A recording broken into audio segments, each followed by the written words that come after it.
Hello, everyone, and welcome to another Marvel Monday. We are back, and we are cooking. It is not an April Fool's joke. Steven and I will be playing Marvel Champions here on stream. I know I've seen a lot of people in the Discord asking if we would play it again at some point. Yeah. Here we are. Well, special thanks, Jonathan. Who are we giving special thanks to? So special. Thanks to Unicorn. To Unicorn. Special thanks to Unicorns. He keeps up. Oh, Unicorn. I don't have my stuff ready, but he keeps up Cerebro and Cerebro. Yeah, and just blazed these cards in. I mean, like got the box, and then now we have a. Cerebro is like a website and also a Discord bot that collects all of the information about rulings and cards. It's also the thing Professor X uses to like connect. Yeah. Mentally with the world. That's kind of the flavor bit.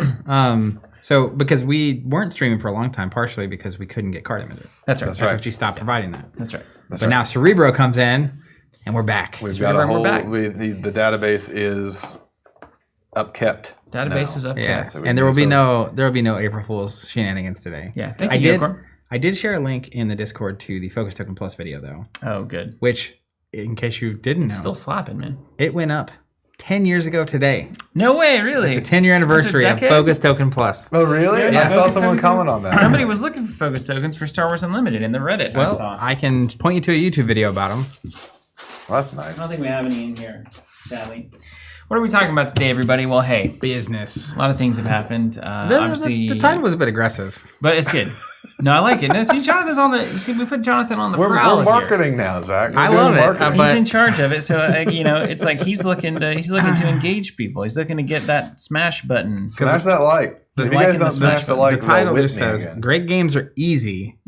Business is hard." That's right. Yeah, so you got to be provocative, right? You know. I understand. I just want you to know you're going to be lifting the weights on the great games are easy piece of the argument or piece of the discussion. And I'm happy to come in on the business is hard. Okay, they're not easy. Nothing is easy. I mean, but comparatively, I think the idea here is they're great. Here's what we're going to talk about. I'll frame it up. So a lot of things have happened. Discussion first, news, then gameplay. Sorcery Beta sold out for us, this weekend? Was that this weekend? It was Friday. So that's big news. So we'll talk about Sorcery a little bit. We're going to play Age of Apocalypse, Marvel Champions. We've got some news across all the different games that we'll be covering as usual. Keep you in the loop. We've also got I've got a new tagline I'm working on. Topics, news, gameplay. Topics, news, gameplay. That's the agenda. Yeah. Okay. What's TNG. the tagline? Topics, news, gameplay. TNG. Yeah. Next generation. The new tagline. I've got this. I'm gonna throw this at you live for the first time. We're doing business live again. Because we've always kind of had the slant towards the independent style games, the outside of the Magics and the Yu-Gi-Ohs and all of that, and the Pokemons. I don't know if I'm feeling wily today. Okay, that's good. I was gonna say you mean the good ones. Well, actually, that's very related to our title because they're crushing. Here's the tagline for those who play outside of the mainstream. Oh, that's the tagline. I was waiting. I was like, okay, that's who you're targeting. I get it. I'm looking like in terms of target audience. I'm like, where do we use what is this? Where's this going? Maybe now it's internal. We don't use it at all publicly based. What about play outside the box? Play outside the box. Right? Yeah, because that's actually very good. That's better. It's probably better. That's probably a better tagline. Right there, just instantly. I thought about that for 3 days. I'm just kidding. John just comes in and drops it. Here's what we're talking about. So wait, what's the tagline? Where do you envision this being used? I don't know. Is that the YouTube channel? No, where you you set the website? cultural tone of the organization internally, and like you're kind of your target audience. For those, say it again. Those who play outside the mainstream. So it'd be like folks that typically we engage with the most, or you don't have the local store, maybe it's 2 hours away. You're playing a game that nobody else cares about. You love something that the Magic players say is bad.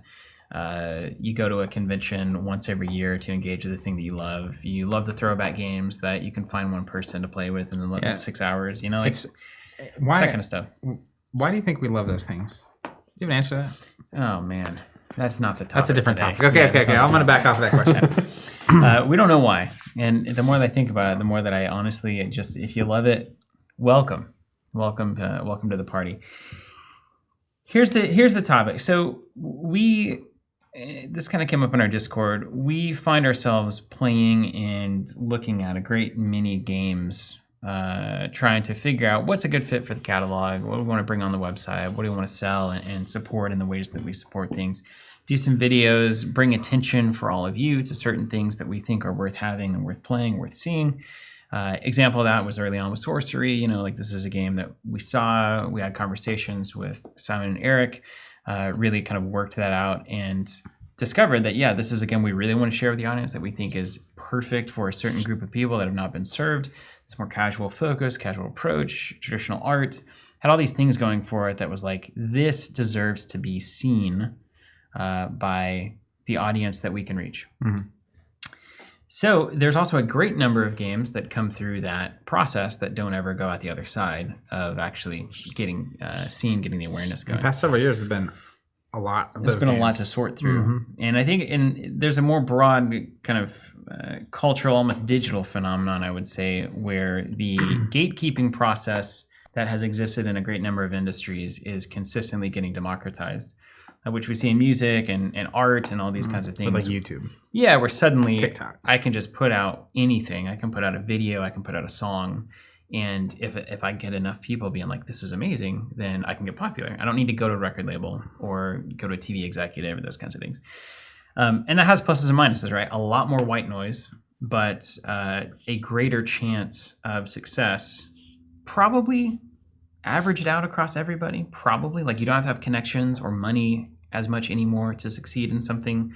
So you think the value of the idea actually gets more important, but it's also so hard to find the good ideas that also is now a new challenge. So the curation of brands like us, this is my hope at least, is, did someone just run into a pole out there? HR was concerned. That was like a roadrunner noise out there. That was like a body thud. You know what I mean? There's very few sounds that make that sound. Do you need to check on you open the door and make sure? There weren't any screams. I think we're okay. Okay, good. So as long as consciousness was lost instantly, there's no HR concern. Yeah. As long as there was no felt pain, you know. So here's the thing with a lot of these games. I want to let y'all in on this. Take me on a journey. There's a lot of games that come through, and there's a number of them now that are on the stack, the evaluation stack that Zach and I will play, or Jonathan and I will play. And it's like, this game is phenomenal. Game's great. It's great. I mean, like it's new, it's fresh, it's unique. Sometimes graphic design could use some work. Sometimes art could use some work. Sometimes those things are even amazing, absolutely critical. But then you go to the next step, and it's almost like that's kind of the baseline now. Is that if you don't even get past go if you don't have that in place. And I think it's worth elaborating on that for a second, because we started Covenant in 2007. 2007, 2008, 2014, that was not a given. That games would be like... That the game itself would be really good. Yeah. That the art would be really good. That the templating would be very good. That the rules would be written well. That even like the content of the art, like back then, there's some very things today. It's like it wouldn't even get close to flying. Mm-hmm. Whether it's the quality of the art or even just like it's overly sexual or overly violent or overly like whatever it is. But over time, the floor of quality has continued. And I think in a lot of industries that's normal because, you know, when you first start, like if you're trying to print a TCG in 2005, it's not really common knowledge where you print, which factories can print it, which are capable, where do you find all the artists? Like, and if you go back to the 90s, think about finding artists for a game. Mm-hmm. That's a very different process than it is today. As far as I can tell you, just look up like your most recent heavy metal album cover and go from there. Because those two things are like crazily intimately linked. Well, and like you mentioned the democratization of music. I think the same thing's true with art, where suddenly now you can look up the fact that, you know, Liz Danforth did art for this thing, or this new artist has done, new artists all the time posting their art, and you can find them on social media, DeviantArt, and they might reach out to you because they can also find you online. Mm-hmm. And it's like, oh, I did 2 pieces of art for this game. I wonder if there are other games that would like my style. Yeah, and you start reaching out, and all of a sudden, all that to say, I think the floor of the game itself and everything around it and the creation of the game has increased. I also think there's been so many games that have come out that the space for new or innovative or like tantalizing in some kind of different way is a lot harder to find. Yes. It used to be like Star Wars Destiny came out in 2016. Not a lot of collectible games coming out at the time. For the first time we'd had a Star Wars collectible game in a decade at that point. It's a very, even just that recent is now a very different environment to try to find a position that is actually appealing enough to be successful in the market. And that's basically where a lot of aspiring new publishers can find themselves on the kind of the end of that process, and then being like, oh, wait, yeah, that's actually very important. I forgot how this game is actually going to work in any kind of marketplace. Who am I selling it to? Why are they going to buy it over anything else that they might be buying currently? Like, is it supposed to be played in stores? Is it supposed to be played in person? Is it supposed to be played in big tournaments? Is it supposed to be just collected? Is it supposed to have a digital integration? How is it changing the nature of the relationship that people already have in the hobby with what they're playing to say, hey, come on over here? So a good example of this is Altered, right? Altered has a lot of cash. Obviously, they're backed by a ton of Can you give me like a 2-sentence? people. What is Altered for people that may not know? Well, and this is the important thing. I can, in fact. And this is why... Boom! This is what we're talking about. So Altered is a trading card game that relies on a digital ownership element to it to change the way that we relate to card games. So you own the digital rights to every card that you open, and you can print that card indefinitely over time. You can also sell the digital rights. Yeah, and you can move it around in its own little marketplace. So if that idea sounds intriguing to me, and then there's a game on top of it that is fantastic, which we have every reason to believe it is, hopefully we'll play it at some point, then, okay, we've got a hook, we've got a place in the market that we're trying to attack, if you will, and we've got an opening where nobody else is playing. I think business term from business school, instead of, you can be aggressive and use words like attack. Yeah. That's also just the position. Like that's your position within the market. And ideally, you're trying to find somewhere to exist where there's not a lot of other people that already exist. Yeah. And typically you're looking to either solve a problem that exists in the current space. So, what happens if I lose my cards? Or it's very difficult to understand print runs. So maybe if I don't have to have the right physical amount of cards, but I have a certain number of digital tokens, these kinds of things. Yeah, even right now, sorcery sold out. And if people own digital rights to print more cards, then access to cards wouldn't be the problem. Right. So then the next piece of this is like you look at a game like Sorcery, right? It has a similar kind of thing. Can I describe it as like a casual / kitchen table trading card game that with a focus on evocative high fantasy art, all done traditionally as it used to be in early Magic days, with a grid-based system that creates crazily imaginative battles across the realm. You know, it's like, okay, so if I'm into traditional art, if I'm pining for the old days of the high fantasy, early Magic, and all of those artists and that kind of experience, if I'm looking for, a more evocative, imagination-filled game, then those things are like, oh, well, this might be for me. If I don't have a local play group, if I don't play at a local store, if I'm not looking to grind out tournaments, okay, they're telling me, like, they're giving me permission to, like, well, that's not really the expectation with sorcery. So just grab it and play with a friend.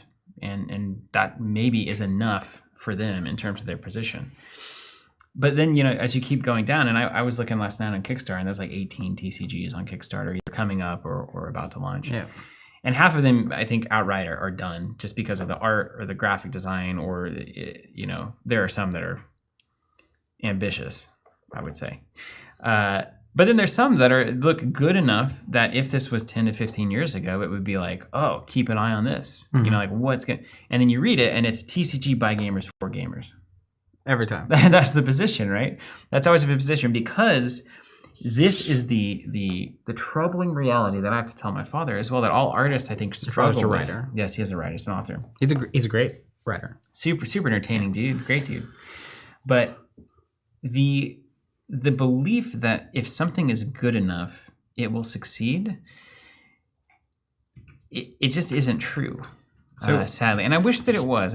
But if your game is mechanically better, visually better, all of the things that happen at the table are better, it's not enough.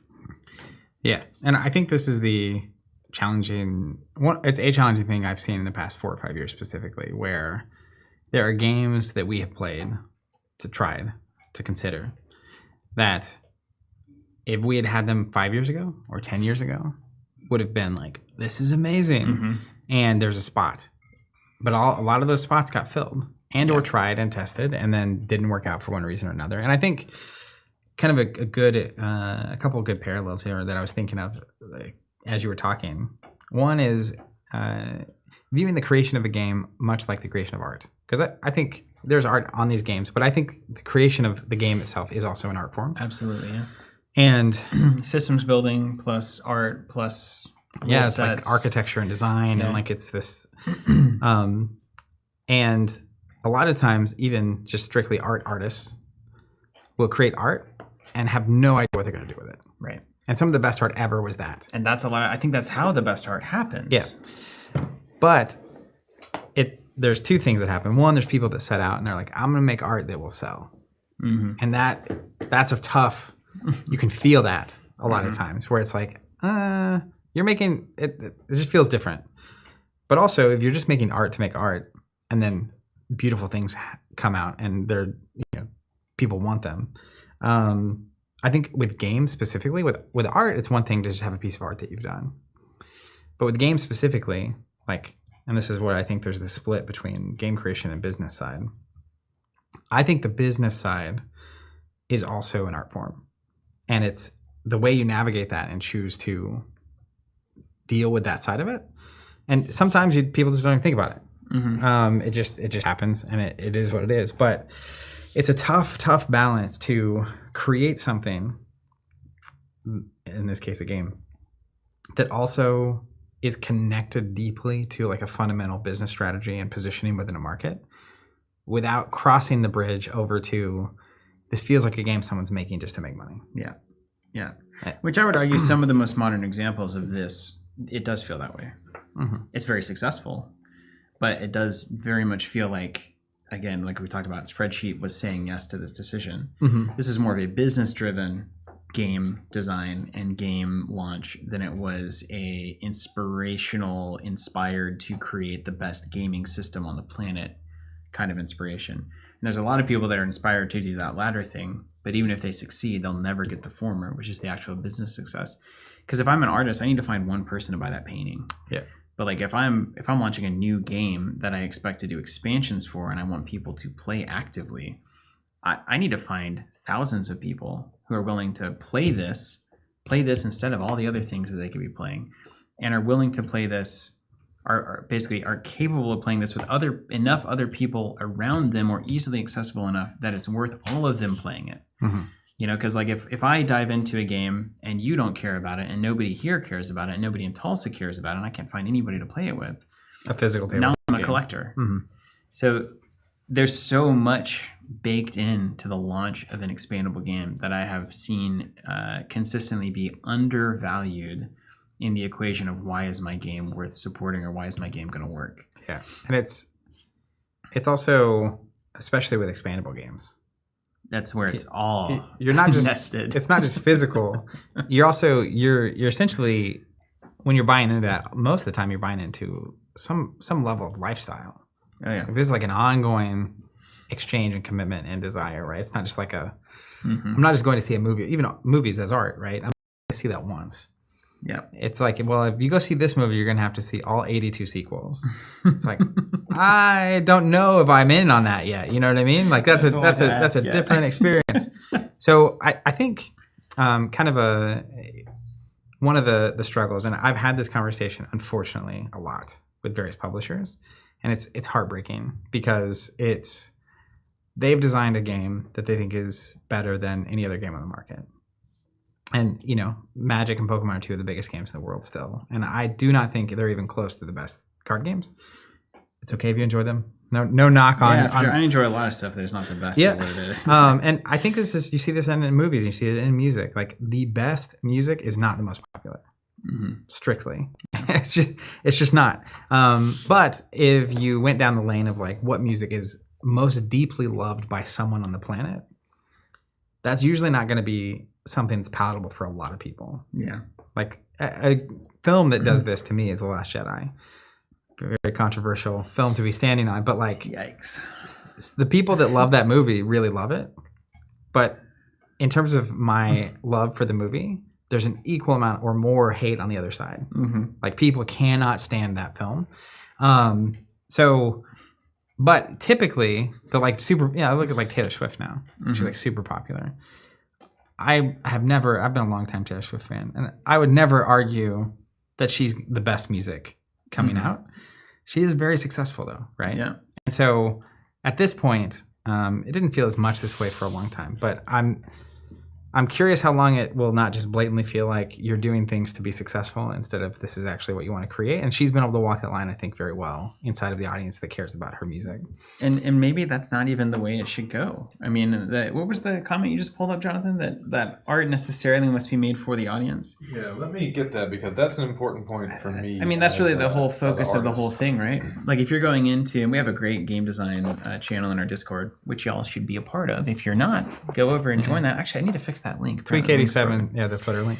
Art has to be made in service to the audience. Yeah, and like that's a hot take for a lot of people. I think a lot of people would disagree with that vehemently, and I think that's a debate that is on. I have had that very debate with other artists. But it's fun. I like talking about things that we know can't be solved. Is that weird? Is that just like that's life? Yeah. Eventually, we've talked about the other stuff. So okay, here's my take. Here's the most important thing that I tell anybody who's getting into art, not necessarily games. Is your mic on? But into art. Yeah, it is. Heck yeah. It is. Nice. It is. Can you guys hear John? Can you hear me? If you can hear John, smash that like button. Yeah, that's right. Hey, there you go. You're a good smash that like button guy. He's a hype man. You just give me the goal, man. I'll start shooting. So the idea is that the way you get better at anything is to do it a bunch. That can be through practice or experience or a combination of both. Ain't it the truth? The way you keep doing something is by getting paid for it.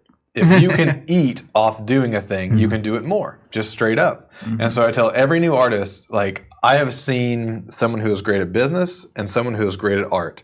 And let's say that great at art person is up here. So as the person who is great at business does a thing that's not bad but sells, they get a little more experience. And the great art person does something, he does a great art. This is making me crazy. Does great art. And no one buys it, and he has to go work a 9 to 5 and can't do as much art. And slowly over time, the person that is good at business gets better and better and better until they leave the person in the dust. You're describing my brother. No, that's how I learned. Like I was better at him, but he just kept doing it because his business acumen was so good that he got to keep doing it over and over and over. And that's the one thing that I was not prepared for being an artist and going into that and just being like, oh, the world will accept good art for being good art. Some people will, but unless you can eat off of your art, you're not going to be able to do it as much as someone who can, and you're going to fall behind. That's a good take. Yeah. It's also can be really frustrating because if you think you're a great artist and you're not getting feedback based on sales, then it's easy to be like, oh, well, they're only succeeding because they're selling out or because they're like playing this game. And it's like, yeah. I mean, the game is there to be played. Yeah. I mean, you can yell at the game, but the game is there. Yep. It'd be like getting into a game of like sorcery and then being like, I don't like the way this works. I'm not going to play my cards. Yeah. And then it's like, I'm the best sorcery player ever. I'm not going to play my cards because I don't want to play the game like this. And it's like, well, you can't have it both ways. Yeah. There's a part of art that has to be recognition or even consensus almost that the greatness is there. Yeah. And, I think there's levels as well where it's one thing to make a game or product that the sole goal is to be as successful as possible. It's another to say, I think about Flesh and Blood, and it's, hey, Magic's going more digital. They're kind of backing off their pro thing, and they were working on it before that. But it's like, we think that a game that was designed from the ground up and in its DNA to be the best competitive game experience possible would better serve this group of players than what is currently out there, and they set out to make that. And so that's where they had a really clear position and strategy they were after. And it panned out. Sorcery, likewise, I think, targeting the kitchen table and also the way games felt in the 90s. And it's like, what if we designed a modern game that felt like the 90s game? But explicitly we said, this is for you, kitchen table player. Everyone else, you can figure it out, which is the opposite approach that any game I've ever experienced takes. So they identified a position, and then everything they do aligns to that, right? The hand-painted art, the top-down design from like it should feel like a, dragon or whatever it is. It's literally a single sentence that should be a paragraph in most games to clearly define the rules and like this moves freely east to west. It's like, well, what's east to west on the table? Is it literal east to west? Is it not? Anyways, we all know how it works. Yeah. But then Even dust system is like that. the dust system, even the little decision, a major decision, one release a year. It's like that comes explicitly from this position and this definition of who we're trying to serve, right? And then inside that box, they created something really beautiful. Yeah. Like just crazy art.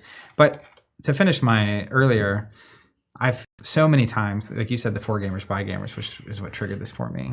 I've interacted with a publisher who actually, they think they have a better game. And they do. Like it's better than most games. Yeah. And then you get to the question of like, well, what is your strategy for, like, who's this for? How are you going to get out there? How are you going to be successful? Like, what's that look And like? how are you going to achieve like the mass, scale that you need to perpetuate this into your expansions? And then the answer, it's sort of like the for gamers, by gamers. Like I can copy and paste this answer, which is just, we believe players, retailers, and distributors will support the best games. It's like, that's not how this works. Yeah. It's strictly untrue. I wish that were true. And to an extent, like that's what we've tried to do forever. Like it was like, we think there are better games and we think they're underserved and undersupported, and we're going to do everything we can to help them be successful. But if you require global scale and like, depends on what you need to be successful. Right? I think about something like Ashes with the PDP system. It's like we were able to invent a system that the need is so much lower that we actually thought it could, and it has been for almost 4 years now. Yeah, isn't that crazy? Sustainable to produce this game and to have the ability to eat. And then they've added solo and co-op. Yeah, because they needed to carve into a different position to just have more success with all of those cards. Yeah, so all that to say, like thinking that just because your thing is better, it's going to work is not a strategy. Like, and I will say one other thing on this for the artists and game designers and whatnot. Not whatnot the service that still I don't understand, but whatnot the expression. There's also art that you create just because you want to and you love it and you want to make great things. And if your definition of success is I want to produce great art for me or for the world, you can absolutely do that and succeed at that. What I often see happen though is that people say that's what they're doing, but then if they're not selling that on the other side of it, they think that they're failing or that the audience is wrong. And so you have to come into the process being honest with yourself. Do you want this to sell? Is that how you're going to measure success? Or do you want this to gratify you and feel like you did a great job? Because you can have the latter one, but then don't look to sales to validate yourself. sure. Because if you're not pointing there, you're not going to get there. Yeah, and I think on that score too, picturing it's a slippery slope. I picture something like Sorcery's decision to do one set a year, and by golly, I really, really, really, really hope they stick to that. That's like, Yeah, me too. I love it so much. For a lot, that's a different topic, but I really hope they stick to it. But it would be really easy to look at that and say, maybe we could do 2 a year. Just a lot of success going on. Maybe we could do 3 a year, right? You look at Magic, and it was like one the first year. They had one set. And now it's like 82 releases a year. Right. And part of that is they owned by a public company, so now they have to continue, line has to go up and to the right. But another piece of that, though, is that you can find yourself in a slippery slope into non-existence if you abandon your strategy.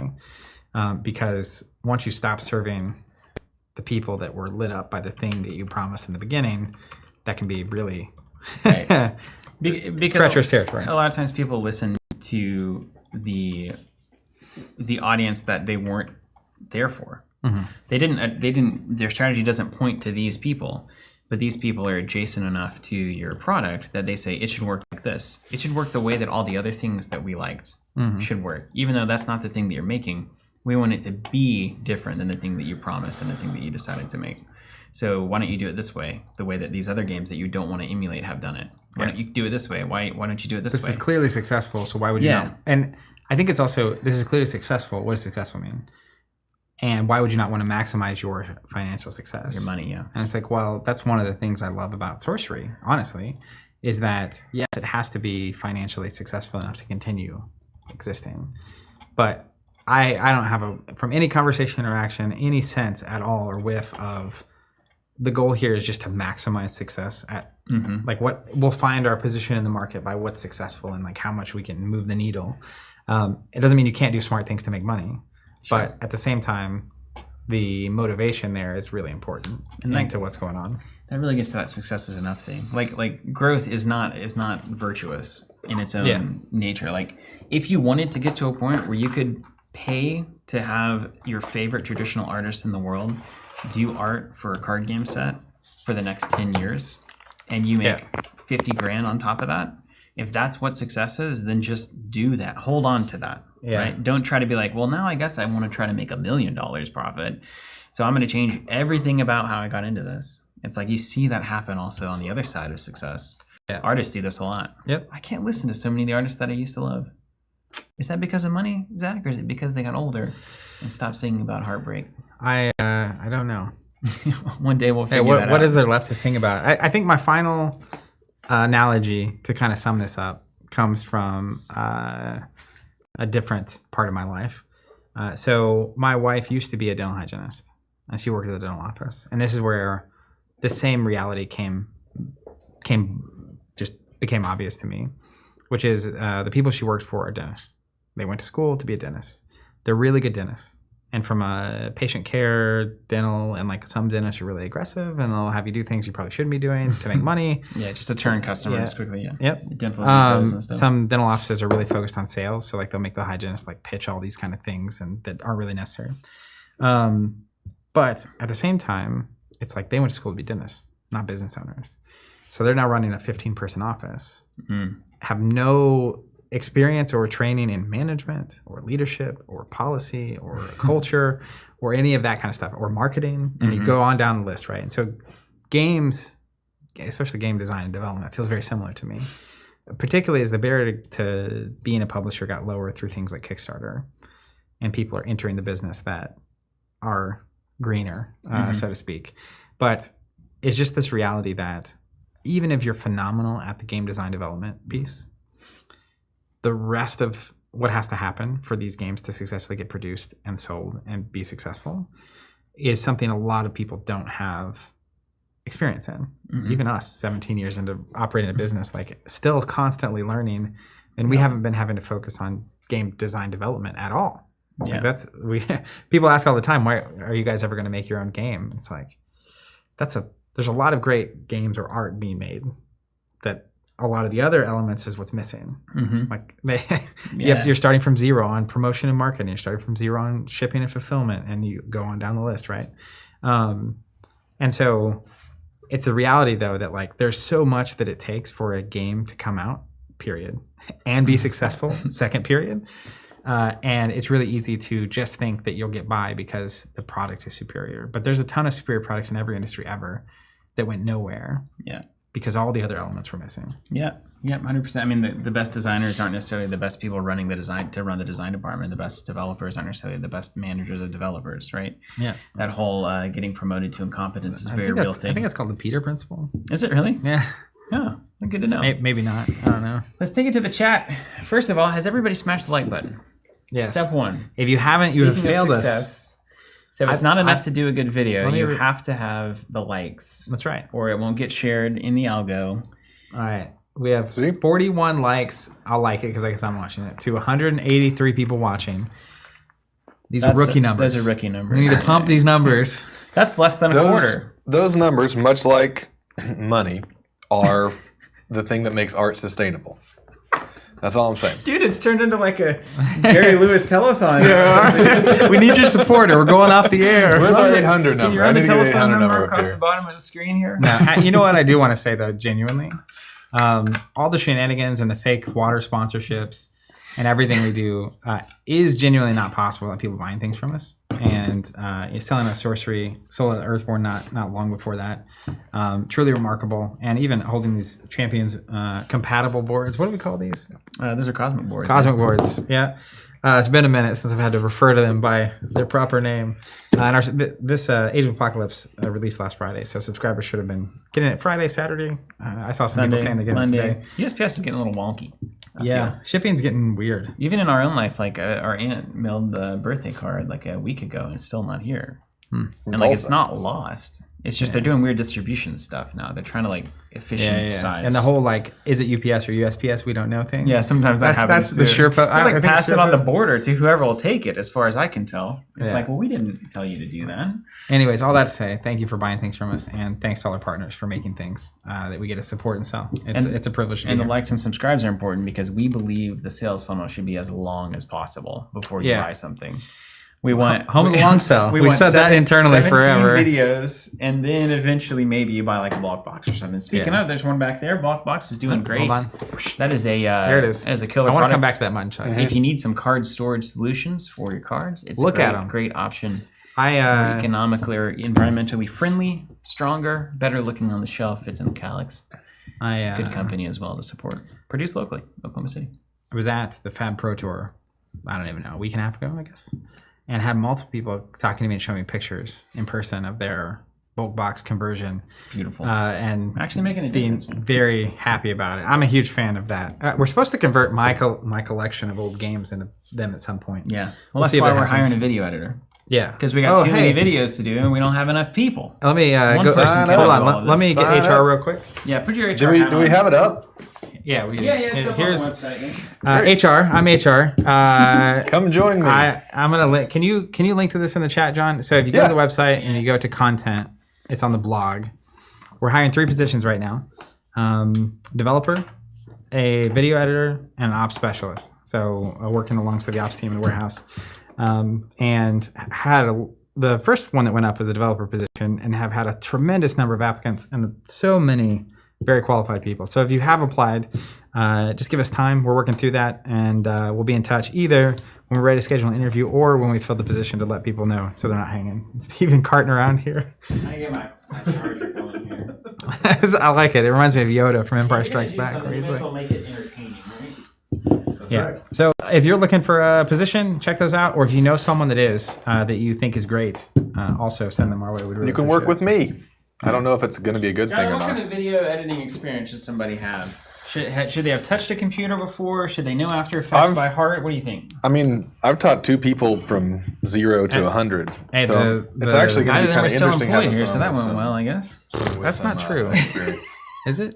What? Not in the department. I missed something. Yeah, it's fine. I said neither of them are still employed here, so that obviously went well. Yeah. According to the job posting, Jasper's in the 2+ years of video experience. 2+ years of video. But what does that mean? Does that mean like, can you make a TikTok? I just want to see a good demo reel, honestly. Yeah. So it doesn't matter how long. On the application, there's a provide links to your work. That would do a lot. Yeah. You could have very little experience, but if that was good. If you got the eye, then you got the eye. Just remember the links to Jonathan's work would have been insane. Edgar Allan Poe and Witch Cop, and all the stuff you sent to the film festivals. That movie about the hot dog. Yeah. Featuring Bright Eyes on the soundtrack exclusively. It's so good. Edgar Allan Poe? Yeah, postmodern. It was I was in college. It was ahead of its time. That's cool. I like it. Can he have a brother named Edgar Allan Poe? Well, what was Edgar Allan Poe? What was like just constantly afraid of missing out on things? Edgar Allan Poe. Edgar Allan Poe was our attempt to just make a strange postmodernist art film. Yeah. And it was a strange, somewhat postmodernist. What was the skit that's the most memorable that I remember from that? That I should remember from that. The skit? There was a sunset with a laugh track. There was a bird with a helicopter noise. There was a presentation about accuracy versus precision. That was the Joe Phillips comment here. Oh yeah, sorry. 2+ years of video experience. Does that include all the years watching Team Covenant? Yeah, man. I mean, you can if you can get through and fake it, you good. You did it. Congratulations, you beat us. I don't know. My BS meter's pretty good. But we'll know within like a month if you don't know what you're doing. So like, also that's not ideal. That would not be good for anybody. Yeah.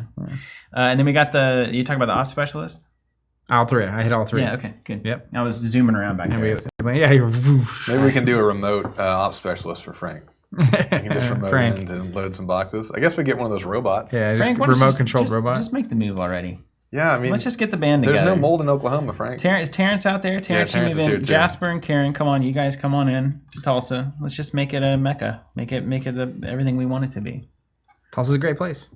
It is. Yeah, it is really a great place. It's a lot of good things to say about it. Do y'all have any thoughts on game design? Well, really, game You have design or more anything. chat for us to. Yeah, I got a lot of chat. I got so much chat, man. You guys don't even know. Yeah, what's about bring it on. Mutton Chop here. We're going to talk about this one. Mutton Shop Piper. I'm yeah. going through something like this right now. I have a YouTube channel with 83,000 subscribers. Pretty great. Massively more important than us. But because YouTube has determined it is not something they should support, my revenue is low. Hey, Mutton Chop, what is your YouTube It channel? says happy piping in his what avatar. Mutton Chop. I need to know. Can Mutton Chop Piper. I know you're on the text list. Can you text me a link to that? I would love to check that out. What do you mean YouTube has determined it's not something they should support? He's not hitting the algo. You're not hitting the algo, Algo or like you're says no. doing, Or like they won't run ads on it. Or are you doing like Hey, that Weird things. guy you linked to me that was smoking a pipe and reading Tolkien? Tolkien. Yeah. I've watched several of his videos now. Yeah, that's what I'm saying. I man. love that guy. It reminds me of hanging out with like your dad. Yeah. Different, but it's Mhm. the same. Like somehow it's okay to slow down and just enjoy life for a minute with that guy. Yeah. And I don't feel like I need to be anywhere else when I'm watching it. See, It's really good. John, I think we need a rinsable format like that. 15, 20 minutes. Just Zach reading a No, Tolkien. no, that's not it. That's not it. It's something game related probably, but that thousands, if not millions of people would watch. Yeah, that's the That- trick. But not any of the popular games. There- Nothing well, that's- Magic yeah, or Pokemon So or Yu-Gi-Oh! I mean, You this is the directly problem. related to our thing we were saying earlier, There right? are more pipe smokers and Tolkien lovers than there are people playing alphaclash. Maybe. No. That's distinctly true. But maybe even there's all more- of our games put there's together, more- there's still more people smoking pipes. There's probably more pipe smoke. There's more people who would listen to somebody read to them than there are tabletop gamers on That's the true. planet. Yeah. For sure. I need to move my camera. Although, so I'm just, although like, it's a pretty peeking at similar you. demo in the grand scheme of things, right? Wouldn't you think? Somebody who wants to listen to Tolkien being read to them by an old man, probably. I mean, it's a short also putt might- after that. You might enjoy tabletop gaming. You Yeah. think so? I mean, it's possible. I would think so. There's also. Yeah, I'm curious to hear what Mutton means by that. Hold on. There's more. There's more from up and then all the down. is Von happening Sox too. saying, been following Mutton Chop for years. I don't smoke pipes anymore, any longer though. So I'm guessing it's something to do with pipes. Well, his name is Mutton Chop Piper. You think it's a pipe channel, but he's got the mutton chops? Yeah, I mean, that's pretty straightforward. Mutton Chop? When we met Mutton Chop, were the mutton chops present? Do you remember that? I think That they were sounds mutton right, around. Yeah, We didn't know we were dealing with a celebrity. I know. That's so crazy how many micro communities and celebrities there are in the white noise. It's 83,000 subscribers. that's no joke. That's pretty serious. Mutton Chop, do you get recognized in airports? Tweak 87. Yeah, get him back up here. Tweak 87 is speaking truth. At Let me least the restate kind of my truth case. I want to. Okay, I love this. The general rule for art should be that it's in service to others. Otherwise, the art and society turn bland and unchallenged. Now, that's a very intriguing take. So, so in the is- chat, Tweak is taking the art should have an audience position, of Yeah. which I subscribe to. Yeah. I can understand the other position, and I know that people make art for themselves, but even if they're making art for themselves, they're the audience. The But question is, can your audience feed you? Isn't that kind of... Oh, look, I knocked this over. So it's a good time to mention our new sponsor, Clean Canteen, Yeah, is we in the finally chat did it. here. The cleanest and the cantinest. For sure. It's a recycled stainless steel there because... I think we should get a real sponsor. Oh, well, that's a crazy idea. I have an idea for it too. Jonathan, on this art thing, Can we smoke pipes yet? Yep. is this not kind of the Mutton Chop. I teach people how to smoke a pipe in life lessons. Well, who cares about the money, dude? That's awesome. Well, I mean, that's what I'm He saying. says, yes, I get recognized everywhere. what a celebrity? We had no idea. We had no idea. Maybe you should teach us how to smoke a pipe. Pretty I sure smoked know a cigar how. once and it did not end Yeah, well. I have a little experience with that. So, okay. So let me clarify my position about art having an audience. Okay. My thing is not a singular should art have an audience or not have an audience. My question is, if you want to be the best artist you can be, how do you achieve that? And to be the best artist you can be, you have to make as much art as possible. So you have to be Because either get as super much rich. experience as possible.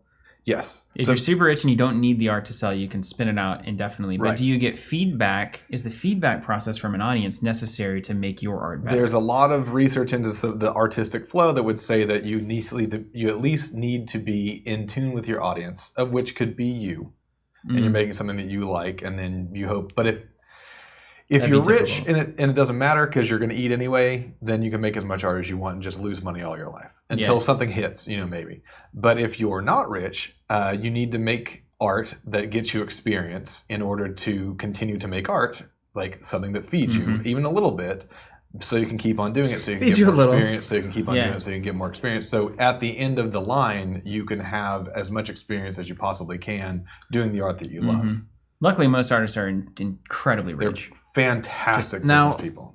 So- Just so many resources. And obviously this is rare. So for most people, I think maybe that's true. Mhm. But there are also just savants. Yeah. People That- are just great at things. Yes.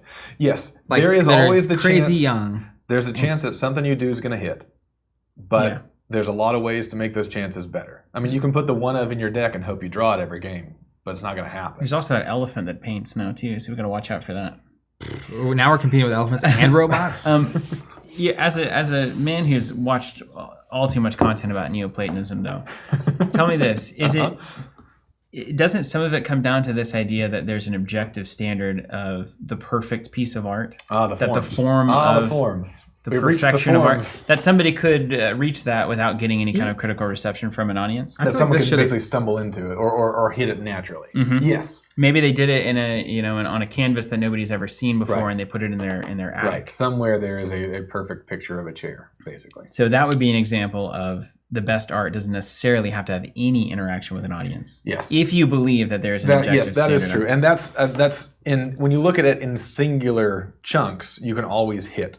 But if you look at it over the timeline of an artist's career, then you have to have a career. Right. It's kind of like a game that wants to keep making expansions. It's got to sell. Right, exactly. and the more expansions that you make, if you're selling those Yeah. expansions, the more expansions, the better you get at designing. That's why, like, set Naturally. 5, all designers are like, oh, God, we've Interesting. done so much wrong. Interesting, though, that we were talking recently about over time, the improvement and streamlining of the process can slowly take out the soul of the creation. Like I think about now, Magic the Gathering designers are probably significantly better than they were in the 90s, but there's also something about what was going on in the 90s Right. that hits different than it does now. Yeah. And a lot of that has been shaped by the audience and by the people, how much That's willing- true. willing to That is buy. true. That's a very good point. You So- can't get siloed. Art, I mean, and The- to be fair, there How are do you more people challenge? enjoying that than enjoyed 90s Magic, I believe, by a Yeah. large amount. But at the same time, I find myself typically interested in the Yeah. first part more than Ah, the... it's That's a very good Businesses point. can And do that too, yeah. I've got to say that I have never in my entire life found a position on the extremes that was right. So, like, if you go all audience, that's not going to be right. This is If you far go too reasonable. all for my own, What? for my This own stream's supposed to be hot. You got to meet each other in the middle. You got to push and Yeah. pull and constantly be re-engaging I mean- with somebody that's outside you, which is kind of another problem I have with making art Yeah. for yourself. And interestingly, if we know, consider sorry, the but- creation of games art, right? Mhm.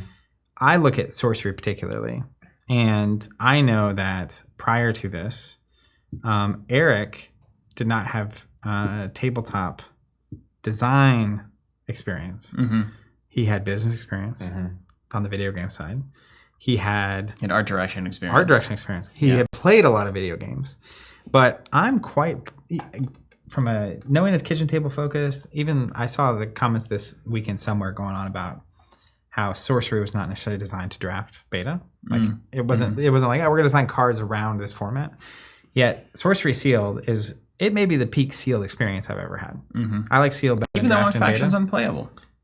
Yep. Isn't that weird? I mean, they've always been blank cards to me, so I don't know. But the reality is too, sometimes you get someone that comes in, and innovation, I know from a business perspective is talked about in this regard a lot. Like someone will come from a different industry over here, and that they're looking at the problem from a different angle, and then innovation happens in like a really big way. So it's easy to think that like more experience equals greater quality thing.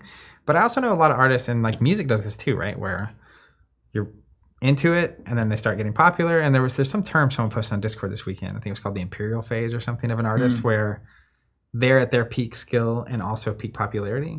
And those usually cross. Yeah. And then like as the like quality and skill of it goes down, the popularity goes up, which is really interesting. So if we're talking about the audience being really relevant and them engaging with it or buying it being an indication you're on the right track. More popular does not necessarily mean It is a real push-pull.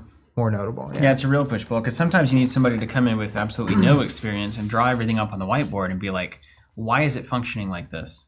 For 20 years, why is it? And then they're like, what if we did this? And then everyone's like, it's the greatest innovation we've ever seen. Yeah. Oh, suddenly Kickstarter exists, right? Like, so it's a push-pull, isn't it?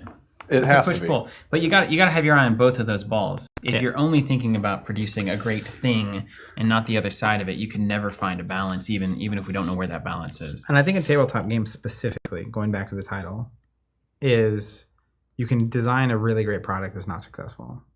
Doesn't make I've it less seen of it a million times. Doesn't make it less of a great product. But if you're wanting to continue to make that product or expand that product, the second half of that equation has to be solved. Mm-hmm. You have to have a plan for that. You have to at least have a plan. It might not work, but Yep. you at least have to have a plan for it. Yeah. Anything else? Yeah, from- I mean the from chat's the going crazy. There's beautiful- so much. There's so all much of you. good stuff. All right, Zach and I will now Be quiet. be quiet. Let's see. It's let's impossible. See, I'll let's read a comment and we're Yeah, off we to- just like talking. It's so here's Chris Peach comes in usually with the contrarian opinion, and I like it. He says that more players are playing Magic now than ever. Yeah, that's true. And so if you want to talk about audience, they're reaching more people. They have a bigger audience. There's maybe some of the. Does that have magic anything is to do gone. with the game itself, though? Or Does is it it have the everything business? to do with distribution and contracts and global reach and marketing dollars spent and all this? If you took the classic Magic set and nobody had ever seen it before, and you released it as a Magic set to all the people that are playing Magic now, would it do better or worse than the current product line? We also don't know what the future would have looked like if they had stayed like that Mm-hmm. and continued doing True. what they are doing. What if they never done the play boosters and the X boosters Yeah, 'cause- and the secret layers and all that? They were the first mover. They did something really remarkable, like collectible cards that were a playable game set in a fantasy universe. It built the industry that we know today.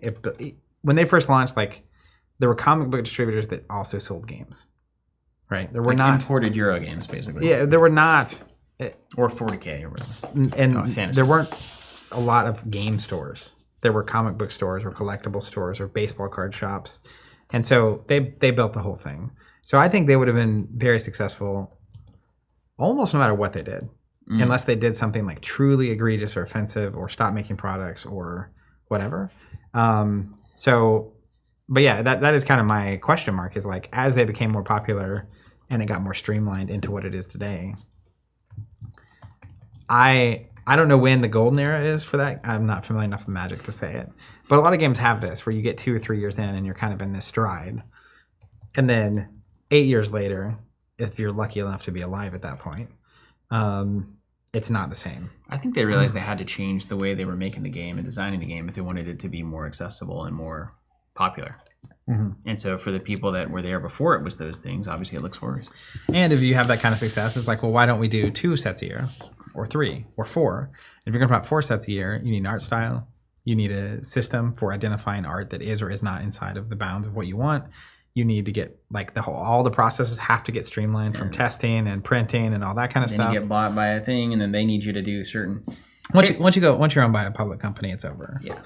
Taylor Evelyn. Okay, like you guys are right. All right, thanks. Good comment, Taylor. See you Taylor's been later. struggling with this. I love topic. Taylor. Taylor and I talk in our Discord all the time, and you know, there's just, there's like I said, it's fun for me to discuss things that I think clearly have no real good answer, and Taylor's always there to play ball. So, yeah, games got to make money and get an audience. However, I think that we should always support the best thing for as long as we can because I want to play the best games. Now, what's hard about this? I like that point, Taylor. I think you're saying the audience has almost a responsibility to be the curators at the end of the day and to buy the best thing in their minds, and therefore the best things will be on the shelves for the greatest amount of people. The problem I think with that is that players control very little about the games that they can buy. Like, it's not that all of these games are out there equally available, equally purchasable, equally playable with the local community or even with your friends. Like, if I love Star Wars CCG and I'm your friend, like so let's say Zach, he just is obsessed with Star Wars CCG. He doesn't care about any other game. And I'm like, no, we should support the new game. It's better than Star Wars CCG. And Zach's like, but I have all the Star Wars CCG cards and that's all I want to play.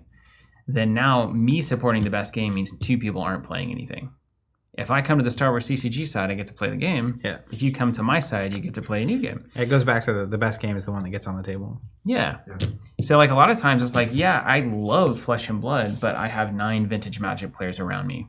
So I'm playing Vintage Magic. Or it's like Sorcery is the game that's perfect for me, but my entire play group is my family and they want to play Lorcana.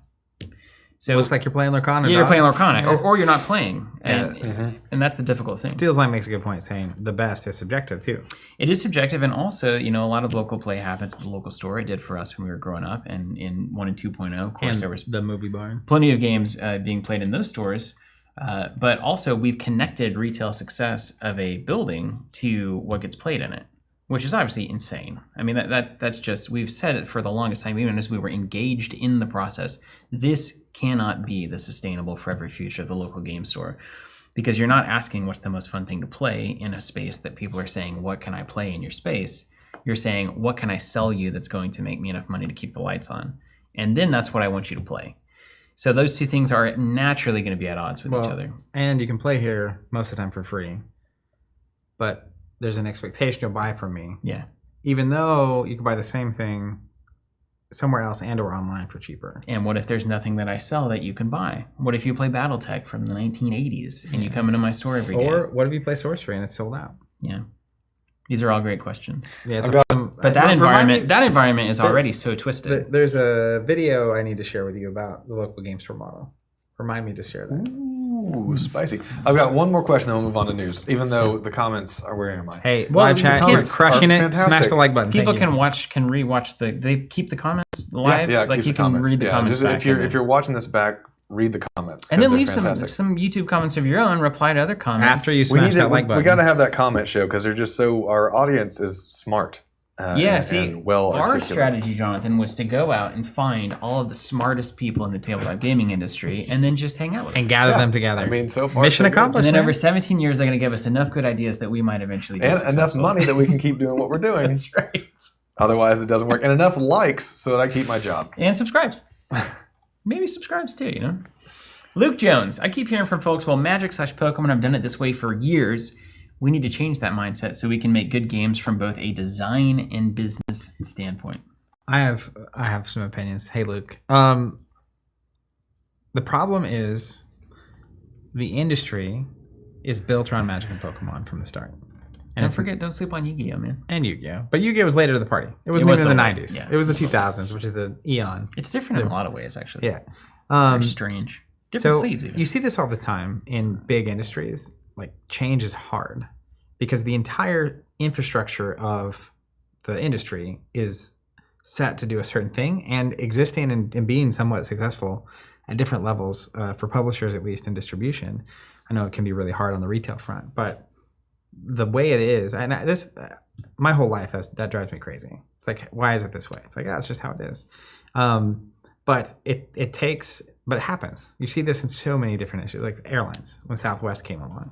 It's like they had a radically different approach to the way it is, and they have for decades been the most profitable airline in the business, which is really cool to see. And they're doing something very different in a lot of different ways. So there is innovation, I think, going on in tabletop, but that is a whole innovation. We're in the middle of some of that. Yeah, but I think that's the when a publisher comes to us and says distribution and retail will support the best games. It's not, there's not an understanding of what's actually going on, which is like, why in the world would a retailer who's got 80 people showing up every Friday to play Magic sell your TCG to their audience? Mm-hmm. And you're the example earlier where you're splitting the people. That happens in real time. We've seen it over and over in our local space where a new game comes out and it's like, oh, because early on in our local experience, Thrones was a big game for us. That was the biggest problem with the LCGs. Yeah, 100%. So Thrones was very successful. We had 25, 30 people coming every week, which is one of the largest weekly, I may have been the largest weekly Thrones gathering on the planet. It happened in Tulsa, Oklahoma. But then Netrunner came out. It's like some of these Thrones players a lot of them play both for a minute. And then it's like, am I choosing this or that? And they play Netrunner and these people choose Thrones. And then Conquest came out. Star Wars LCG came out. And that was like right around Netrunner as well. Then Conquest. And Imperial Assault. and you just and like Alpha. it kind of keeps splitting and splitting and splitting and splitting. And so, convincing distribution and retail, if you're a small to medium-sized publisher, to care at all about you, particularly if you, the scale, I don't know. I don't know the scale that like Magic and Pokemon are at. I just know it's big. So when they get that product in and sell all of it in like a 2-week period, and then you're over here with 5 or 10,000 units trying to get bought by distribution, it is so low price. Like, it is crazy how much that does not mean to them. And the same, we did the LCG math as a retailer. With 30 people weekly coming to play Thrones, it's like, well, they each buy a $15 pack once a month that we make $7 on. Yeah, so, once a month, of course. Yeah, and once a month. Asterisk. It's like, okay, that's $210. Even if all we were factoring was the 4 hours, 4 nights a month, 16 hours of staff time and we did way more than that. Right. Constantly demoing, promoting the event, scheduling it, custom leagues with achievements and custom prizes, and like you do the whole 9 yards. But even just those hours, it's like, all right, well, if you're paying $15 an hour, you're already losing money, not paying rent or insurance or utilities or any of the other stuff. So it's just the fundamental math of it, of how are you going to actually. And honestly, unfairly now, publishers are being asked to do more than ever, because it used to be, signing with distribution was almost like getting signed by a movie studio. Yeah, or a book deal or something. They're going to promote it, they're going to market it, they're going to distribute it, they have connections with the theaters and stuff. But now it's like, well, you actually have to convince players to want your thing. You have to convince the retailers there's enough players that want the thing that they should be in it. No, players have to convince retailers. Yeah, and then they have to convince distribution to carry the thing, and you have to convince distribution to carry the thing.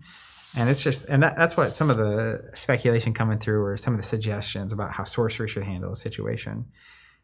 I think they lack the context of how much sorcery does or doesn't mean to various layers of the chain, especially a year ago. Yeah. And to think even big publishers like don't have a lot of control over exactly what's happening and timelines and how the process is going to go, et cetera. So anyways, it's all that to say, there's a reason everything is the way that it is, and it logically got here.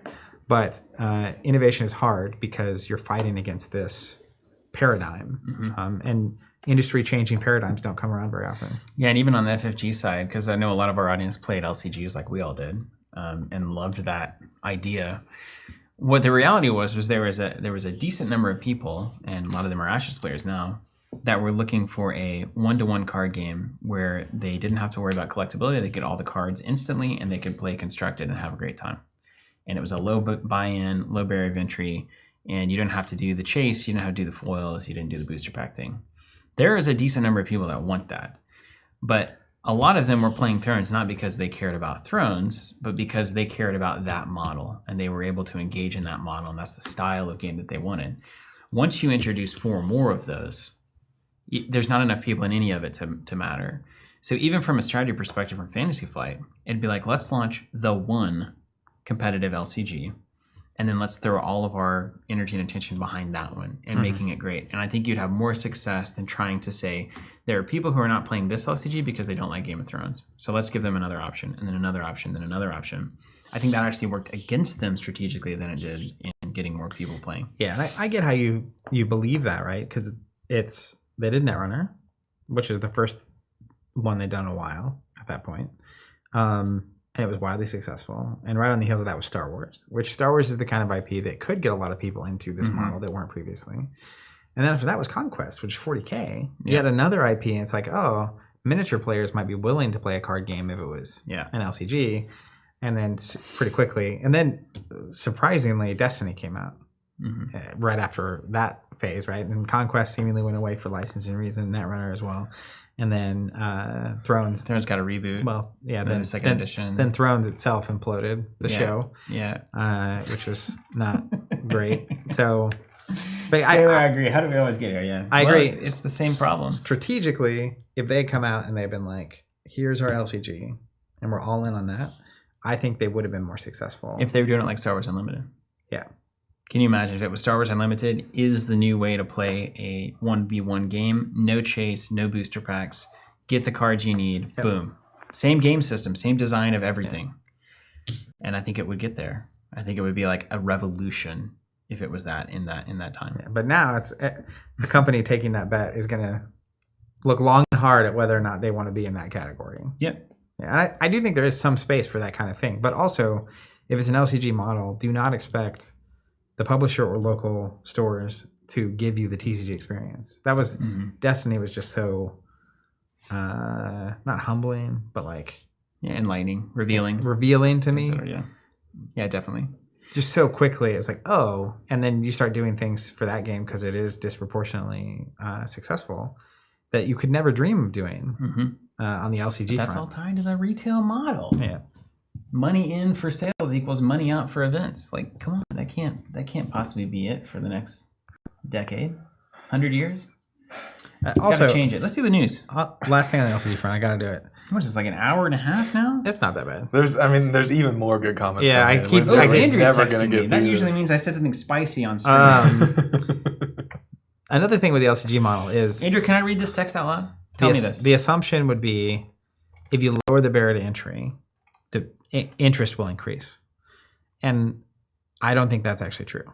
And it's something you've been wrestling with recently, which is like, why is there just generically more interest in collectible products? Mm-hmm. Good question. Next week on Dragon Ball Z. Yeah. Well, let's line them right up. All right, I'm going to pull up the news while you're getting... I got to get permission Approval from Andrew to from say this Andrew. because this is tantalizing stuff. Ooh. Tantalizing stuff. Man, I don't know. Publishers being able to text us while we're live to say... Maybe I could just say it's not from Andrew. I heard. Oh, okay, yeah. An industry insider. Noah would know. He says no. Ooh. What a tease, Andrew. How dare you? I love it. You've deprived these people. He said if we get 300 likes on the video, he'll give me permission. There we go. I don't believe you. I love this. Smash that subscribe button. Like that. Taylor's like saying, button. Zach, it hurts. What hurts? How could you just say that is what the second comment was? How could I just say what? Hold on. Maybe what about just this one? I already put up the Arkham Horror little thing for the news to start.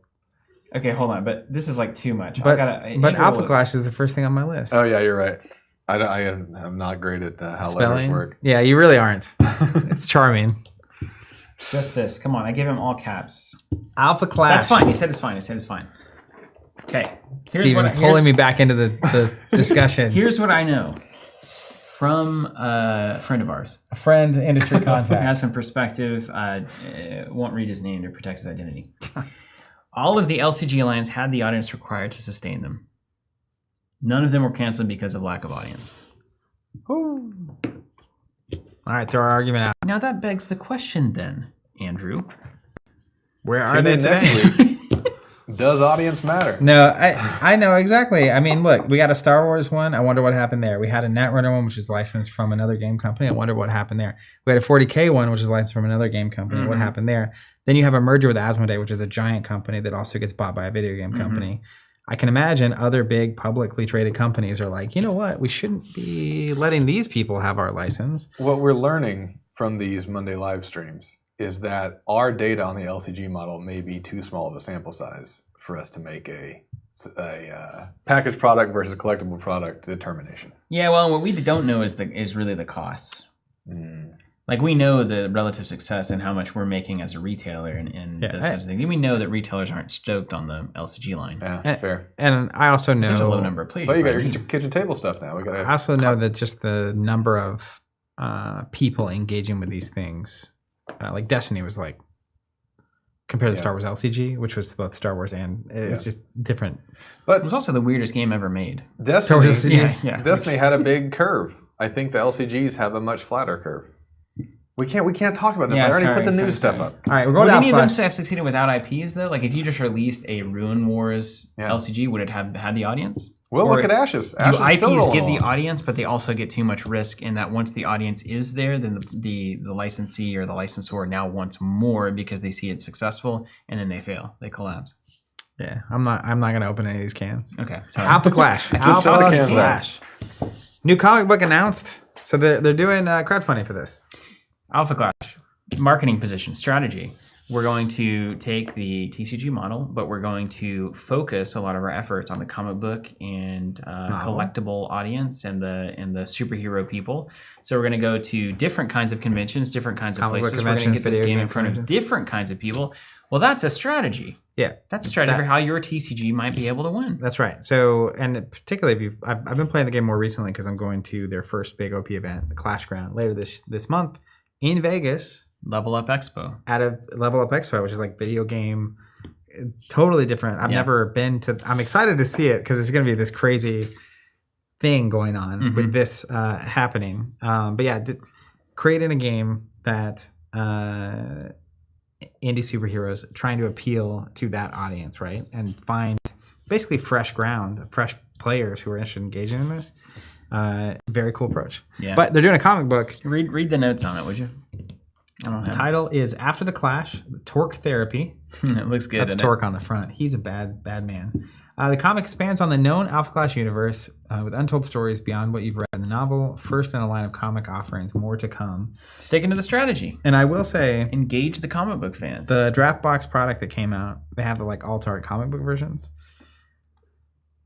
I kind of wish they all looked like that. Ooh. I like the style of the art. Don't get me wrong. Star Wars Unlimited Maybe, argument. maybe yeah. it's just like it's not that because the normal cards look good. You think like- the normal ones look good? I mean, they all look. Yeah. Normal they're alphaclash good. cards. No. I was talking about the unlimited cards. I'm talking about alphaclash. Okay. Like I think the standard looking alphaclash piece of art Yeah. / card looks really good. good. But I really do like the comic book, Mm-hmm. like the alt arts and all that kind of stuff. Anyways, Would it be special if it was normal though? that's what I don't know. So more on that later. Yeah, that's the whole definition of special. It's not normal, right? Hey, don't get at me with these definitions. Mr. Webster over here needing to make his argument. Spoiler season continues. Yes.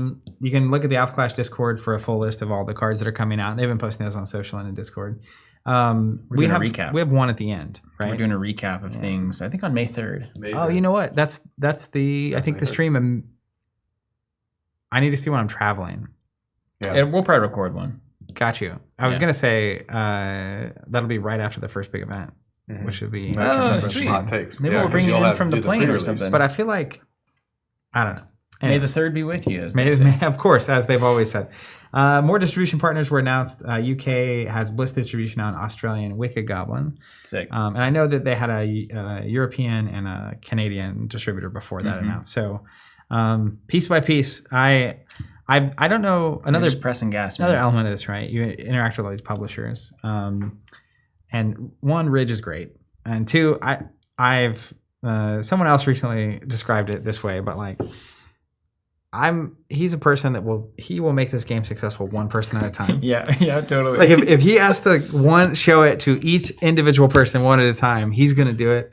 So his tenacity and determination is just very admirable. So I'm excited to see him again and to see the whole team's going to be there apparently at the Vegas event. So I think that I'm very curious to see it. It's their first big event, and they're playing in some deep waters now because Magic kind of getting back into competitive. Fab is Fab at this point.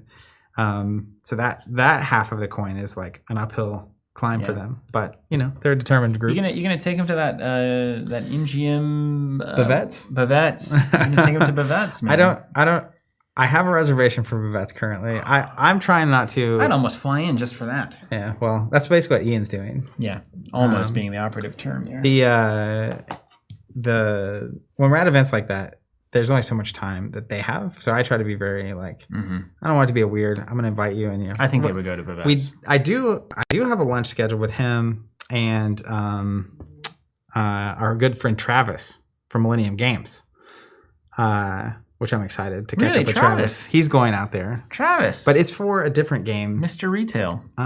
Universes, Mm-hmm. I think is a Man, I've heard that name so many times, and I still have no idea what it is. yeah.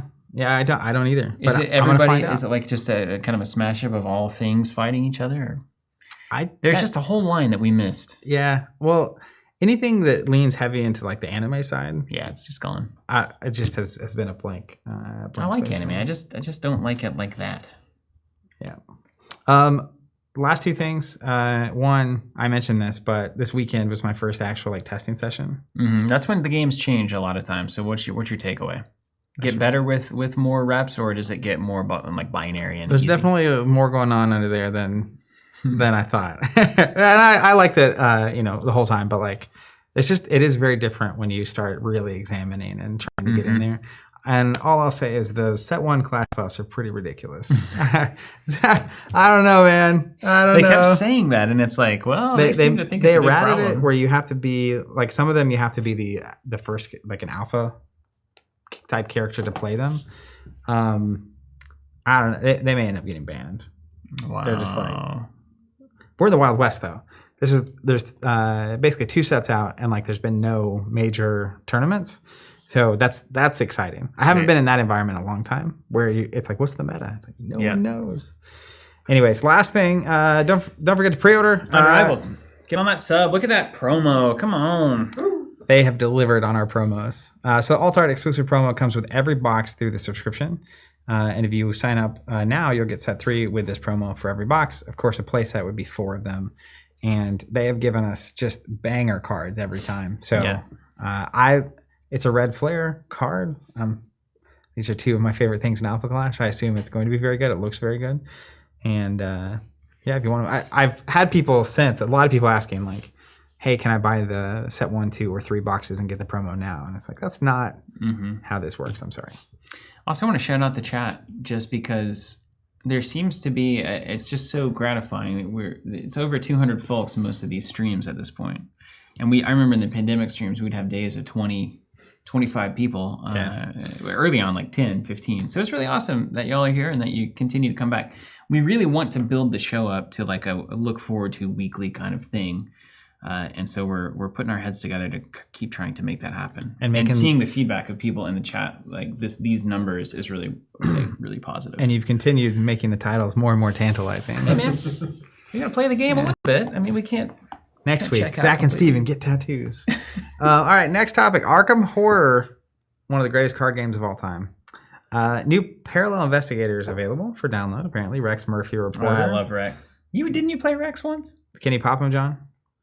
Oh, yeah, I can pop him. Let me see if I played Rex. Rex. Is Andrew texting you too? Andrew, he's trying to take over the stream. My team has to work. He's trying to take over the stream. I don't think I played Rex. He's just asking for a Zoom call. Right, but he looks like I would watch, smoke a pipe, and read a book. It's important that you are familiar with his ability because it's going to come into play in his other 2 cards. Well, Jonathan, you know the last time we played Arkham. So do you think we're super familiar with the way that Rex Murphy works? Well, no, right but here. like when you would either place one of your clues on your location or add 2 Doom. Is it Doom? No, it's not Doom. It's Curse tokens to the Chaos bag. Do the other instead. This can still satisfy the cost of the ability. Remember all those cards that you played that said place 1 clue on your location, cancel a such and such? Instead of doing that, you can add 2 curse tokens to your friends. Or the opposite. Yeah, or if you would add 2 curse tokens to make your friends unhappy, you can instead drop a clue. I'm sure that's going to expand both of those levels of the card pool very nicely. Interesting. What was the other one, John? Can we get Rex back? Get Rex the Superstar? Back. What's the Superstar? Because some of these Superstars are weak. +2 for each curse token revealed during this test. Draw 1 card for each revealed token during this test. Oh, that is tasty. So if you load the bag up like a Christmas tree. That is tasty. And then you're the only one that benefits. Search for truth. Rex Murphy only. Advanced. Tons of good icons on that bad boy. For each clue on Rex Murphy to a max of 5, you may either draw a card or place that clue on your location and return any card from your discard pile to your hand. This is a great card. It's always good. It's always on. That is the kind of card that you want to see in a signature and it's got pool. 3 icons on it. Yeah. Fantastic. So, wow. So basically you can put curse tokens in the bag in order to have clue tokens on your guy. And as long as nobody takes any tests between you doing that and playing the 1 of in your deck, or 3 of, how many comes in the deck? Do you know? How many of the events? Pop. I don't know. Ask him a question. Let's see. Does it have? Does There's it no say? No way to know. Huh. There's just no advanced possible mean? way. What does advanced mean anymore? I don't know, but his weakness is also advanced. Oof. Rex's Curse. Put Rex's Curse into play in your threat area when you would succeed at a skill test. Reveal an additional chaos token. If it causes you to fail the test, shuffle it back in. Okay, so okay. That's going to be a fun one to play. Yeah. I would play that in Arkham. I think it was pretty cool. Arkham carries on. I've heard nothing but good things about the Hemlock Vale expansion. Well, now that we're back into Champions, maybe we'll play some Arkham too. Oh my goodness. Arkham's so difficult though, because I feel like once you pop, you can't stop. Yeah, it's like, do you want to start streaming a D&D campaign? It's literally like the thing I said earlier about the movie, where it's like if you watch this, you've got to watch the other 82. It's like once you, it's like a 10 stream commitment. Yeah, it is. Minimum. Anyways, over to Ashes. Our first Ashes map is officially gone. Wave crash. Well, there was only like a couple of all of them. Yeah, they're so minuscule. So wave crash is gone. Any other ones gone yet? I think a lot of people just didn't know that they were there. I'm Also- completely unsurprised that Wave Crash was the first No, one it to be gets gone. beautiful. It's gorgeous. Per my Told you it was email the best one. inbox this morning, got some hot Ashes news in the future coming. Oh, Very yes. near future. Yes, that's true. You're getting a text from Nick right now, or Colby. My boy Conley in the house. Man, Where did these get there? yeah, I do love Ashes. Ben Sweeney, Marvel Mondays at 2020 again. You should go back to the intro. I did it just for you, Ben. Yeah, very cool. Yeah, so there are still one or two of the other designs Then they're gone on the website. Those were They're left gone, they're over gone. from the print run, so you can get those if you missed them. Next up, Flesh and Blood, the TCG. Of course, at Pro Tour, they do this at the big events. They announce the next set and get people all jazzed up. Partha Mistveil, new talent Mystic. Borders look great. Yeah, the cards look good. cards look In beautiful. quotes, I don't know what we're quoting, but it says a beautifully crafted set for fans of sealed deck, booster draft, constructed, and collecting alike. I thought it was important that they're doing some sealed. They're pointing sealed out right at the I beginning. bet there's a lot of card pop that games card that back? could say that exact same thing, right? I know there's something weird going on with like number of packs you get in sealed or draft, and I don't know. I just heard it, through the mist veil. John liked that one. 3-day preview season, May 11th through 13th. And it kicks off notably their Japan takeover. Which I didn't know until more recently that apparently TCGs are big in Japan. Number 2, man. Number 2. I like that smile at the joke. Just a little acknowledgement that there was a little something funny said there. But yeah, apparently it's a huge deal. Mm-hmm. And there's a lot of hand wringing about what the new chi mechanic is. Resources of some kind. So they're doing the world premiere in Japan. They're printing it in Japanese. And the world championship later this year is in Japan. Is this the last of the major places that are TCG focused as far as getting Fab into those Marketplaces, basically? I think so. Because I know they had the big like South America, Brazil thing. And Europe, of course, is Europe at this point. And I think in the UK, they're in the States, they're in Canada, Australia, New Zealand. I think Japan is the last big marketplace. like existing market for TCGs. Yeah. Fascinating. Next up, Earthborne. Posted Earthborne. a podcast and playcast with MJ. Andrew, text me some news. I'll read it I'll read it live. Give me some We'll do it Earthborne live. news. Give me a scoop. These precedents you're setting are Give me a dangerous. scoop. Earthborne. Yeah, MJ. I saw Did both we the talk about that? I saw both the podcast and the playcast go up, and I've not had time to check either of them out. I watched the podcast. It was very nice. You I haven't watched the Playcast yet. podcast? Well, I listened to it. The Should we do a playcast is like advanced day 8, and I can't do that. You don't want spoilers. I want spoilers. That's the Alarcom problem. Why are we making videos of us playing if you don't want to watch other people play? Well, we're just playing the first scenario. Well, not recently. The last time we played, it was like day 6. When we played. Well, it's because the people wanted it. They smashed the like The button. so I people listened to wanted it. because the people wanted it from If they us, but smashed the not like from button, I Earthborne gotta team. do Is what that they what you're say. saying? Yeah. Audience. And Next MJ up. was playing on the playcast? Yeah. That's great. I would like to see that. Yeah, me too. Yeah. I think MJ is still living in like the Minnesota area. Yeah. Which is where a lot of the team from Earthborne is. Wonder why that is. Beats me. Marvel Champions. Age of Apocalypse released on Friday. Again, shout out to our subscribers. Couldn't do what we do without you. Andrew does have some news. They're now officially sold out of first printing core sets. They gone. I know gone Naylor Games worldwide. in the UK had some. They're out.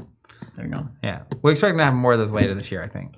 They got the 50th episode of the podcast going live this Wednesday. That's crazy. They're going to, before long, we'll have more episodes That's than us. more than we've had in the past 8 years. Yeah. Feels Well, like. I'll leave that there. We're going to be playing this today. One scenario, I think. John, I cracked the Angel pack too because I'm playing Angel today. and I'm playing. One of those two. Magic or Bishop? Is that right? Wait a second. Does it say? I don't know. We'll figure that out in a minute. Just a little market research for you. Well, no. The thing confused me. I hadn't really Two looked. complete pre-built decks, Magic and Bishop. Oh yeah, I got distracted because it has the villains on the back. And I saw War and Famine, of course, and Apocalypse of 4 Horsemen. But then I saw Dark Beast, and I was like, what? That's what really threw me. And there it is.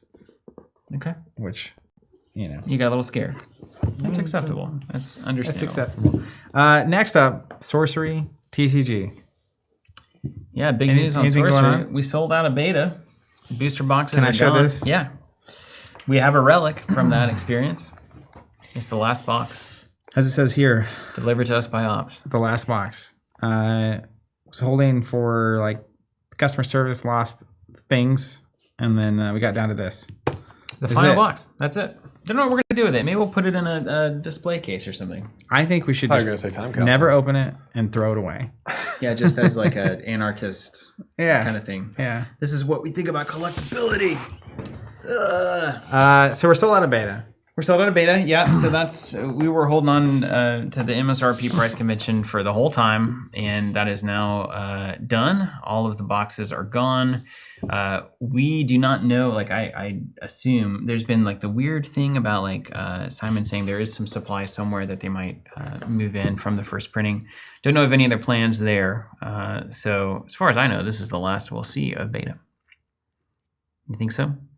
You think they should? So we talked about this on the reprint thing, and obviously this is The reprint conversation. It's been a consistent question of like, do you think the reprinting of beta is worth doing / necessary, or like wait for revised in a year, or what? There's little weird variables with Sorcery to me. One set a year being one of those variables. That is a variable. But I don't know. Like we had it in stock for months. I think it was exactly like 4.5 months at MSRP. Yeah. Which I love the fact that that is the case. But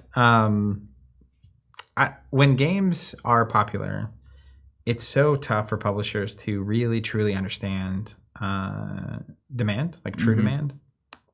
A million reasons. One of them is players go into a store saying, hey, do you have product? They say no. And a store gets 30 people coming in saying that. A store is talking to a distributor and says, I need 300 boxes. And then they tell that to multiple distributors.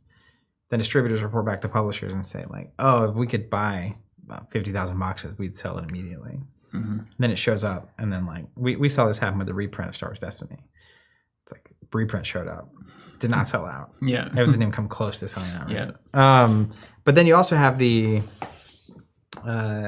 reality that we only have one set right now. So this is more impactful when you have a game with lots of sets a year, because when there's only Unlimited's kind of going through this. Apparently they ran out, right? While we were live during the reprint stream. But when there's only one thing to collect in order to play, then it's really easy for everyone who's excited about it to go really deep on that one thing. But as soon as you have 2 sets out or 3 sets out, now there's like a wider range of things to get. And so it's also easy to play into the hands of like speculators and think demand is higher than it is. But you also want people to have access to the game. And if you're at this point, if Arthurian Legends is coming out later this year and this sets out, I would assume Arthurian Legends would get a lot of people excited about the game, potentially get new people in that weren't in previously. So you have the problem of, how do you get beta? But also, back to the altered conversation, is it actually a problem? Because singles for beta are still very widely available. And even things that went a little crazy over the weekend, but even still, it's not crazy. And Unlimited has the same thing going on, where it's like, it's not actually that. If you want to buy a deck or enough cards to play, you obviously don't have access to just sealed, limited, that kind of thing. Prize packs. Yeah. Which is tough. It's not that you don't have any options. But you also got to, the question that I always ask is like, okay, so like based on what we've seen in other games that are not pursuing the same strategy as Sorcery, here's a take. But based on Sorcery strategy and what they intended and what they were hoping for, is it a game that's available for 4 or 5 months, sells out, and then the next set comes out and it's available 4 or 5 months, sells out? Are they okay with that? And are we okay with that? Because like all the product they printed disappeared. It's sold out, right? So there's no product available. There's no booster boxes available. So to then come in and say like, well, what they're doing is wrong, it's kind of hard because I don't. Based on what they did, maybe they thought that would last a year and a half, but it didn't. And so it's fine to be more successful. Like my whole thing is, I just don't think that people need to be just engaged with the same product over and over and over so that they don't leave for another shiny object. I think that we can all... You don't understand sorcery stream, right? Yeah. Everyone who got in the first 4.5 months and was able to get booster boxes at MSRP, you're here, you've got some cards. Whenever Arthurian Legends comes out, you buy some more boxes, you play it. New players, Arthurian Legends comes out, they're like, oh, Arthurian Legends, wow. So I'll buy some boxes of that. I can't get beta. That's kind of an issue. If we assume that the new player is supposed to have access to everything that's come before it, maybe it's an entirely new strategy. Think about, this is the collectible games that we think so fondly about. That wasn't the case at all. You come in on set 3 and you get to play set 3. Yeah. And so maybe it's not even I guess at every turn, everyone's trying to maximize every possible variable for everybody. And you got to understand that based on what sorcery wants or what the strategy of that game is, you're not going to be able to. You have to maximize the variables you care most about. Yeah. Yeah. So I just don't know. Per the reprint conversation, were it me, I would not let anything get in the way of getting Arthurian Legends out. Yeah. And if I had to choose between printing more Arthurian Legends or using some of my bandwidth to print beta, I would lean towards Arthurian Legends. And sorcery is uniquely set up to do this because they're a bottom-up approach on organized play. So it is kitchen table focused. You don't have to have access. If Fab had this problem, it's a much bigger problem. Right. Yeah. If you just can't get a tunic, and there's a pro tour going on, that's more problematic. Or pro quests are going on or whatever. True. So it's both a blessing and a curse the one set a year because it's sold out right now, and we've got we're in April. Today's April. April. And they've said one set a year. So I don't know, maybe we have 4, 5, 6 months before the next set comes out. So if you were any other TCG, at this moment, you'd have set 2 coming out. Oh, you would already have had set 2, yeah. It would have been a month ago. And then now collector interest and or just player interest is having to buy 2 things. And you have another product on the shelf and potentially another starter set. And then even if set 1 sold out, but you're not that far from set 3. Yeah. But because of their approach, I think and I saw you talking about some of this on the Discord over the weekend, they have the space to make different decisions and to take it step by step. And what I do know is that printing takes time. Yeah. And it takes time to get products physically over. So, and you have to also ask, even if there is demand, is there enough demand to fire up the printers? Are you willing to commit to however much it makes sense to print and what that looks like? But it's complex too, because I know there were regions that had significantly less product. Oh yeah. Europe, Asia. Very, very low.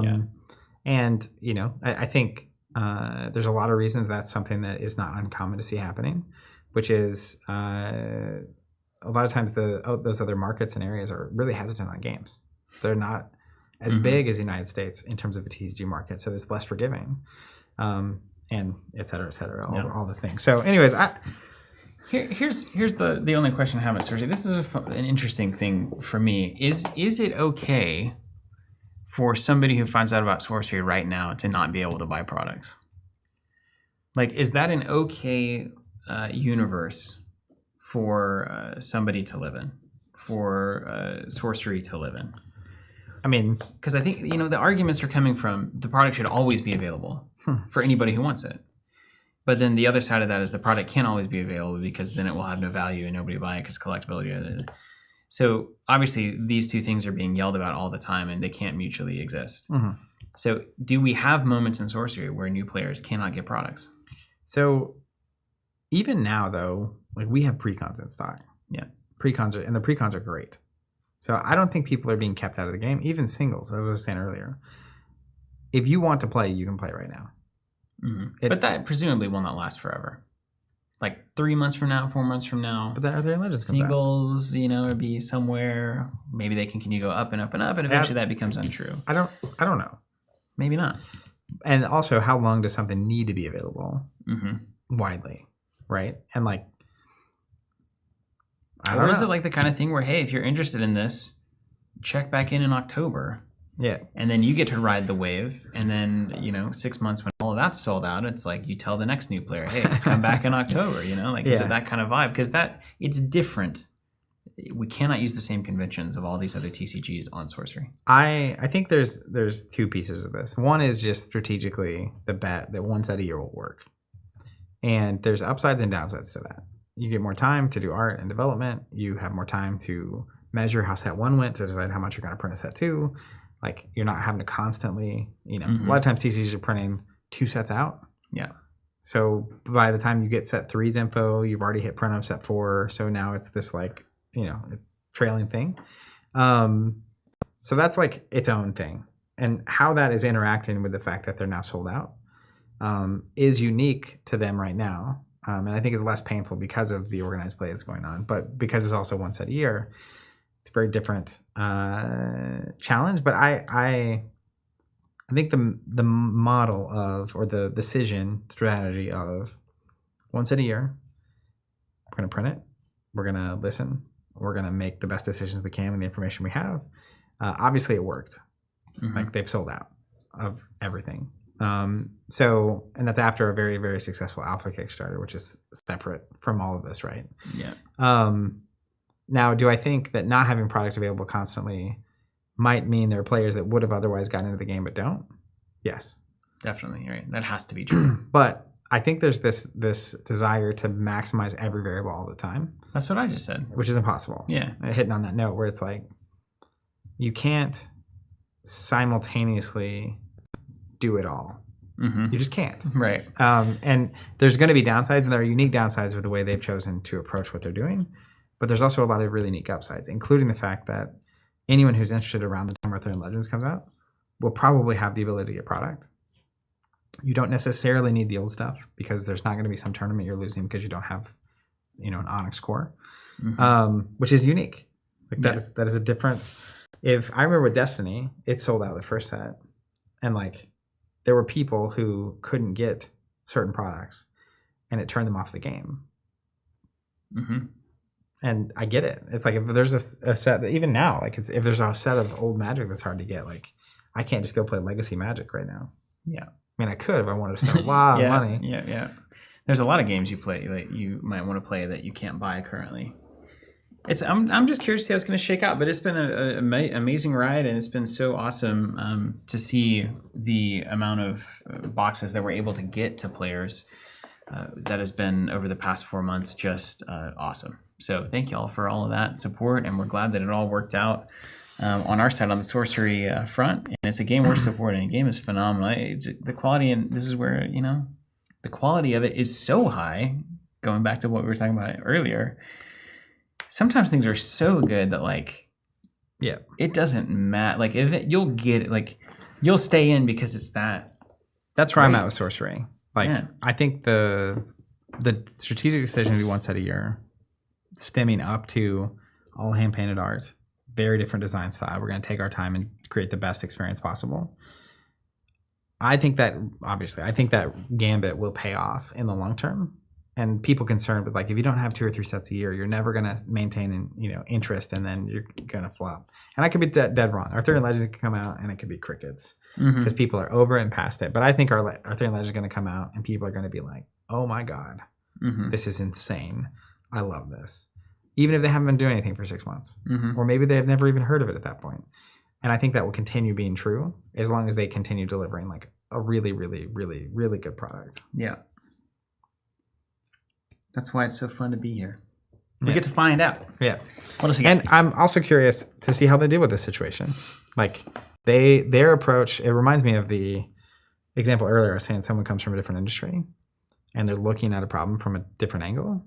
And so it's been very clear from the beginning of the sorcery experience that Eric and Eric's Curiosity, the whole team, is not looking at this through the same lens as a lot of people in the industry. Yeah. So we'll see what they do. Yeah. Get your popcorn. It'll be a good ride. All right. Other comments worth having, Jonathan? I saw some come on the screen. Yeah. They're the ones that came on the stream were sort of self-contained. Cool. No, I think we're.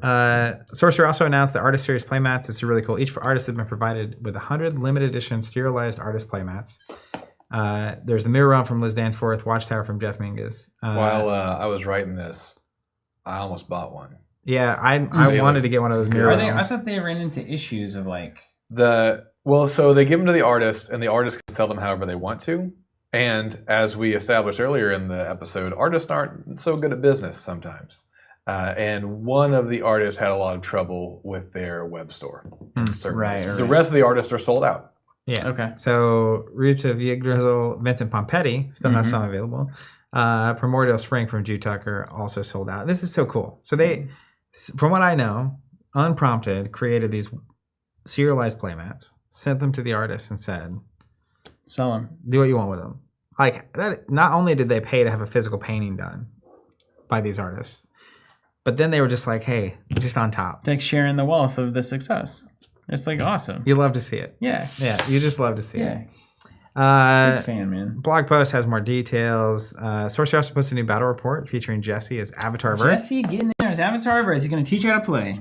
Yeah, he did. He tried. And finally, last but not least, we arrive at the gameplay. It is Marvel Monday. Let's open it up. I'm gonna get some water while you're doing this. Here's a look at the box, the inside of the box. First thing you get is a little rule book here, little extra rule book there.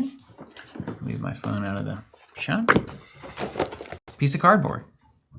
Excellent. You recycle that right away. Yeah, that one's for Andrew. And then we've got, I've got the angel pack, so don't think about that. And then we've got, I guess this is kind of it's supposed to be the right. We got 5 stacks of cards, and Zach and I are going to have an experience with the box, like anyone would if they're coming into Marvel Champions on this box. I am, as I said, going to play out of the Angel Hero pack because Archangel is my favorite hero. And there's this big version of Archangel that I want to play real bad.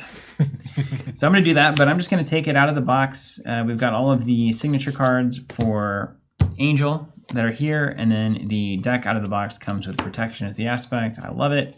And we've got some neutrals as well with the Obligation and the Minion set. And that's what we're going to play. And then Zach's going to choose, I guess, either Bishop or Magic. And I guess I'll get these out for him. There's Bishop, there's Magic. We'll play those decks out of the box. And then these will be all of our enemies that we'll unbox and find out how to play with. We've got some old Cosmic boards, which I'm stoked to see. And we're going to have a good old time on the tabletop. So I have here, this is my limited editions spider board. I don't know what we actually call it, of course, but I have this one, which is even more limited in black, same design with a red back. I don't even know where this came Did that from. even make it to? Did that make it to print? This is a prototype. Journeyman 2 said, "Oh no, Angel's Precon is I bad." saw that. So Steven is like a moth to flame. and also there's a, that's kind of A moth to flame. That's kind of a Like an angel to apocalypse. some feedback for product designers. Like and my favorite hero is Archangel, and I get really jacked coming into my first game of Marvel Champions, and you've given me a bad precon. Because the whole idea is you pick the guy that you want to play, I and might then you not have play. a Hey, great time. and can I get people to smash the like button if I should play Magic and smash the like button if I should play Bishop, and then comment wow. on which one they think I should play? Stephen Ball saying Bishop. And then Wade Jones saying Magic. Oh man. Oh, we got. So if you want to see Zach play Magic, smash the like button. If you want to see Zach play Bishop, smash the like button. Yeah, of course. What's I can do the thing. what's One second. What's Magic's real name? Do you Hold have the on, alter ego hold on. side? Yeah, I got you, buddy. I guess I can open it. There you go. I can't see it on the line. Rasputin? No, the first name. It just looks like I. Yeah, Illyana. Ilyana? Yeah, that'll work. Everyone's saying Bishop. I couldn't even get the poll up. This 2 Bishop. Oh man, look at that. People are all over it. Yeah. Smashed. Someone said smash. That's Wade. What up, Wade? if you want to hear more sounds of plastic being opened, Dude, people love it. smash that like button. I hear people all the time asking if our unboxings would come back. That's true. Unfortunately, they can't fully come back because we decided our souls had value. Man, Speak for See, how yourself. do I? at some point, it's just there's so many LCGs monthly releases. It was a lot. It's a lot to keep up with. I'm Well, I'm organizing gonna get a little poll. What are you organizing? all the cards in this box because I don't know what I'm supposed to do with them, but I know that it's going to tell me to grab different stacks. So I know the first thing I can do is put them into stacks. Man, if I was brand new, I would actually have no idea what's going on. But how many people are brand new playing Age of Apocalypse, right? I'm guessing low. Celestial Tech. That's I'm pretty gonna cool. go ahead and vote for Bishop here. Oh no, Magic was winning. That's close. I was ready to lock and load bit. What aspect are you? Defender. Protection. Is Magic Justice? Because if so, I can't play it. Because then it would be the longest game of Marvel Champions known to man. Watch it. It's going to be Justice. I'll put $5 on it. Journeyman Oh, no, it's said- Aggression. That's good. There we go. Journeyman said that the the campaign versions of the scenarios take longer. We're not playing the campaign version. So if we just did like the first scenario. Yeah, I had originally We could do Four Horsemen, thought we too. would do the campaign version to kind of like wind it up and see what the actual campaign's like. But if it's really that much different, then perhaps we should do the standalone. And then someone else on a chat or Discord, I think our Discord said that the Four Horsemen one was a lot of fun. Like you can see the lessons they learned from Construction Crew or Demolition Crew. Gosh, it's not it. What is it? I love Wreck- construction crew. Wrecking Crew. Oh, the men in the yellow hats. My All right. goodness. So anyhow, that's what we should probably do is that one. Standalone. Okay, Zach, I have done my job, which is to get all of this organized. You got people to smash that like button. I'm gonna go run to the bathroom, so I'm ready for this. The playthrough. Organized is the... And your job is to 51 put all this together. It's 51-49. What are you guys doing out there? 51-49 what? 51-49 Magic versus Bishop. It's I'll tell you Zach's what, own vote that put it over. the Magic players, whoever that persona is, are a quiet bunch because the commenters were all saying Bishop. Oh no. The Magic That's people were why you like, gotta I'll just put it wait to a till vote. I'm gonna, I'll vote quietly.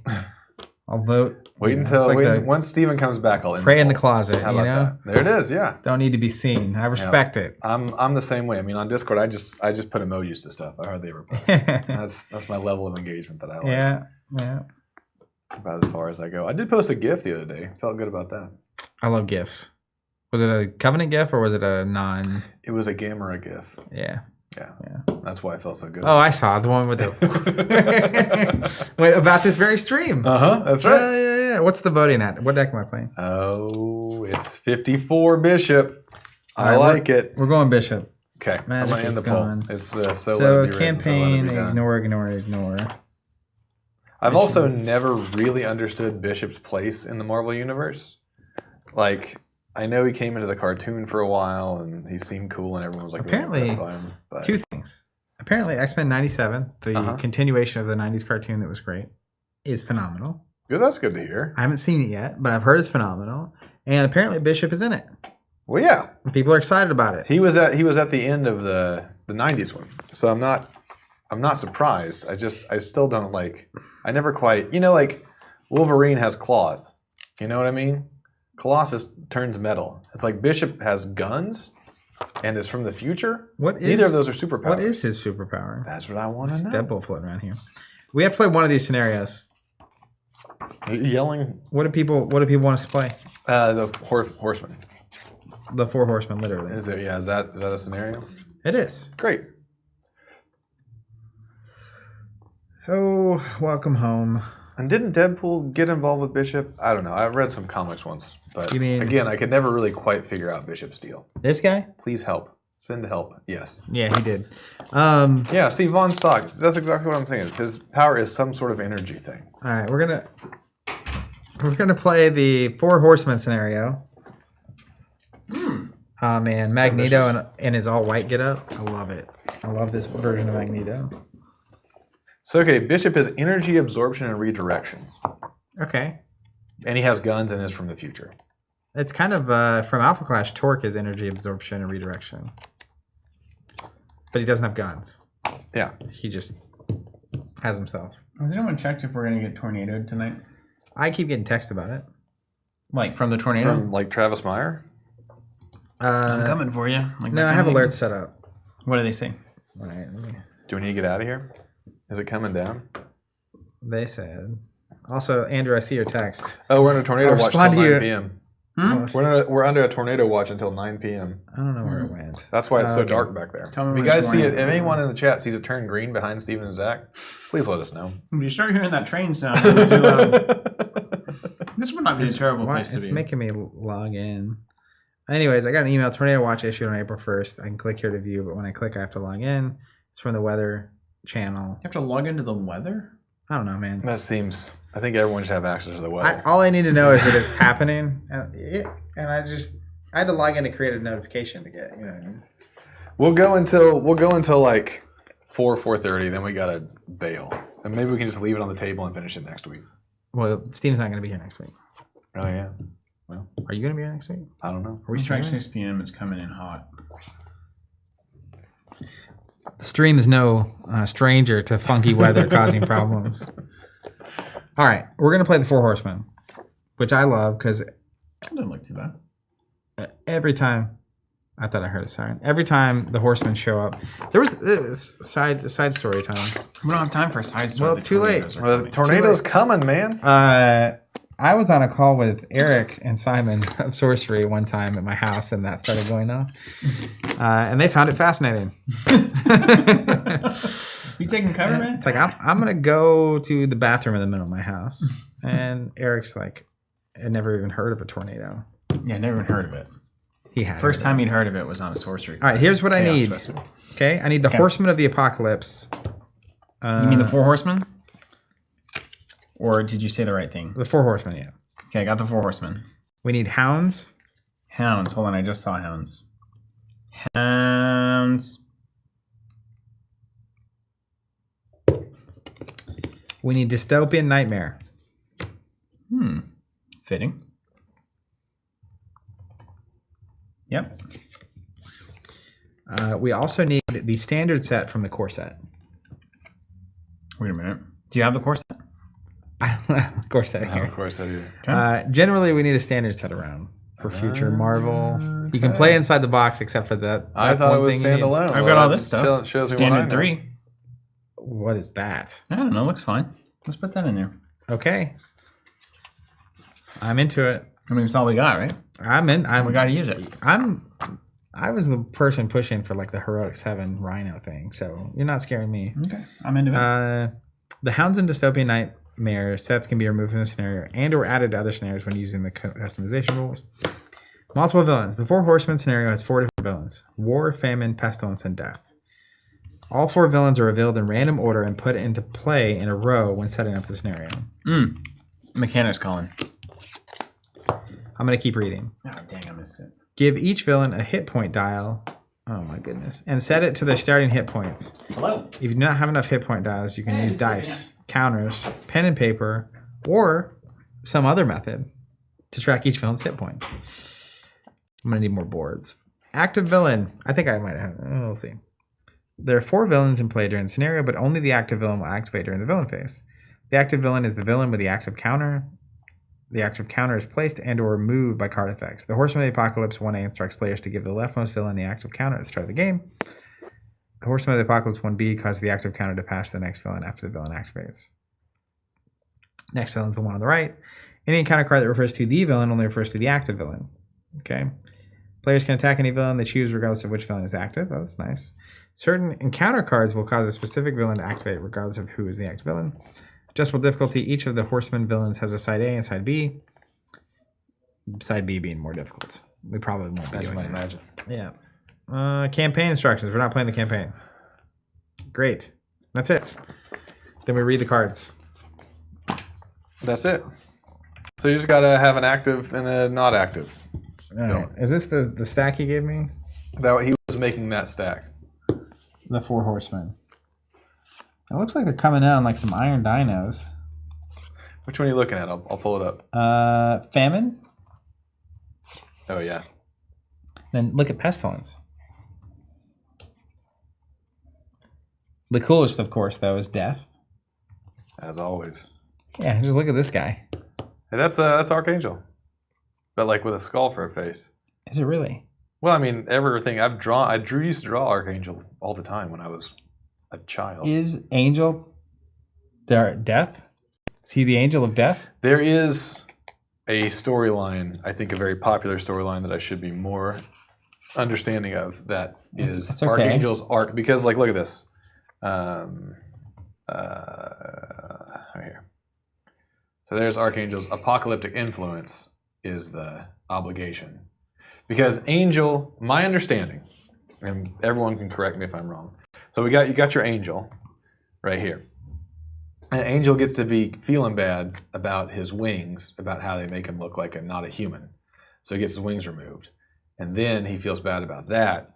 So then he gets up with Apocalypse and gets his wings unremoved. Metal winged. But he does it the metal wing version. And then he has to work for Apocalypse for a while because of that. Wait, is this from Steven's cards? Yeah, it's from Steven's cards. What's is it fold out like that? Yeah, it does. It's one of those triples. Can you, without any comments on the screen, can you pull that again? I just want to see Yeah. it. And it's Angel of Death, so you would imagine.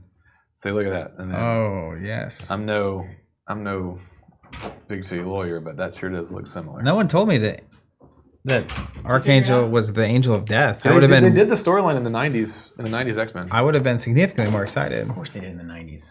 Okay. I think it was great in the 90s. Says old man. Okay. So we're gonna 3 years old. we're gonna shuffle these up in the The 90s. all the way Did to we the 90s. did we figure out what to do? Yeah, Zach read all the rules and now he knows everything. Okay, good. And Zach's great at teaching the rules. Like normal. Do we need Unis or any of this stuff? Can we clear it? Only the things I said. Yeah, you can clear And the everything box else. did come with standard 3, which is the recommended way to play. There you go. I mean, like, Threw yeah. in easy peasy. See, sometimes you gotta be a little reckless to be right. Do you have that fold out angel somewhere? I just want to see it. Zach's crazy. Don't leave it in his hands for too long. Are you like freaking out about the angel card? Also, apparently this is making David nervous. Yeah, I don't know what is wrong with you, but suddenly you just decided to put open water everywhere. Have that you it not shouldn't learned be. your lesson? It's crazy. Actually, you've had like 5 close calls with that exact pint glass of water. Not that exact one. It was different water, I imagine, but you know, Theseus' ship kind of thing. I guess I'm the angel of chaos. There you go. Everyone's saying don't forget the permanent card from standard 3. Yeah, I did see that, and I will not forget it. I'm trying to find my hero. We were playing the 4 Horsemen scenario from the Age of Apocalypse expansion that just came out on Friday. I just want to see it. I did not know that Angel was actually Archangel, the angel of death. Yeah, somebody makes him into Archangel. It's Apocalypse. Oh, there you go. I learned something today. So this is kind of a nice... I'm excited to go home and share Yeah, that. me too, man. First thing I would have been way more into this hero if I had known this is what was happening. Look at this. Little did I know. See, I knew. Man. All right, do we need these cards? These are the I don't other know cards you anymore, told me to man. get. And then this is a permanent setup card. So here's what we're doing. I shuffled these up. We're laying them out left to right. There's only one active villain at a time. I've Read me? did this before. But we can attack any villain. And when it says, like, let's say this guy's active, death. If it says the next Horseman becomes the active villain, the next one is on the right. Okay. Right? Okay. So what's this? That is a setup card from Standard 3. Cool. It is pursued by the past, and it says after you place a pursuit counter here, if the number of counters is at least 3 or more than the number of players, so for us 5, remove each counter here. If your Nemesis minion is in play, it activates against you. Otherwise, flip this card over, and then it'll do something that we shouldn't look at, probably. Do you have your obligation? It's right. Okay, here's mine. Apocalyptic Influence. The Horseman of the Apocalypse. Set up, shuffle the 4 Horseman villains, then reveal them in a row left to right. Place the active counter on the leftmost villain. Each player reveals a random side scheme from the 4 Horsemen encounter set. Hold on, are we supposed to be shuffled up here? Have we drawn our cards yet? We have not. We're not there yet. Let's see if I have a construction crew token set.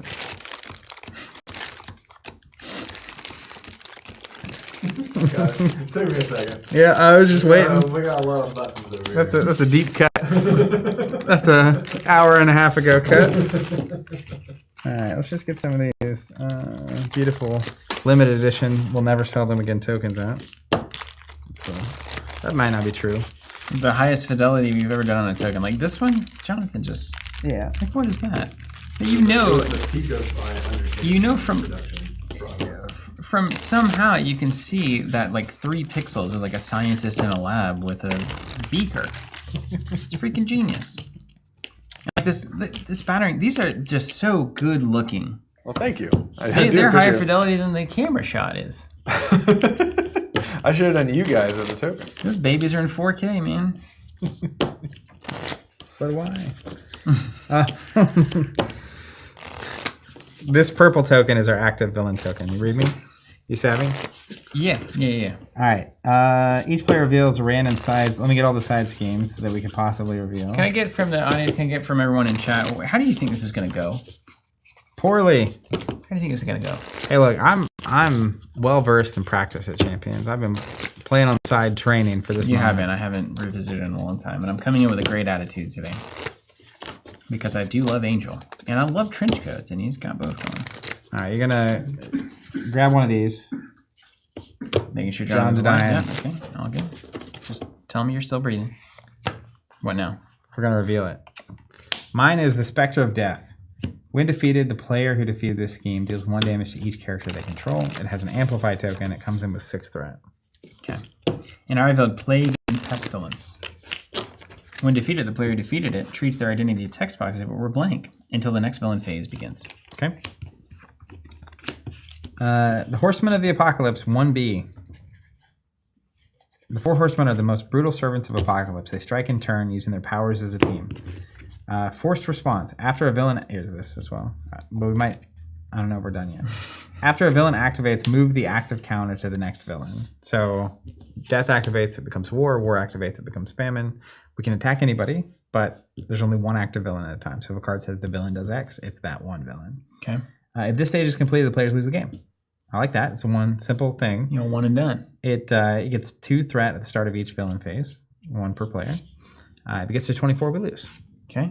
So what happened? I'm going to do this. I'm going to track this here.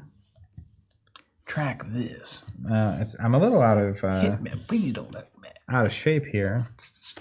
Well, I didn't want to say anything. That water bottle just vibrating over there by the MacBook. You want to put this here since it's permanent? It's so crazy. I know. We have ample. We have so many vessels with tops. I'm not meaning to. And our sponsorship. Yeah, so that's definitely what I didn't want. So I'm. This is what it. Why is this here? It's permanent setup. It needs to just be set over here on this side. This is your. What is this? That's the scheme. All the way over here? We can put it wherever you want. I can't even put doodads on it. You can put it wherever you want. You want to put it here in the middle of this? You have to alley-oop them over to Zach. All right, how about this? This seems like how we should. I don't remember. I've been playing on an actual table and not with a camera involved. So it's weird. Actual table, huh? Yeah, this is a fake table. A faux Green table. screened it. That'd be great. We train the robots to do the streams. Look at this. I mean, this is pleasing. Nobody has this much space to play Champions, man. We've never played it with this much space. Okay. Wait, is that true, Terrence? I thought it was going to look something completely different. I didn't even think it was on a different planet. This seems like some. Terrence knows what he's plane talking exploded. about. His plane Terrence knows what exploded. he's talking about. All right. Schmendrix, this is going to go well. I can feel the sarcasm. Man. And do you have the phases anywhere or anything? I got you. Oh god. It's easy. It's like riding a bike. You'll be at home soon. All right. So when we start the game, you want me to be the first player? That's how the saying goes. Right? It's like riding a bike. You'll be home soon.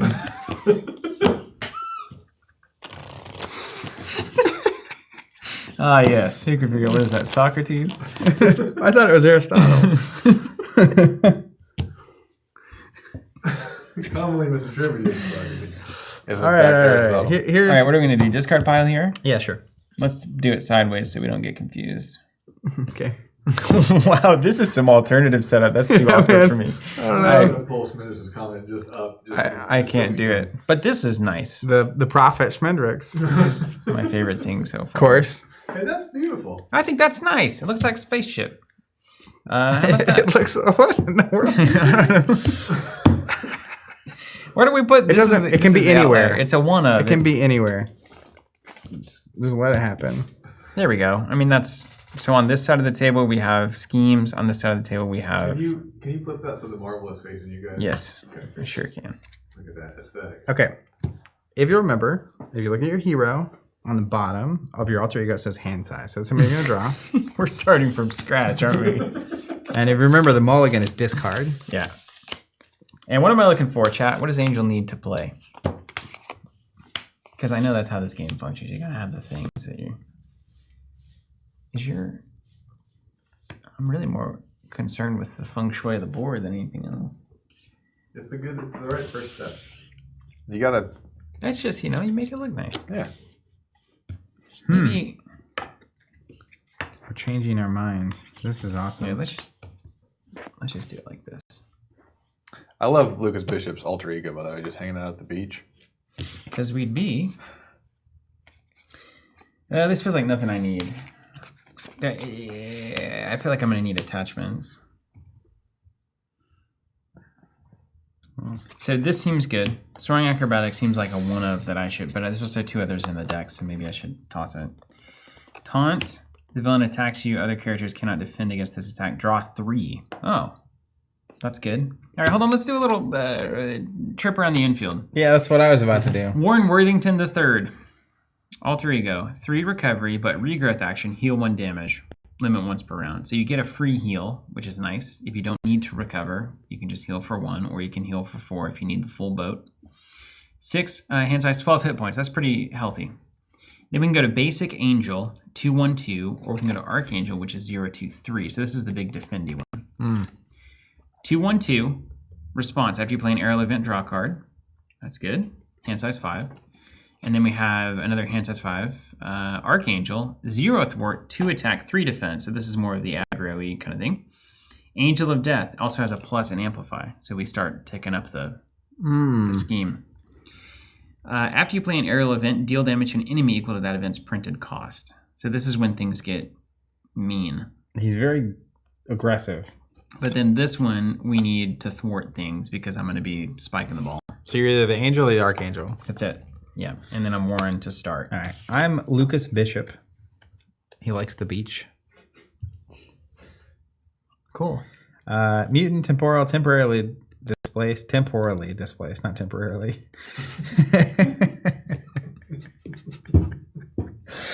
Oh, response. After you change to this form, add a temporal card in your discard pile to your hand. Okay. So I presume I will have those in my deck, and I'll be able to keep getting them back. Good presumption. On the flip side, Bishop, 2 thwart, 2 attack, 1 defense. Energy absorption, response. After Bishop takes any amount of damage from an attack, discard an equal number of cards from the top of your deck. Add each resource card discard this way to your hand. All right, 12 hit points. He's pretty beefy. So here's my opening hand. I had this card called Sidekick in my hand, which I love this Jubilee Wolverine art on this. But it attached to an identity-specific ally you control, max 1 per deck. Attached ally gets +2 hit points and gain is your Sidekick. After you make a basic recovery, heal 2 damage from attached ally. So I recover whatever ally this is attached to that has my little face on it also heals 2. Sweet.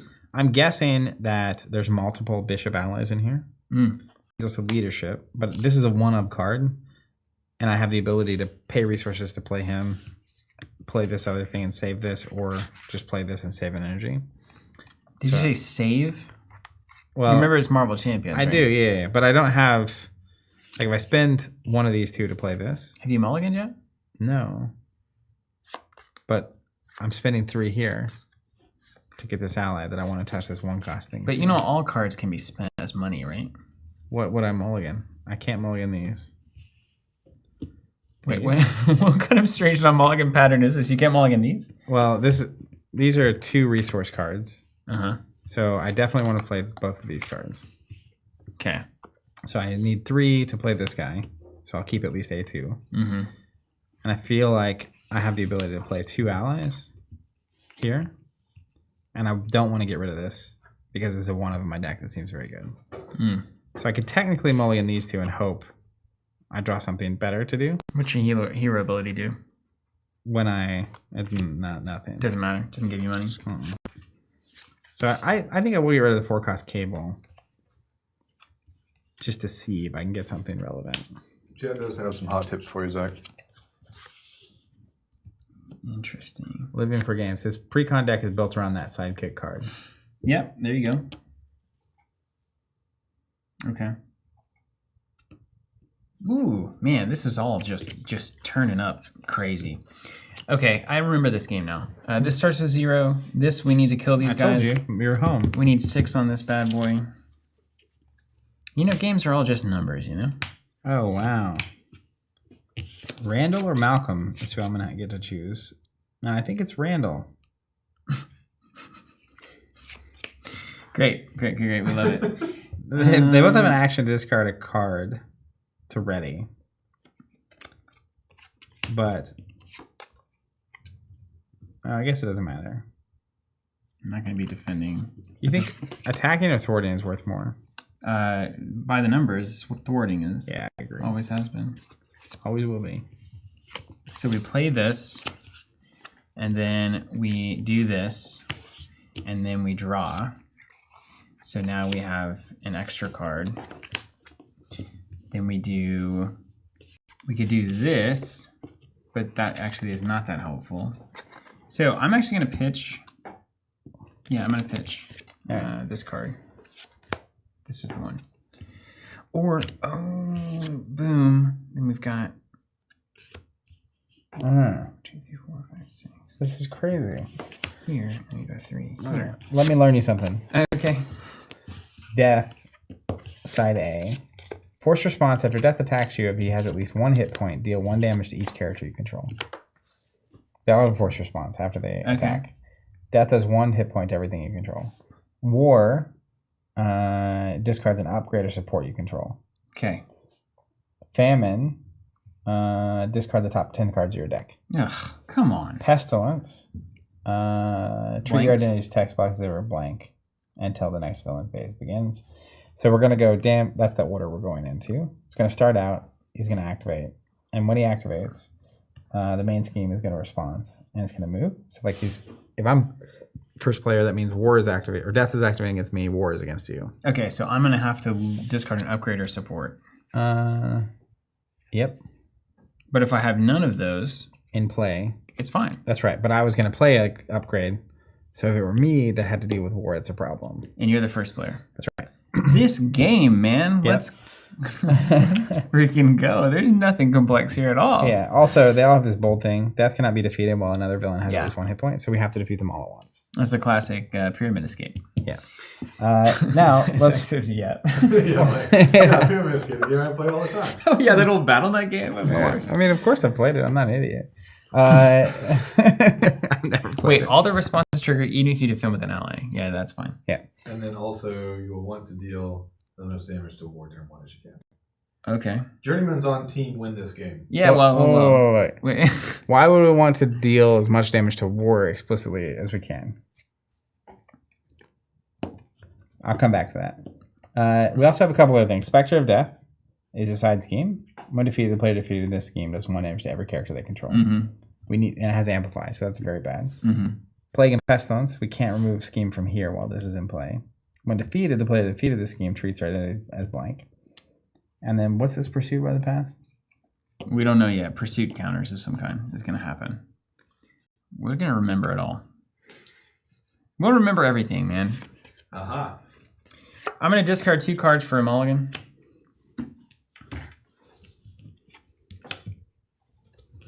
But we can't defeat him, Journeyman.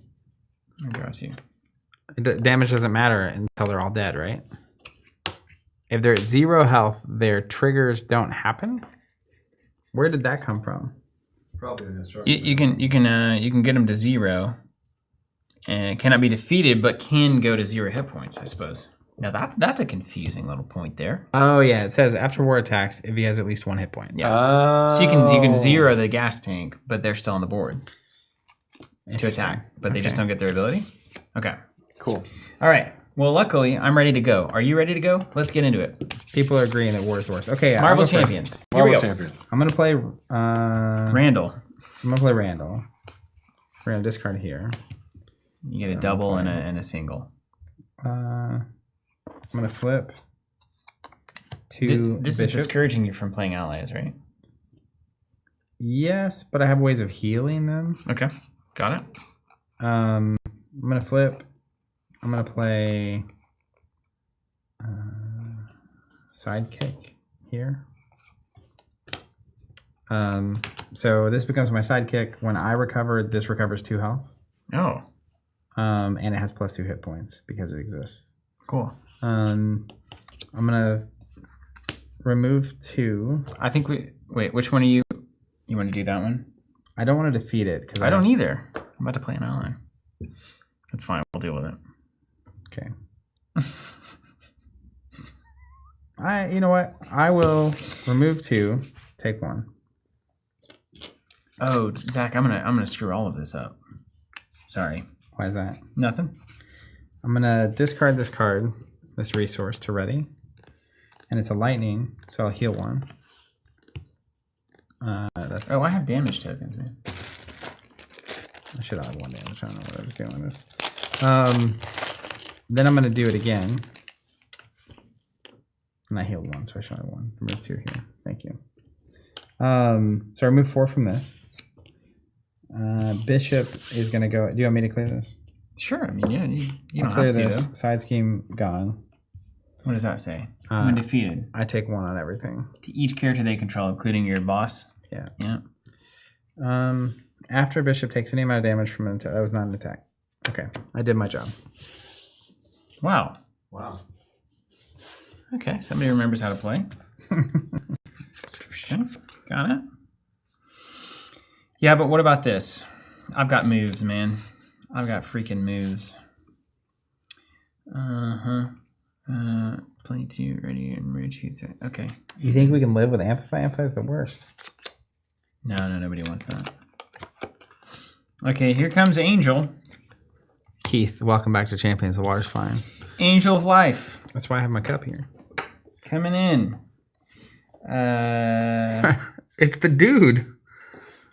That's hilarious. I'm going to taunt.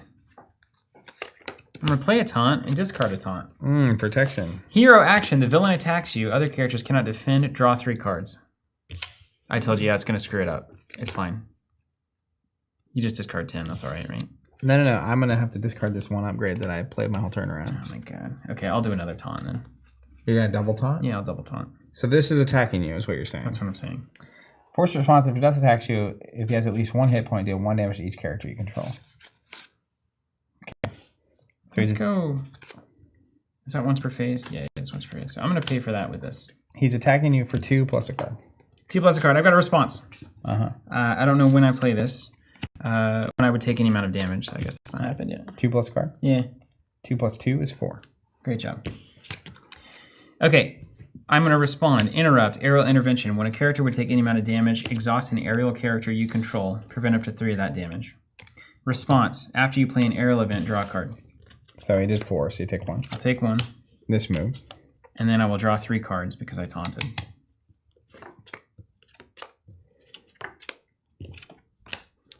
So you use 3 cards to draw 3 cards.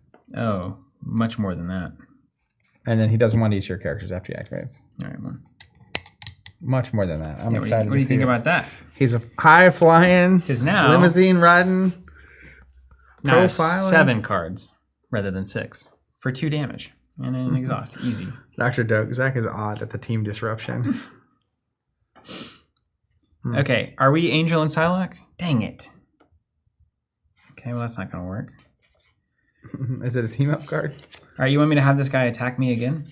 It would help me. All right. How about this? So Steven spent 3 cards, exhausted, took 2 damage to draw 3. No, I drew 1. I netted 1 card. Okay. But now this one's going to be the bad one. Give it to me again. All right, 3 attack. Discard and upgrade. Ready for the bonus? Mm-hmm. After this activation, War activates against you. Do not give War a boost card for the activation. So it's 3 plus 0 and then 3 again. Is it an activation? After this activation, Is he activating or is he just attacking? War activates against you. Okay. Took 3. Can I draw my 3 cards? Okay. Now what? He's just attacking you 3, no boost card. Okay, 3 more. Not a problem. I'm here to heal, man. I'm Archangel. I mean, this is the whole idea, right? I don't know. It's it. I believe. It's the whole. You have a hand of cards, though. I'll tell you that. That's right, man. I got so 8 many. damage later, but he's got a hand of I got cards. so many cards, dude. Okay, but now here comes the moment. He's just getting warmed up. I was just getting warmed up there. It's just teasing him. And then do I have to do this 10 cards from my deck or discard That's an if it upgrade? activates. Okay, it didn't activate. That's right. All right, we're going to double Power of Flight to play Siren, an aerial card. So I get 2 resources on each of these because it's playing for aerial. So I'm going to pay a 4-cost minion there. Love the flavor text. Yeah. Then we're going to do... could do this. Oh, Siren. That makes Siren, sense. yeah, that's a better way to say that. You were just using the French interpretation. Who's Psylocke? Oh, after Psylocke attacks. This is Psylocke. Yeah, Heal. your ally. Angel, heal 1. Okay, from Psylocke. Got it. And then Metamorphosis there, remove 2. I need to stun. Who am I stunning? It only sends a minion. I'm here to Oh, bummer. yeah. That's not ideal. Okay. But that's okay. These aren't as good. What's this one? Ready, remove 2 from the main. We don't have anything on the main scheme there. So even if war's not active, if war activates, we move the token. Yeah. He activated again off that card. So this moves here. Okay, what is that going to do? I will get I'm going to be blank. You're going to get the deal damage to each of your Oh my things. gosh. I'm here for a turn 1 death. Archangel of Death, you know what I mean? Just dies, YOLOs himself off the board. It's like, all right, we're going to go tornado. All right, so these cards are useless to me right now. Oh, great. And then this All those cards you drew? This one's good. Well, there's nothing on the main scheme, and then we don't have a team up. We're not teaming up, so that's a dead one. Could you have played Psylocke instead of Siren? Oh, I can play Psylocke as well right now. Okay. I just don't know if that's right because I'm about to take 2 damage across all of them because of death. Yeah, it sucks. So I don't want to necessarily play and just lose that value there. If you can do 18 to death, it won't happen. We've got this. We've got this. Okay, let's go ahead and pay 3 for Psylocke. And then I'm going to pay 0 for Render Medical Aid. Victory 0. Put 6 on there. And when defeated, we each heal a total of 5 damage from among characters we control, which is going to undo a lot of the damage that I took here, of course. And then, what do you want to attack, or? That's up to you, man. You want to start clearing this thing so you can heal eventually? Yeah. How many? Let's just remove 3 there. There you go. See, it's that simple. It's that simple. And that's it. And that's a great champion's turn right there. All right. Draw back up. Wow, I have so many resource cards. That's crazy. Okay, here we go. Wow. Cannonball. Oh, wow, he's good. Who? Cannonball. Wow, these could be good cards. Cool. Okay. Chat believes that Pestilence would blank you after you get to trigger Bishop's ability. Okay, blanking happens after. So here's what's going to happen. Okay, we do the things. Threat on first. Threat on. 2 on. Okay. Then we activate against us, so I'm the first player. So Pestilence will activate against me, attacking. I'm just going to take this to the teeth. So it's going to be 2 plus a card. Wait, do we actually activate? We stand up here. Is that You should be. So you take your player turn. After we do all that, we draw back up and it's ready. okay? That's right. It's always a little. Because then protection can do things on the defense step. So it's 2 plus 2. So I'm going to take 4. 1, 2, 3, 4. And that doesn't do anything. And it's going to blank my text, except for I'm going to trigger first. After I take any amount of damage, discard an equal number of cards from the top of my deck. So I took 4. Any resource cards discard this way go to my hand. So 1, 2, oh, X23, cool. 3, 4, 0. Excellent. Wait, was that bad for us? No, that's fine. If any resource cards get discarded, and I have some in my signature pool, they would have come to my hand instead of being discarded. But we just didn't get any. And we discarded X-23, which I'm sad about because I love that character. Okay, what's next? So wait, activate against me, and this moves. Now death is going to activate against you. Okay.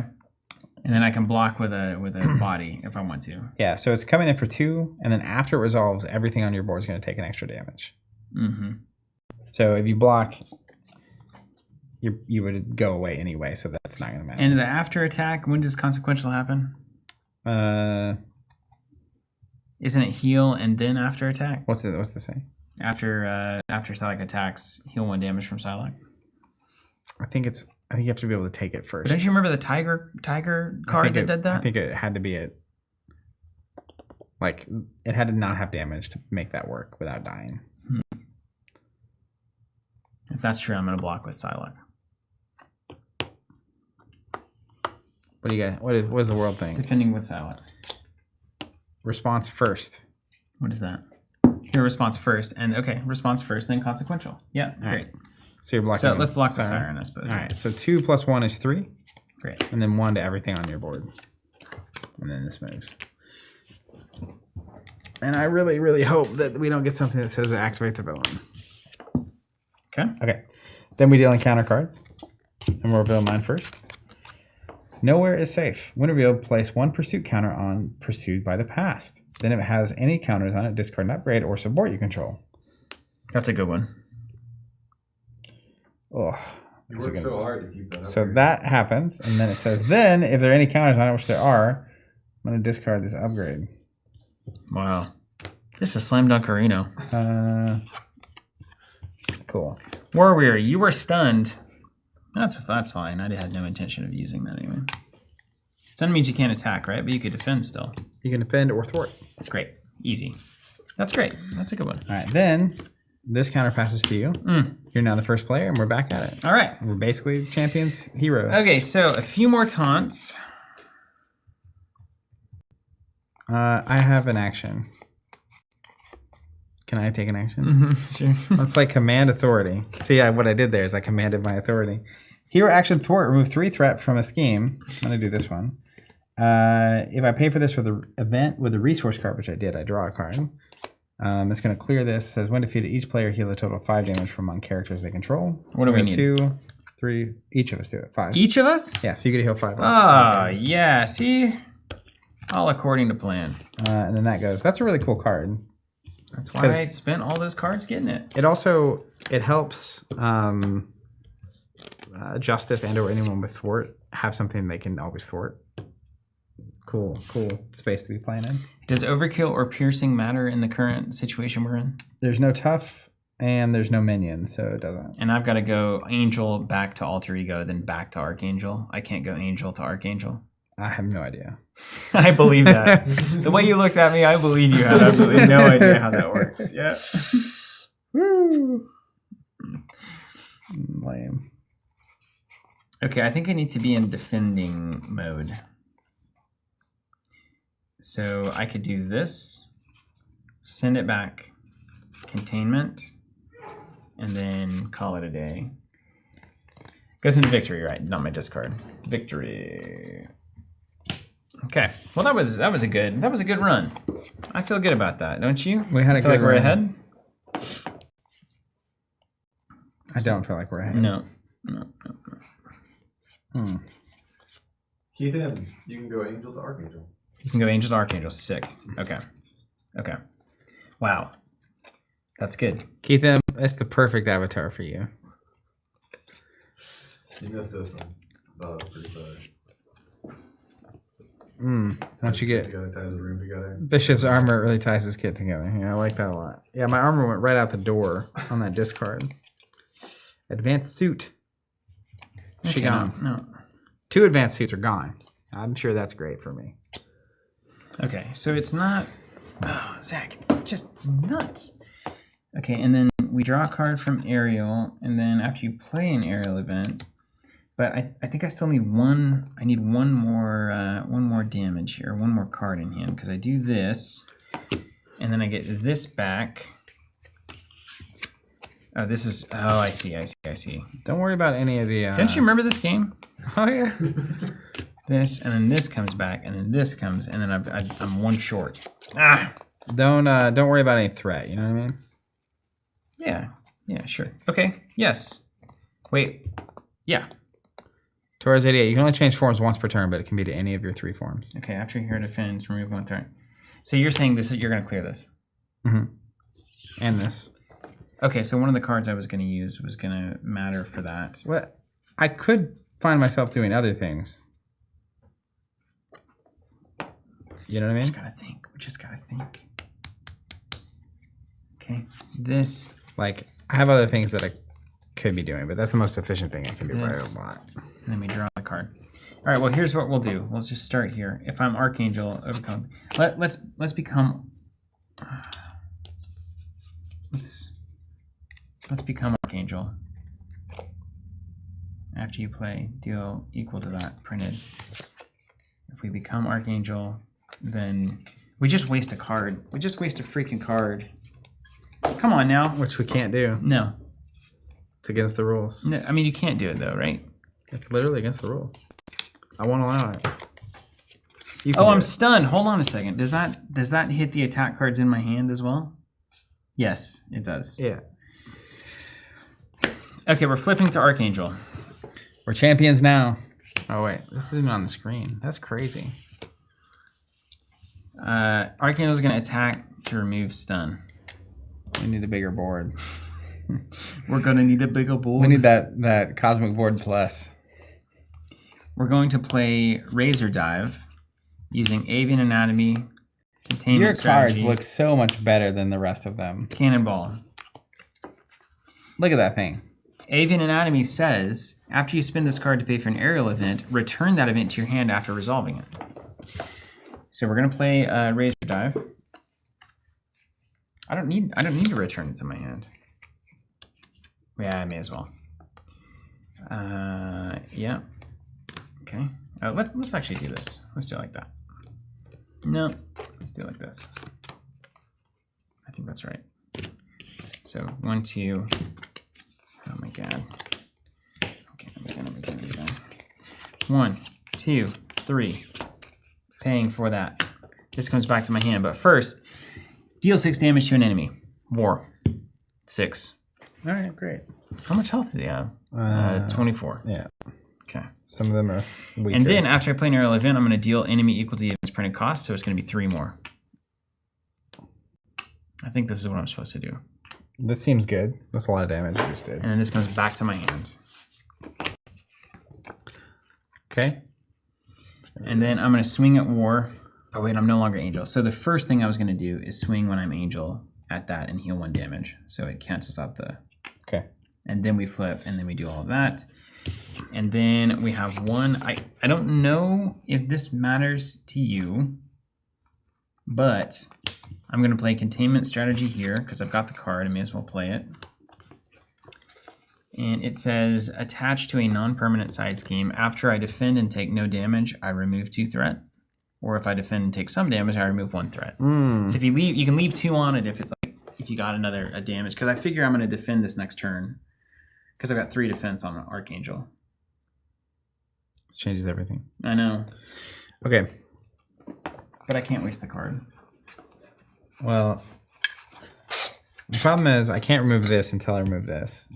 And there's only so many things to remove threat from. Oh, that's so true. If this is going to be a total waste, just let me know and I'll pull it back. It's going to be a total waste. Okay, I'll just pull it back. Sorry. I'm sorry. It has the Hulk problem, Yeah. where all your cards are 3 cost. And it's like, well, Too much. I can only play... I'm going to play Command Authority. Pitching 2, 1's a resource. Remove 3 here. Nice. And I draw a card. Don't forget it's going to blank your text box until the next villain phase. I'm already blank. Oh, wow. Advanced. I'm going to remove...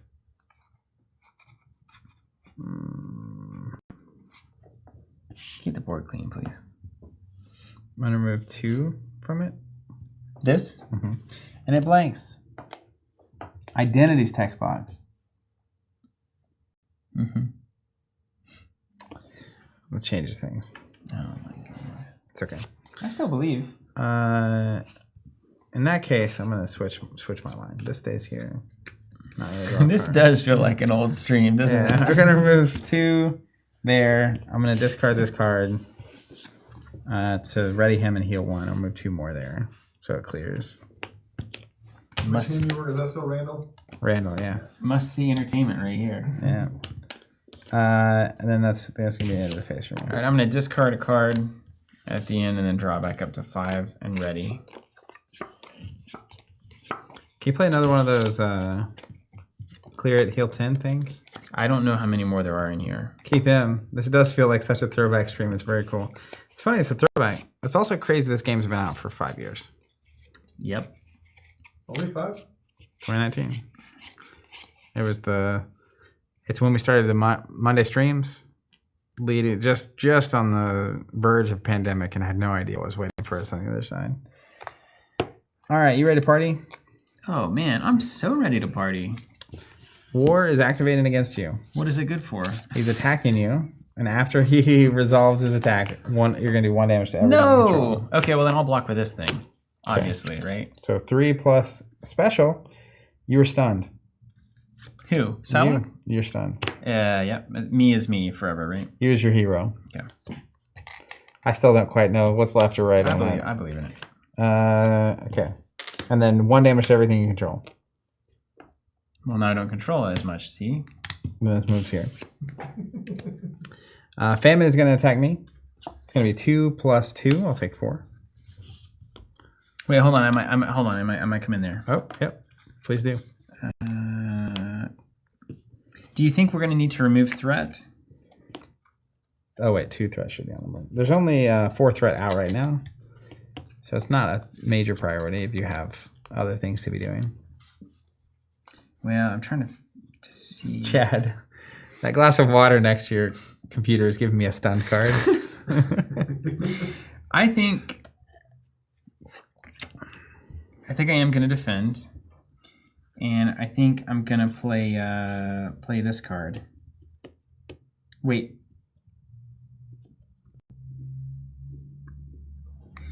How does the card make me defend? If I play a defense? This is a defense, you're defending. So I don't even have to tap to do it?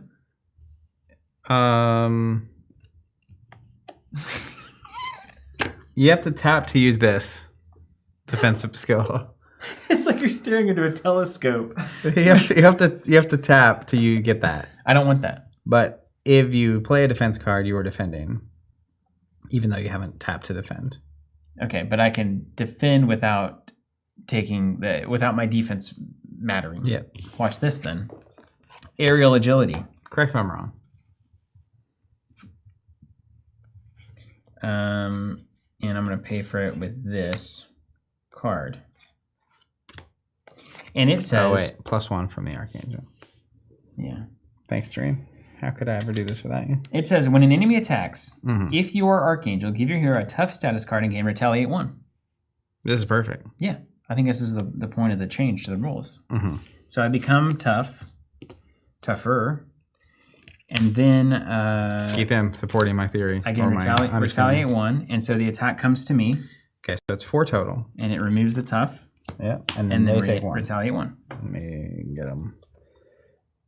Okay, then after that resolves, you discard the top 10 cards of your deck. And then this will shift here. Okay, these wing cards seem important. They look important. Yeah, those are good cards. What's the name of it? Adaptive Plumage. Yep. Okay. All great. I love Angel. I had no idea. No wonder you love that character. Yeah, I have great taste. What is this? Oh, this is my deck. Thanks. Okay. What next?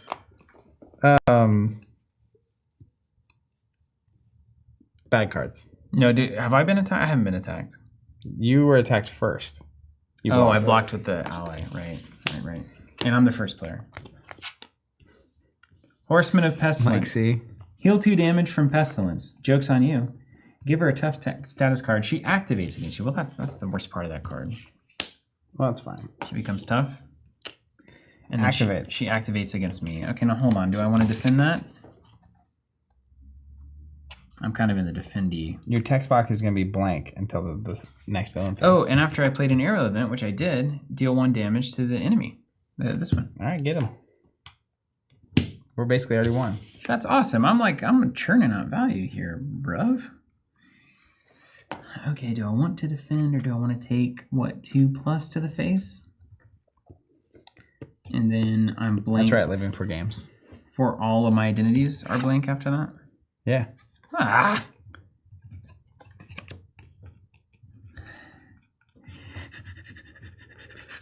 Okay. Fine. I see you, Torres. Let's defend. Okay. 2 + 2. What's that? 4. John's on it. Yes, I knew that one. Okay. We good? Yeah, we're good. Also discard the top 10 cards of your deck, and this moves. I already did that. Oh, you're blank. I'm sorry. There's so many things happening. You're blank. You're blank. You're blank. Mine? Yeah, you're blank. What are you? Hound. Guard. 2 health. When revealed, if you're in hero form, how it attacks you. Otherwise, change your identity to hero form. That's annoying. I'll fix you. Okay. Then the first player token passes. And then it's my turn. I'm in the death spiral of defending. Oh, for the rest of the game. wait. When this happens, I'm not blank anymore because that was till the end of the villain phase. Till the next villain phase begins. So when I take 2 from this, I'll discard the top 2. Oh, you can do that. My thing is I respond, Oh. discard, and any resource cards go to my hand. Oh, hey. Whoa. Whoa. Whoa. That's the best ability in Champions. very good. Are you crazy? And look at this. I know how I'd build that deck. There's this card in here, Stored Energy. It's a signature resource card. It's also temporal. When I go to alter ego, I can put a temporal card from my discard in my hand. Sick. So he can play some fat cards. All right. Okay. Speaking of fat cards, let me read my hand.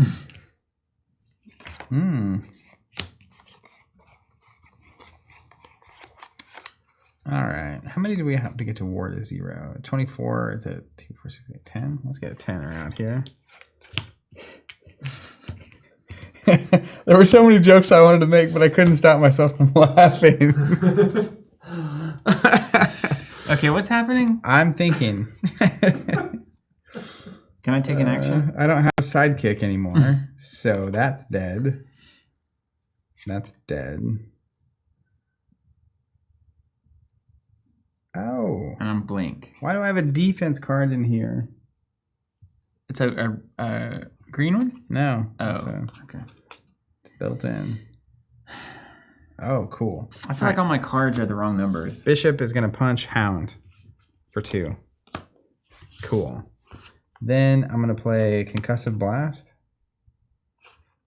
Paying 3. And it says deal 6 damage to an enemy if I pay for this with the Bishop event, Ready Bishop. Or with a resource card. I did. So we're going to do 6 here. Good. Good. So we're at 16. 8 more to go. Let's see.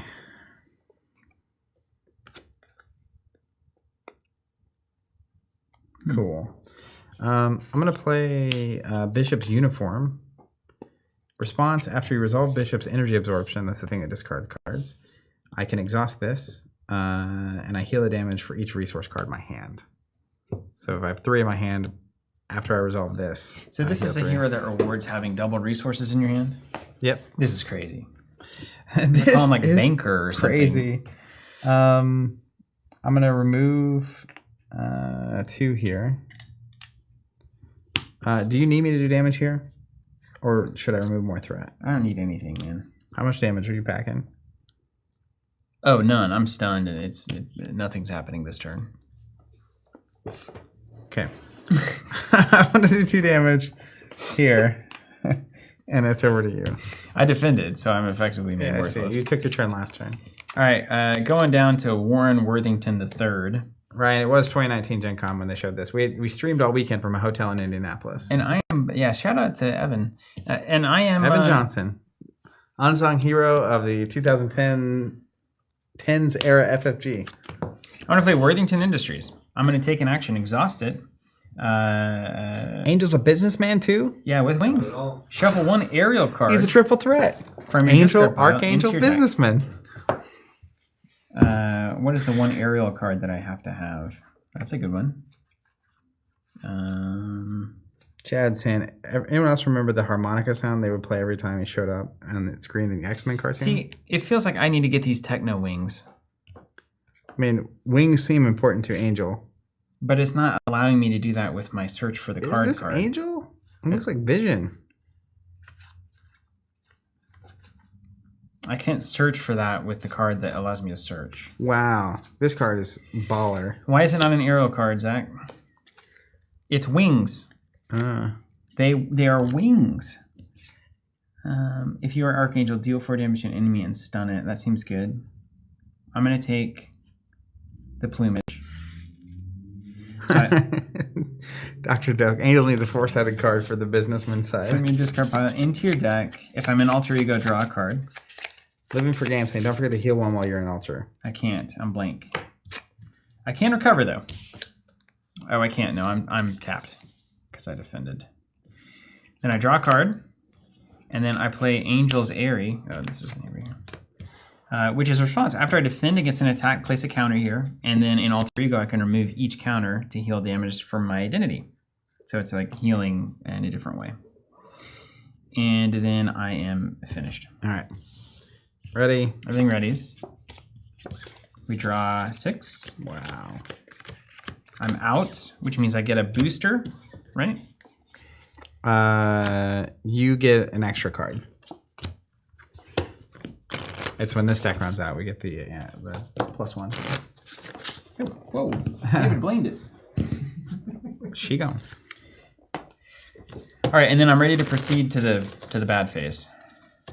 What's Okay. next? First, we're going to put threat on. 2 here. Then Death is going to activate against me. I'm going to go ahead and block because everything I control is going to take 1. Yeah, that's right. So that's we'll right. block here. 2 + 2 is 4. And then I'll take 1 on Bishop. And is this response? It's not from an attack. Okay. Then this is going to move. Mm-hmm. And you're being attacked by War. I'm being thwarted. That's right. After they activate. Oh, these abilities are only after they attack. That's right. Yep. What? So if you're a businessman, you don't have to worry about it. Okay. 2+. Hit me with it. 2+ star. After this activation resolves, place a pursued counter on pursued by the past. Don't like that one bit. I don't want to know what happens when that gets to 3. Yeah, let's not even read it. Yeah, okay. So then this passes here. And then we do bad cards. I'm first player. So here, and then I'll reveal. Hunted. Alter ego action. Discard a card from your hand. Discard this card. It's an obligation. Does this just go into play? Mm-hmm. So watch out because you get a plus card now. We get a plus card. No, yeah. Place a pursuit counter. Then, if it has any counters, the villain schemes. What's that one? That is Dark Designs. Okay, it does. It won't. Because after you place a pursuit counter here, if the number of counters here is at least 3 or more, remove each counter here. Not 3 more than the number of players. So that's 5. Oh, wow. Okay. Great. So it has counters. Keep So reading. it schemes. Here we go. Wait, who schemes? It says the villain schemes. Okay. 3+. It's a 3 for now? Oh, no. 3+, when revealed, no boost. After this activation, Famine activates against you. So activates, this moves. Do not give Famine a boost card. But this activated, so you're going to discard the top 10 cards of your deck. Okay, hold on. Let's run that. Yep. Oh, no, back up. Only attacks. Sorry. So that moves, but then that makes Famine activate again. Yeah. So it's 3 scheme. Any boosts? No boost. It expressly does not boost. All right, so put 3 on. And then this is going to move again. Man, those were some seriously dark designs. That was 1 card. Golden Horse. Attached with the fewest hit points without aerial. Just want to put it here. What's it do? Gains the aerial trait and is considered to have at least 1 hit point. After you attack, resolve its forced response as if it just attacked you, and then discard this card. Okay, so it's a once. That is All right. poopy. Here's my gift for you. Over to you. Wait a minute. You're telling me I don't even have cards in my discard pile to use this. Worthington the third. Okay. Chad saying Angel fits the title of the episode nicely. Business is hard. He's a businessman. Businessman. That's a good word. All right, take an action. Heal 1 damage from Warren This Worthington. is so lame. Okay. Now, exhaust. Shuffle 1 arrow card from your discard pile into your deck if you are in alter ego form. Do I have to shuffle 1 in to draw a card? Based on how that's written? I don't know, man. I don't, right? I don't know. I don't know anymore. I don't. I don't know. I don't have to. It doesn't say if you do, draw a card, right? Right. I see.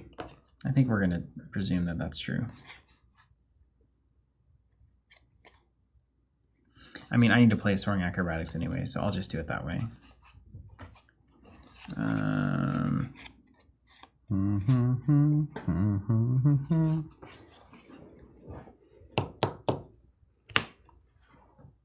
I just don't like any of this.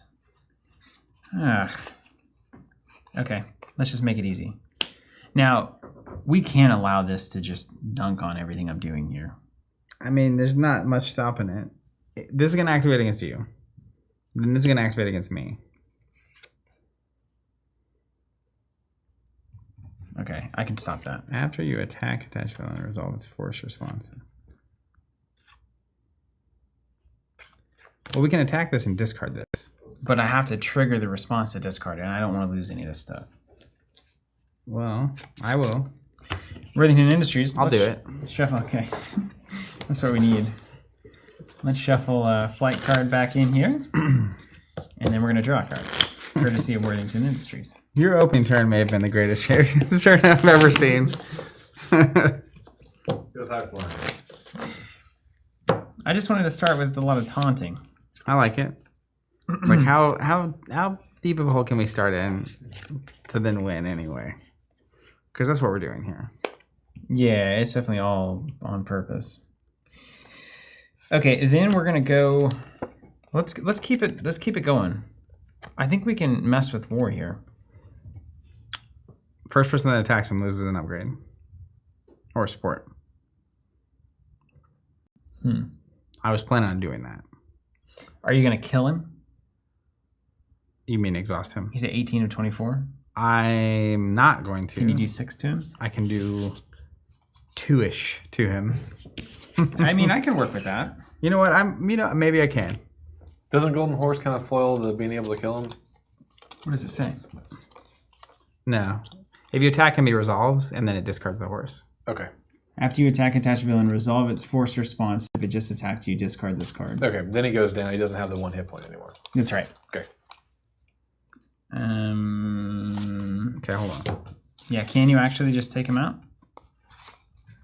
I think I can. Really? Mm-hmm. Yeah. Okay. If you'd like to go ahead and start warming up the applause for my efforts. So, what if I focus on the scheme side of the game? That would be good because we have a lot of threat. I can't do everything. Okay. So that would be perfect, actually. Okay, so we go from Warren up to Angel. We're going to Angel. And then we're going to use these cards. And then that'll create... Ryan Roper, when did you first start engaging with us? Because he was getting demos of Champions back at 2019. That's interesting. In my mind, you're like a pandemic edition. I'm going to thwart the main scheme. I'm going to tap Soaring Acrobatics to get +1 to that thwart. For how many? 3. Got it. Then I will pay 4 to, what is that? That's worth 4. And this is worth Real time, like listening to him work it out in his 3 brain is great. from a scheme and confuse an enemy. Are you going to be an alter ego? I am.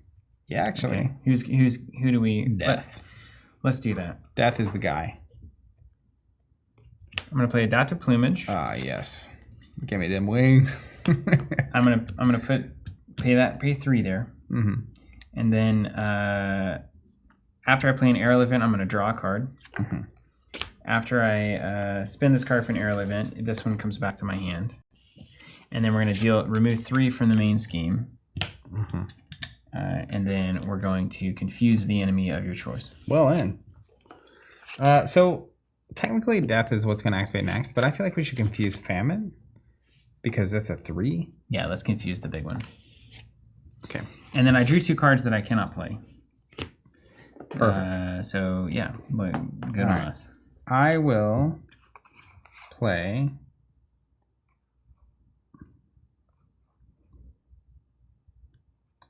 Do that. Just making sure. Could I do this for you? Yes. Dang. Were you an alter ego? Yeah, I started there. I would have. You want to do that? Yeah, of course I do. Okay, so it'll look like this. Just so you know. What's that one you did? Hunted. Oh. It's an alter ego action, so any alter ego can do it. So we played this, and then we put one of those bad boys back in, and we drew our card, and now we're sitting at this.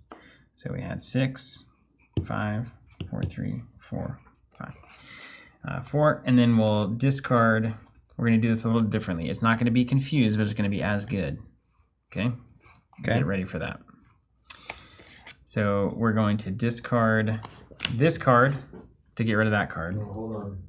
Like, because it's an obligation, maybe it doesn't work? Says you can't resolve obligations for other players, so sorry. Walk it all back. Okay. We'll go back where we were. Over to you. Okay. I'm going to play Suit Up. Cost me 2. It says search your deck and discard pile for an ally and an upgrade that can be attached to that ally. Is it going to be the sidekick? Maybe. Depends on... I'm going to look at my deck, actually. You see Ryan activated his account on 10/11/18. So 2018. First notification of us uploading a video was 8/31/18. August 2018. Crazy. Pre-pandemic.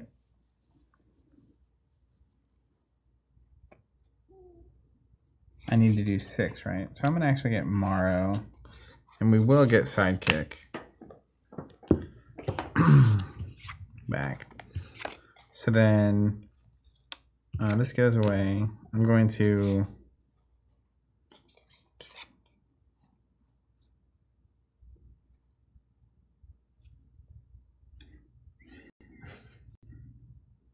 gotta think. Is this the most complex game on the planet? It gets there quickly. Is this like Twilight Imperium level? Do I have to think as much as this in Twilight Imperium? I've never played it. I don't think so. No. It's a brain. No, you know what? I think the thing about it is actually there's just a lot of bits to execute. Yeah. Which feels like a board game. I'm going to attack. I like watching it spin. No, I'm not. I just have to believe that half the things you're doing are actually legal. And I just don't believe that, actually. All right. I'm going to play Supercharged Upgrade. Okay. Then I'm going to attack. And I'm going to do 2 damage here. So we're going to put another 10. Oh, it's flipped to the 20. We don't get to see the 20 very much. The other side's not out, though. And when I attack, this says, after you attack, resolve its force responses if it just attacked you, discard this card. Force response, discard an upgrade. I'm going to play it. Discard the 0 cost upgrade I just played. This Genius. goes away. Genius. Then You're going to do 4 more damage. I am. I'm going to play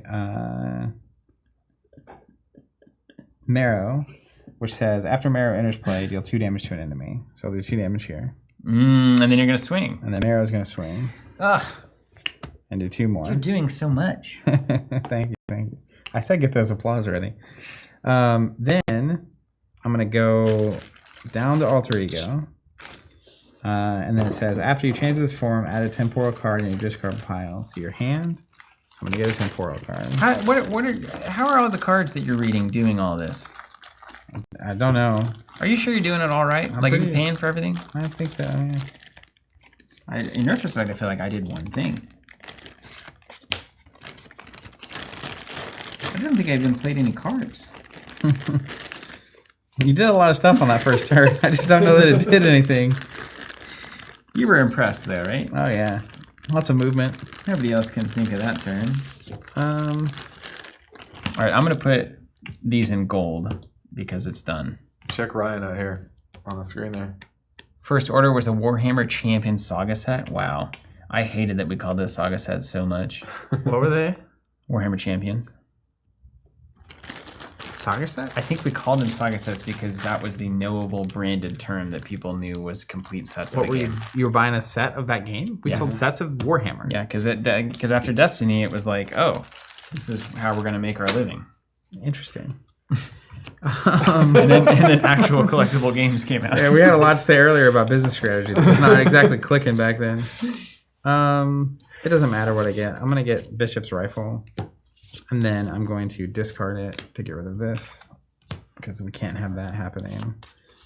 And then that is the end. Ooh, got the fancy smashy That token. means it's done. War's done. It's defeated. Ready? Okay, everything ready's. We can discard and then we draw back up. I'm never gonna play it. This is too much. This is too much. I need to get those wings. I do feel like this is good enough to keep 2, 3, 4, 5. Okay. What now? You're the first player. So Death is going to attack. No, we go up here first. 2 on, right? Yeah. That's going to attack you for 2 plus. Wait, hold on. I might defend.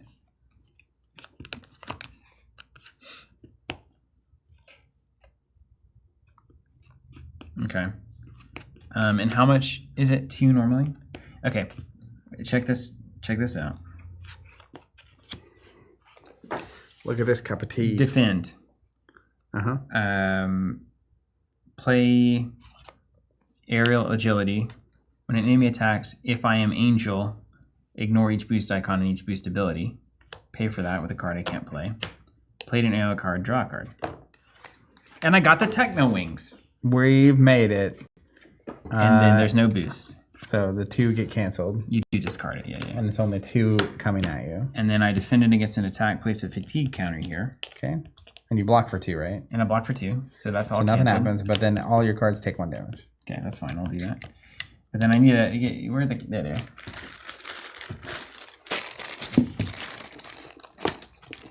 Okay. Is it all your things you're doing? What were you trying to say? What is that? Is this just, that looks like a standard set. Yeah, maybe. We had so many Champions tokens here. I'm sorry, Cosmic tokens. Compatible with Marvel Champions. Okay, then War is going to activate against me. I'm an alter ego, so it's just a scheme. Scheme for 2 plus 1. So 3 is going to go on. 1, 2, 3. Then we're going to go to bag cards. Your first player. So you're first.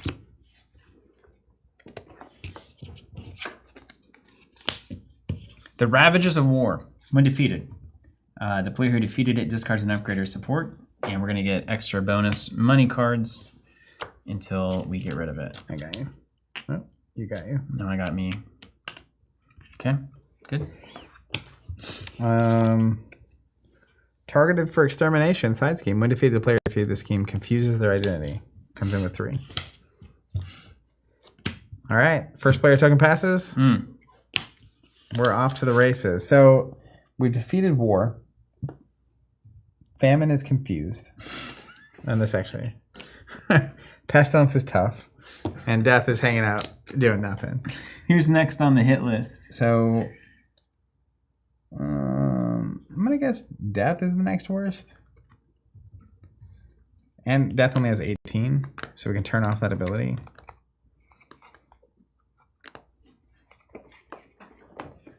So my turn is very simple. Okay. I am going to ready, and then I am going to thwart for 3, and that's going to be it. Deal.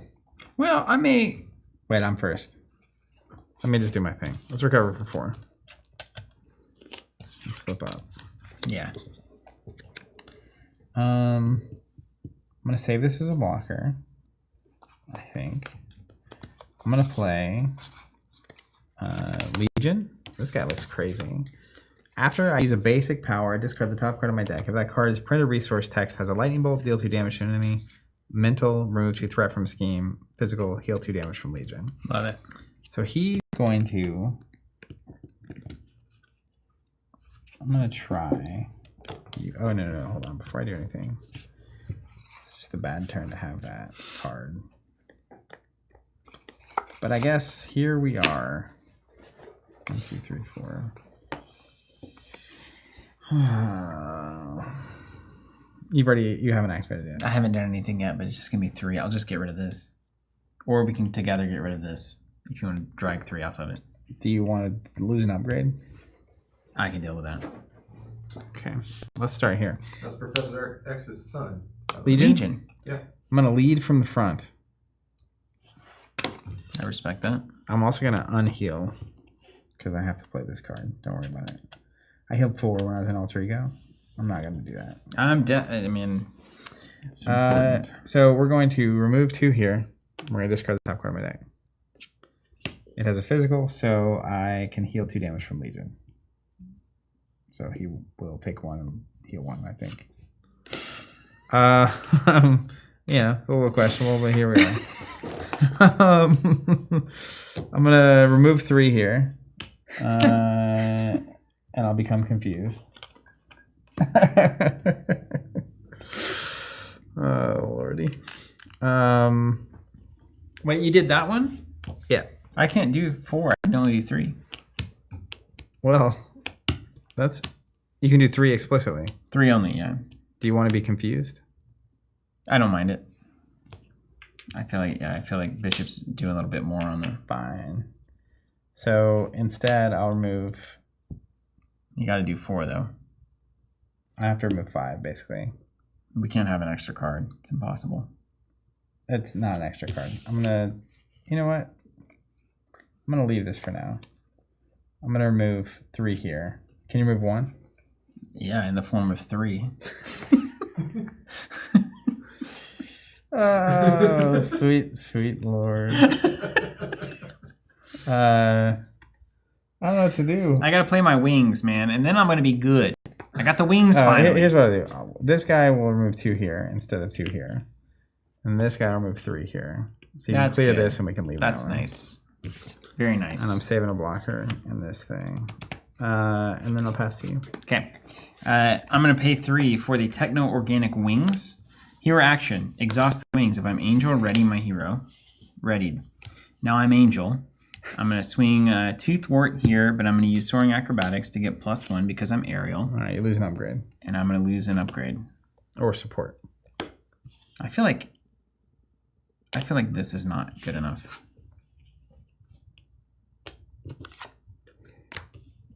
I agree. I did it. Okay. Gone. Anything else? I suppose I could flip. I could flip somewhere. Let's get some thwarting going. What do you think? Oh. Do we want to get some thwarting going? What do you mean? Like flip back down and then get some thwarts instead of attacks? Oh, some scheming? Yeah. How many? They got to get to 24. They're halfway They home. can actually get there. Yeah. But I'll get an extra card. Let's do this. I'm gonna roll down to Warren Worthington. I'm gonna spend 1 to heal the damage. Regrowth. I like that regrowth ability. That's sick.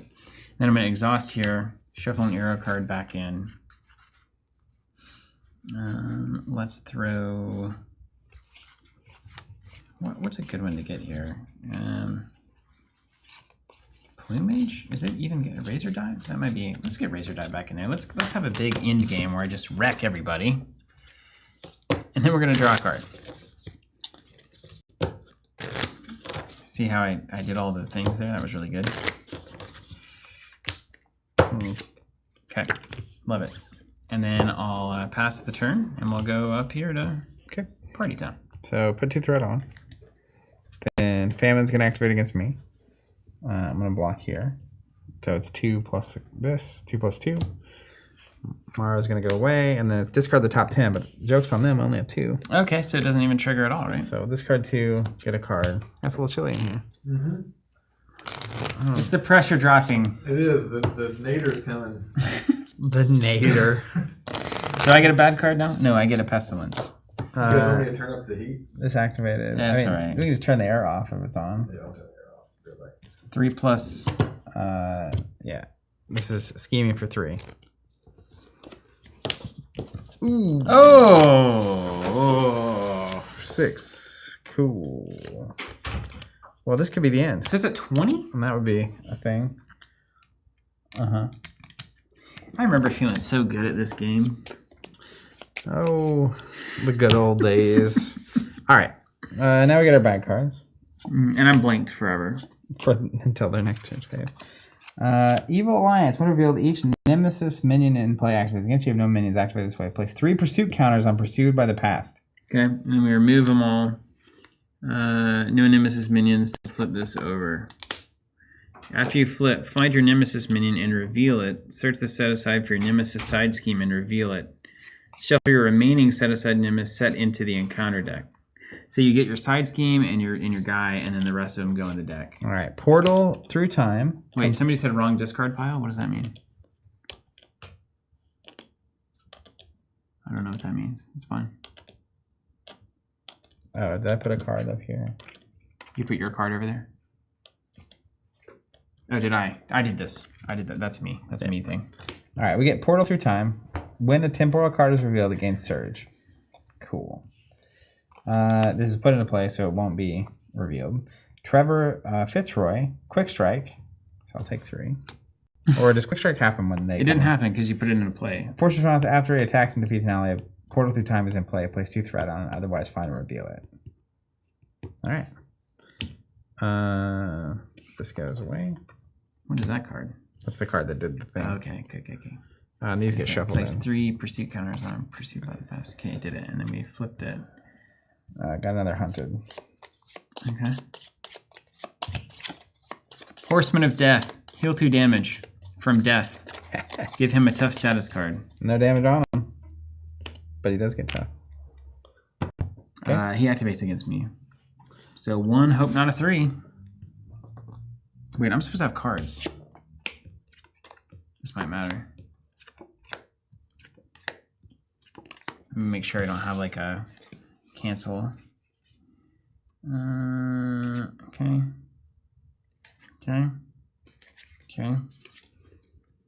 Got it. Nope. Okay. 1 plus 2. It's gonna be 3 on. The wrong discard pile again. Yep. Yep. Then this will move, and then all your characters will take 1 damage. Except the wrong token. And 3 on the main there. Oh, let's flip it to the big boy. Oh, so we're 1 away. We're 1 away from death, yeah. Interesting. Oh, man. I don't know about this. Look at it. We finally get to see it. Haven't seen that token in so long. 23. Easy. Okay. Everything cool? Yeah, sure. Oh, I don't take 1 because that's not an attack. It's a thwart or a scheme. There it is. Okay. Now what? This passes to you. Okay. Easy. And I'm blank. Just don't let me forget that I'm blank. Okay. Okay. That's a real bummer too. Reduce the next aerial event by 2. I'm not feeling so optimistic here. Okay, you're gonna change form. Okay, so we go up. We go up there, and then okay. Hold on a second.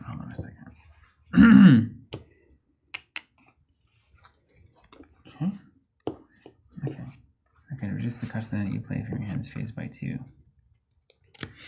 All right, I'm going to start by going to Archangel, but it won't last long because then I'm going to use my Techno Wings to reduce the next aerial event card I play from your hand this phase by 2. I'm going to play Metamorphosis for free, transform into Angel, and then remove 2 threat from a scheme. You have to remove here first.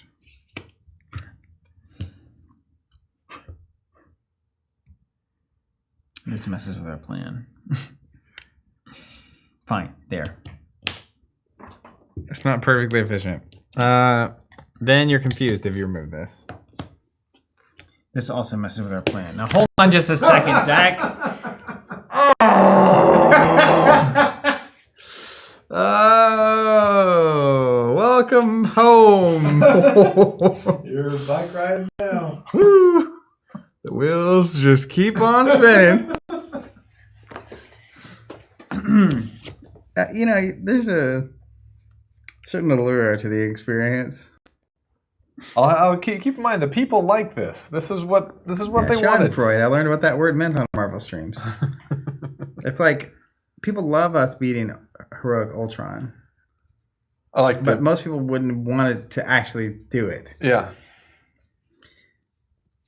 Sort of like I like watching that guy, the climber, the free something.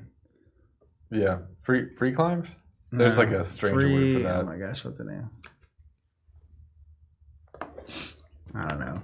I would never do it though. Everything's gone wrong, okay? Mike, Steven, wait. Yeah, see, this is what the people want to see. This Yeah. is why they're smashing that like button. All right those now. likes are getting smashed. Let's see where we're at. There's a good number of you still here with us that have not smashed that like button. You got that train noise? I did. Is that an actual train? Okay. Before we go anywhere, I'm blank, but I'm going to use Worthington Industries. Put an aerial event into my discard pile, or from my discard pile into my deck. Keep them. Most people like to watch you free solo. That's what it is. Most people like watching UFC, but don't actually want to take the beating. Shuffle it. Yeah. Draw a card.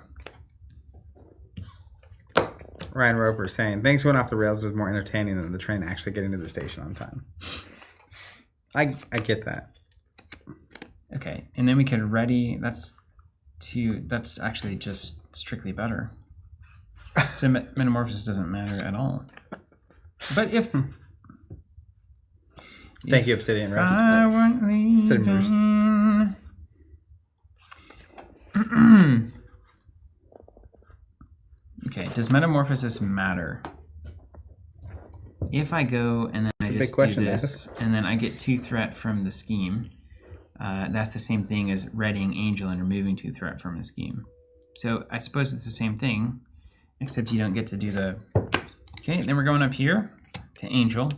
I wish I wasn't blank. Oh, don't I wish it. Let's thwart here. Get confused. I'm going to play my Techno Wings to ready my hero. I'm going to exhaust to remove the confusion.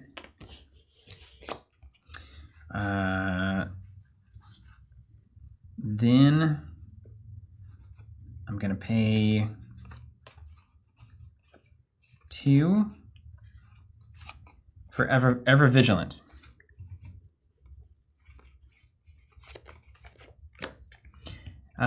Hero action, ready your hero, remove 2 threat from the main scheme.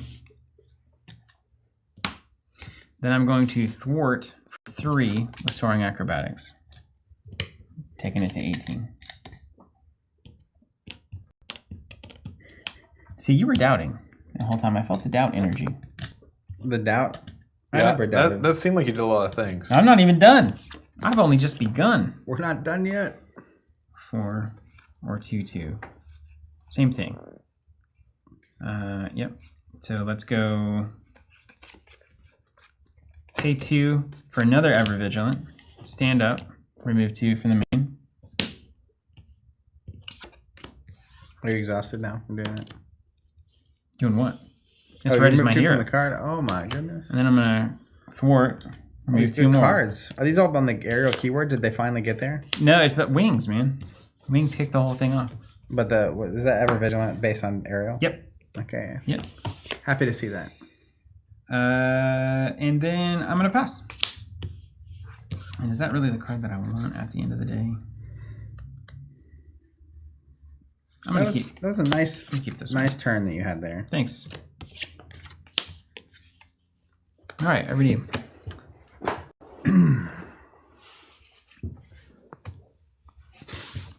What? Yes, Angel is blank, so I don't get to draw from that Angel ability, which would have been sweet. Would have been one card up, and I think I would have been able to play. I'm gonna attack this guy, Trevor. Discard the top card of my deck. It's got a lightning bolt, so I'll deal 2 damage to an enemy. I'll do 2 more here. Takes 1. Bishop will attack here. Nothing changes here. I knew it was temporary. Man. Let's see. We got to kill all these guys to win? Yeah. Okay. Yes, sir. At what point are we leaving? Because of the tornado? Yeah, I'm supposed to leave in about 5 minutes. 5 minutes. Okay, we got 5 minutes. We got it. You knock him out in 5 minutes, Zach. Let's see the turn. And actually, it just doesn't look bad. It looks like I went north of us. Okay, we can push it for maybe another 30 minutes. We'd still get home by 6 at that point.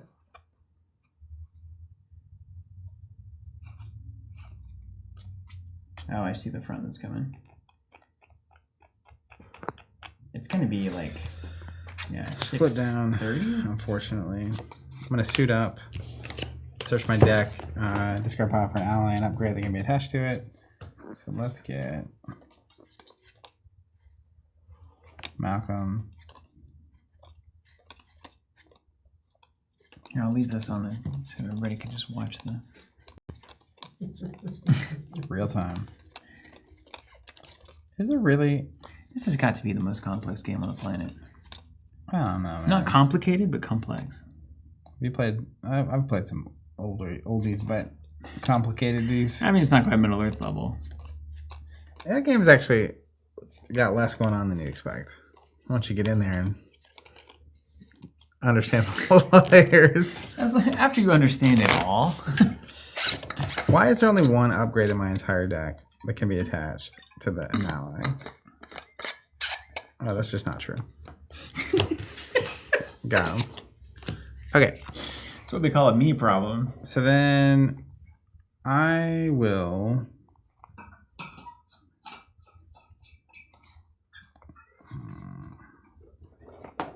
play We're doing this like every day. Malcolm.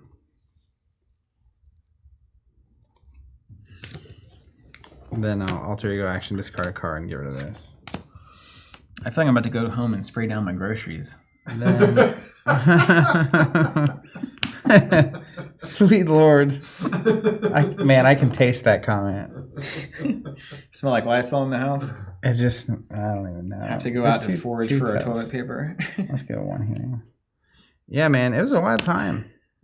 It was a wild time. For all the reasons. Mm-hmm. Champions included. Trying to finish that stale beer. Mm. Some say they managed. Are we done yet? Yeah. Wait, I know what card I need. Hold on. I kept the wrong card, and that was a mistake. No, I didn't. I'm fine.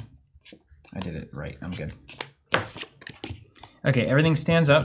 Follow the framework. I have a plan. Draw up to 5, 2, 3, 4. Ryan Roper. Champions 5. has sequencing complexity. Star Wars TCG has rules complexity. Yes, that's accurate. All right. We're gonna add threat. Yep. Then it's gonna activate against you. So death is attacking you. Death is attacking me. Pause. Steven has an action.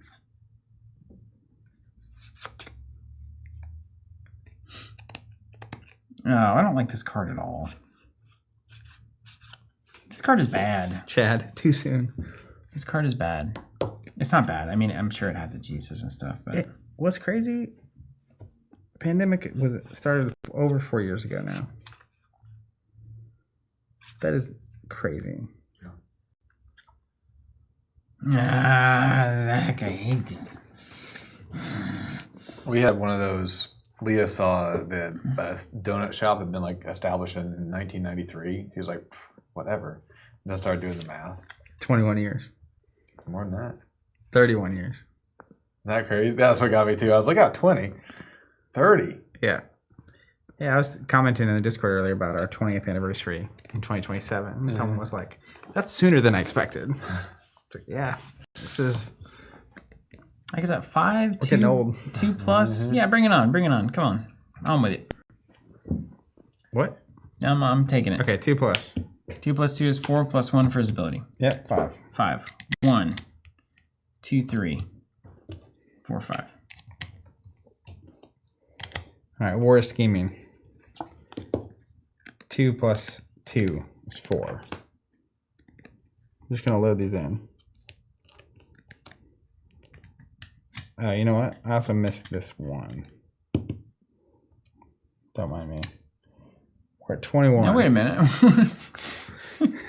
It's because if we remove, we're going to have to take the 2s out. I did all of that and it's back to 21? Yeah. Yeah. But We're officially in the treading water while we watch the boat drive away. I don't know. We'll see what these back cards do. I'm sure they'll be fine. I do remember hating the level of optimism you have during this game. 2020, we're back. Attached to death. Move the active counter to him. This is Metal Wings. Death can retaliate 1 is considered to have at least 1 hit point. And then resolve it to get rid of it. Attack it. Yeah. All right. Sinister Strike. When it builds alter ego, place a pursuit counter on pursued by the past. Then if it has any counters, this card gains surge. It does. Wait, does this ever... Oh, this is supposed to flip back over after we do the get your enemy thing. Ahab. Cyborg Tracker Toughness. When revealed, if Release the Hounds is in play, place 3 threat on it. Otherwise, find Release the Hounds side scheme and put it in play. Oh. Ooh, let the dogs out. It was Ahab.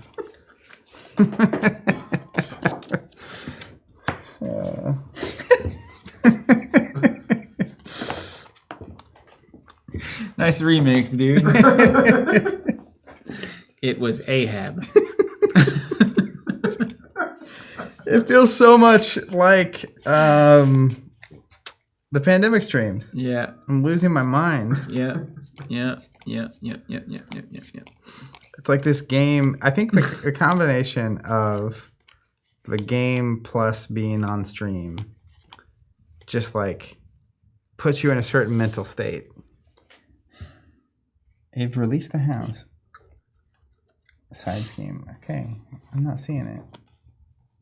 It's gone. Wait, maybe it's in my discard pile. Oh, there it is. First copy of Hound reveal each phase gains surge. When defeated, the player who defeated this scheme searches the encounter deck or discard pile for a copy of Hound and deals it to himself face down. What could go wrong? That's a twofer. We got 2 cards for 1. 3 really, because when you clear that is obnoxious. Ahab can get bent. Is there any reason to not just leave this? The first copy of Hound revealed gains surge. That's the only downside. We leave it. We leave it, dude. Hound is tough. Cool. We ride. Hound. We ride. You take this bad boy? Yeah. We didn't die. It's a thing. All right. Well, let's have some fun. I'm gonna suit up again.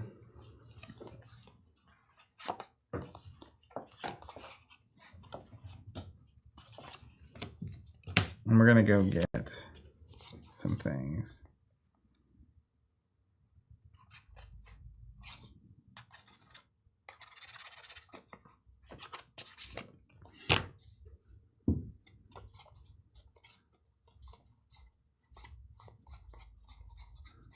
Ever zoom all the way into like the headlights when you're playing a racing game? Like when you're in the first person mode? You'd think for doing it like that your whole life you'd be better at it, but it's so hard. Oh, like first person? Mm-hmm. Like when suddenly it's just the windshield and the road. Yeah. And you're like, I like playing like that. Did you ever? We used to have the like wheel. oh, we never had the wheel. That No. and they have the stick. Bun family was hitting above their weight on the wheel. Did not expect that. Yeah, surprise. Man, wheel and stick is serious business. Yeah, we did a good job as brothers of coming together around Christmas and agreeing on the thing that we wanted. Wow, that's awesome. That was the great unifier. Would you say you're still agreeing on things? No. No, I wouldn't. That's a tale for another time. Okay, first Legion is going to attack here to get rid of this tough. And then I'm going to discard the top card of my deck. And it's got a mental, so heal 2 damage from Legion, which will clear the damage that he's got on. That's freaking crazy. Then... Doesn't consequential happen at the end of all that? I don't know, man. We played it one way to our benefit and then the other way to their benefit. Oh, I don't ask Wait, questions. no, to our benefit. I'm going to play sidekick. We're just swinging him now. He's going to punch 2 here. And then I'm going to recover here. After I make a basic recovery, I heal 2 damage from the attached ally. Wow. And then... Don't you discard until you get damages? Oh, no, wait, never mind. That's a different thing. Then I'm going to play X23. After X23 attacks and defeats an enemy, ready her. So I'll swing for 3 here and defeat it. Wow, that's... You had all that... You could have planned a better And hand. then ready. And then... What is going on? I can't have death. Oh, no. It's fine. I'll block with X23. So... I can't attack death. Because if I do, then this will trigger and she'll go away before she can block. So I'm going to do 3 here. Okay, that's progress. Nice. As promised. Now I hope you can do some threat removal. I guess so. And I'm going to flip up to my hero mode because I don't want to die. Okay. Do we have to leave this for now? Consequentials last, so I'll put a damage on Or should we try to get in there on the portal through time? What do you think? I think... Well, how much threat removal do you have? I don't really know because there's a lot of card draw between here and there. So let's just start here. I'm gonna do 3 on the main. Yeah, I think that's wise. Using Soaring Acrobatics. And then I'm gonna go ahead and use the Techno Organic to stand up. Because I think that's gonna be as good as anything in my hand. Oh, you got a lot of damage going on over there, Willie. Yeah, I'm a little wounded. Then we're gonna play Metamorphosis with a Power of Flight. Change form down to Warren Worthington. And I'm gonna respond after I play it to draw a card with Angel. Then I'm gonna roll down to Warren Worthington, draw a card with Metamorphosis. I like that. You should say his full name, Warren Worthington III. Then I'm gonna use Worthington Industries. We're gonna get a flight event or an aerial event back. It's gonna be Ever Vigilant. Just seems pretty good. Paul Thomas. Hey guys, been a longtime fan. Watched all of your Arkham and Champions content. Wow. First time catching you live. Doesn't normally line up with my work schedule here in New Zealand. Well, hey Paul, thanks for being here. And cool that you could finally make it. It's what, 9 a.m. there? No. 11? Use Warren's ability to heal 1. 11-ish your time? And then finish by drawing a card from Worthington Industries. Like you're just executing the whole time. Okay. Now we do a full look. Bummer. Paul asking if we have any plans to restock any of the older Arkham boards. I have a few, but would love to grab some of the ones I was missing. So we, outside the ones that are currently listed on the website, we do not have any plans at the moment. Some of those are, there's two primary reasons. One, it's very difficult to keep all of those SKUs in stock all the time. And then 2 is some of them we actually don't have the capacity to even make anymore. So some of the materials change. Like I know the original Mythos board was like a patinaed copper looking board. And at some point the materials used to make that switched so that we couldn't actually, the color was way different. And I do believe that point was the pandemic. Yeah, and it was way worse actually. So we weren't comfortable selling worse, and we discontinued that because we'd offered all the other ones that we were offering. So. Okay. I'm gonna roll up to Angel. No wait, I'm gonna heal. Recover for 3. Roll up to Angel.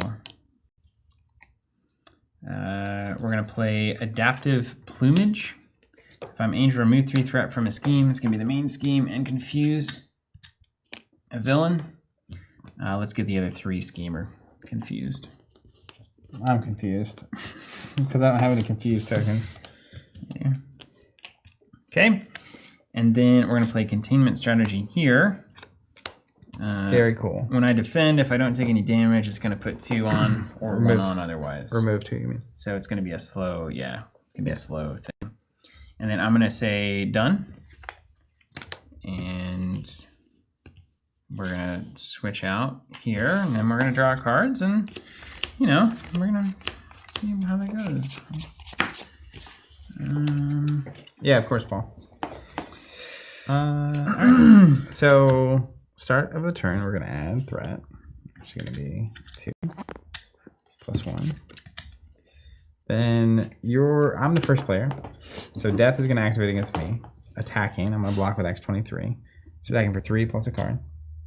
4, 5. Thanks for your service. And then this moves. And then war is going to attack you, but there's going to be no effect other than the attack. Yeah, no funny business. So 3 plus a boost card. Could that kill me? 6? It could. But it wouldn't. Right? Right. I mean, if it's a star, it can be good for me if I do this right. Let's go ahead and defend for 3. It's a +2, so it's attacking for 5. I'll take 2. And then nothing resolved, but this moves. Right, move 1 there for Containment Strategy. Now, I will say, if the token doesn't move again during the bad card phase, and we both went to alter ego, there's 2 confusion tokens on the table. Love it. It's good. But of course, we're about to get dunked on to the max. So here's this, and I'll go first. A Time of Famine. When defeated, the player who defeated the scheme discards the top 10 cards of their deck. Comes in with 6. Easy. Rough Riders. Resolve the force response on the active villainous if it had 1 or more hit point. Move the active counter to the next villain and resolve its force response the same way. No way. Yeah. Top 10 cards and so blanked. Top 10 blanked. I'll take an extra. Does it resolve it or does it activate them? Just to resolve it. So does this move? Yeah, so This is only after it activates. resolve this as if it had attacked, and then move it, and then resolve this as if it had attacked. So does it move again? Yeah.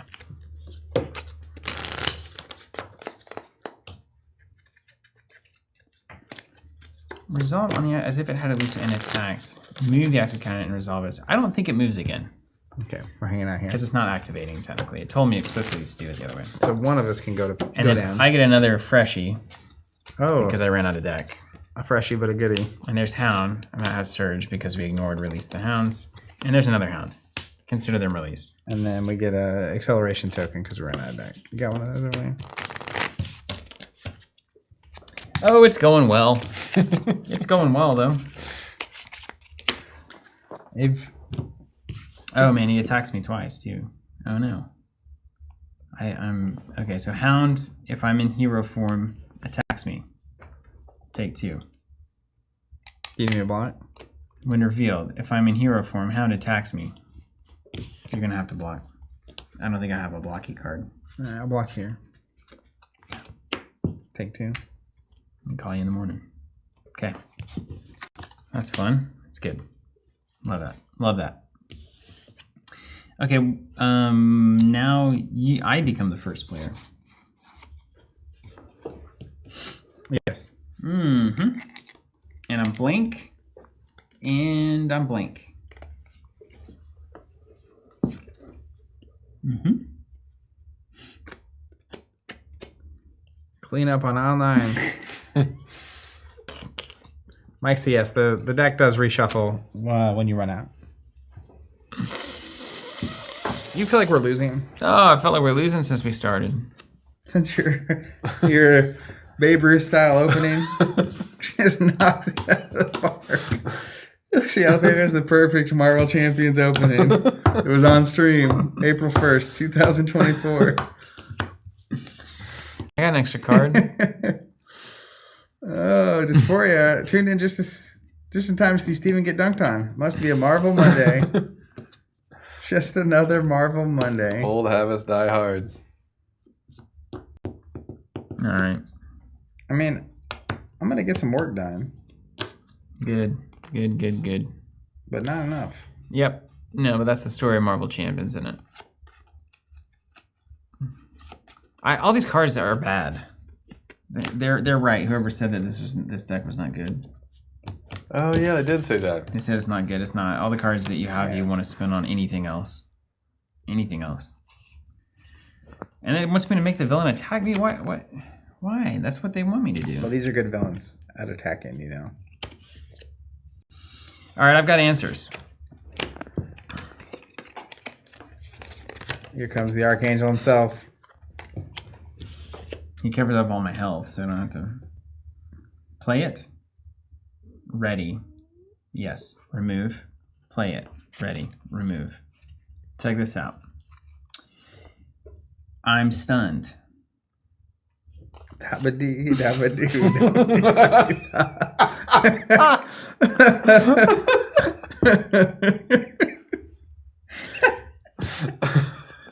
Just channel that 2020 Moxie, man. Man, that's funny. My goodness. That would be the funniest thing you've ever done. Okay, Archangel is going to play Ever Vigilant. And I'm going to pitch Avian Anatomy because it's going to put this back in my hand after resolving. And it says, ready your hero, remove 2 threat from the main scheme.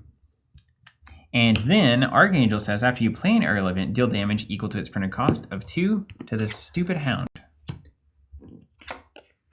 And then this goes back to my hand because of Avian Anatomy.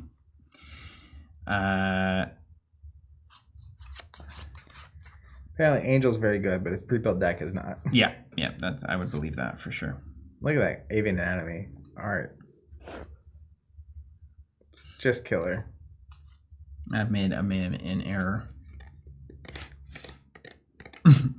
Okay, so Count the ways. when I'm an Angel, believe it or not, I'm just gonna stand up and just thwart for 2. Okay.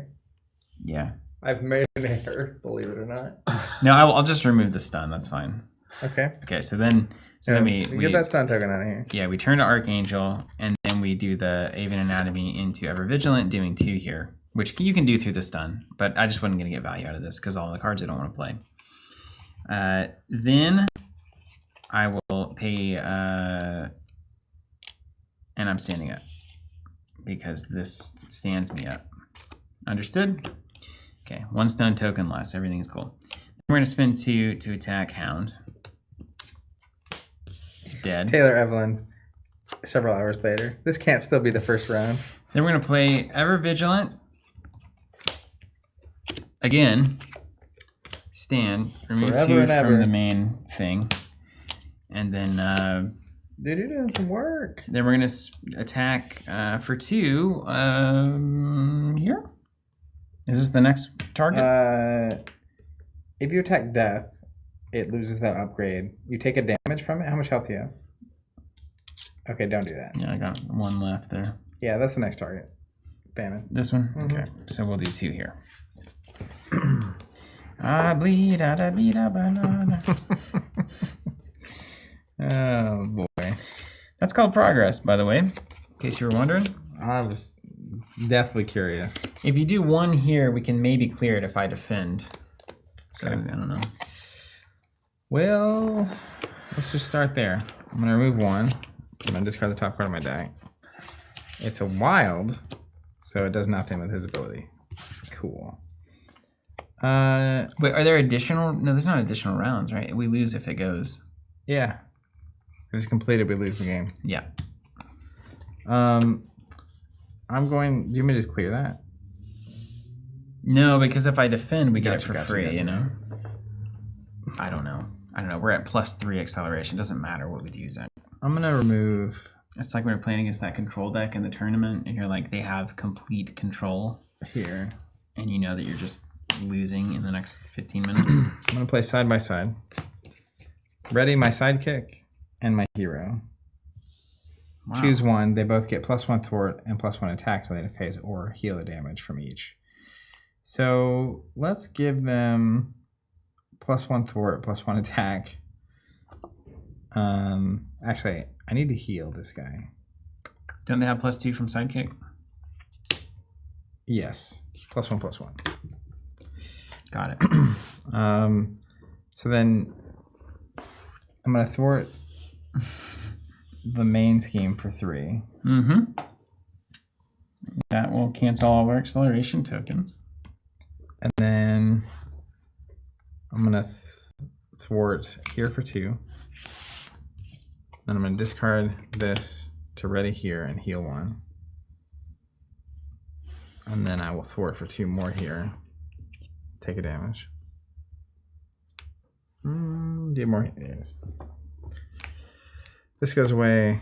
This goes away. Discard the top 10 of my deck.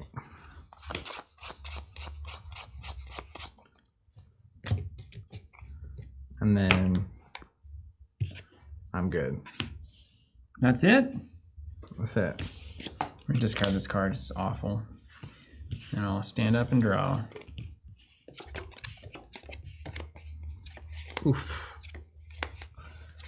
All right. So you're the first player, so we're gonna have 3 here, and then Pestilence is going to. Wait. We're gonna add more than 3. 1, 2, 3, 2 4, actually. 5. 2 more. Yeah. So we're at 16. Yeah. We're doing fine. Yeah. He's going to attack you. You need the Pestilence. Okay. I'm defending. I'm defending for 4. Is that okay? Yep. Just don't die. Yeah, like just 2 plus 2. 4. That'll be 2 threat here, removing this. Got him.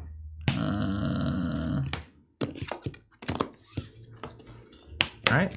This moves to Death. Death is going to attack me. I'm going to block with Legion. Death is attacking for 3 plus a special. After this activation, War activates against you. Do not give a War boost card. That's fine. So everything will take 1 because of this ability. This goes away. This moves. Then War activates. So it'll be 3. Does War activate or just attack you? Activates against you. Yeah. So it'll be 3. I'll just take that to the face. And ability doesn't trigger. Why doesn't my ability? Oh, that ability doesn't trigger. Mine does though. So I'm going to discard 3. Any resources would go to my hand, but I get a bonus card. Cool.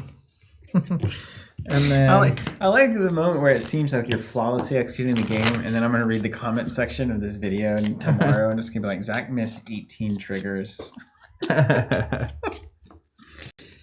Robert saying this isn't Star Wars Unlimited. Well, you know, if this game didn't exist, Star Wars Unlimited probably would have never got made.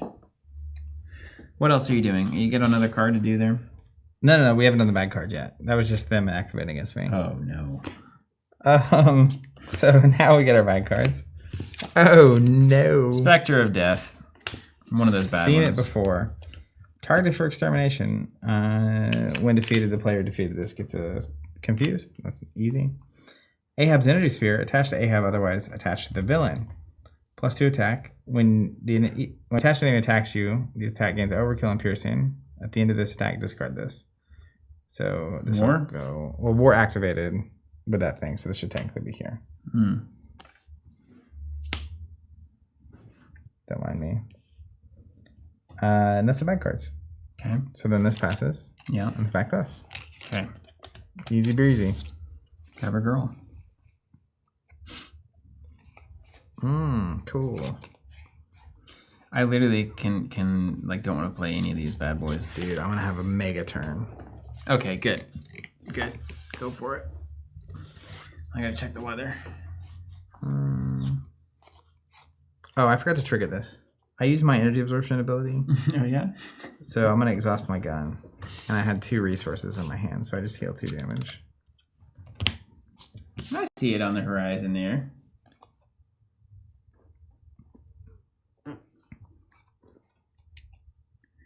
Really need to be home by like 6:30. All right, we're gonna be done soon. Because we're gonna win.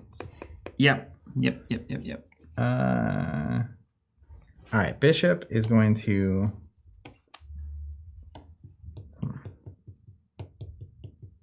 Need more health.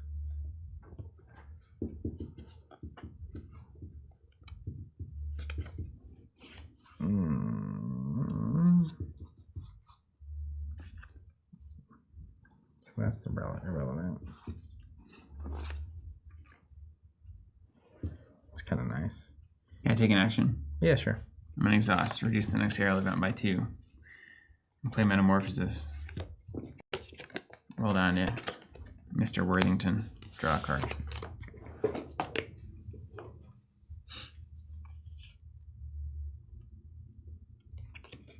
Can I take an action? Mm-hmm. Exhaust. Right.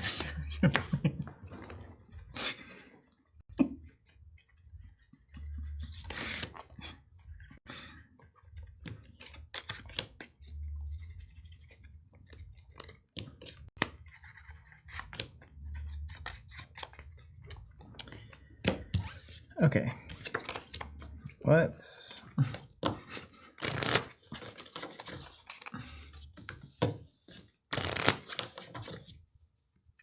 remove 2 here. Then I'm going to Concussive Blast, Pain 3 to do 6 damage here. So 2, 4, 6, 7, go to 13. Put a 10 on there. 13, and then if I paid for it with a resource, I ready Bishop, so he'll ready. Then I'll swing. We'll do 2 more there. So now we're at 15. And then I'm gonna go.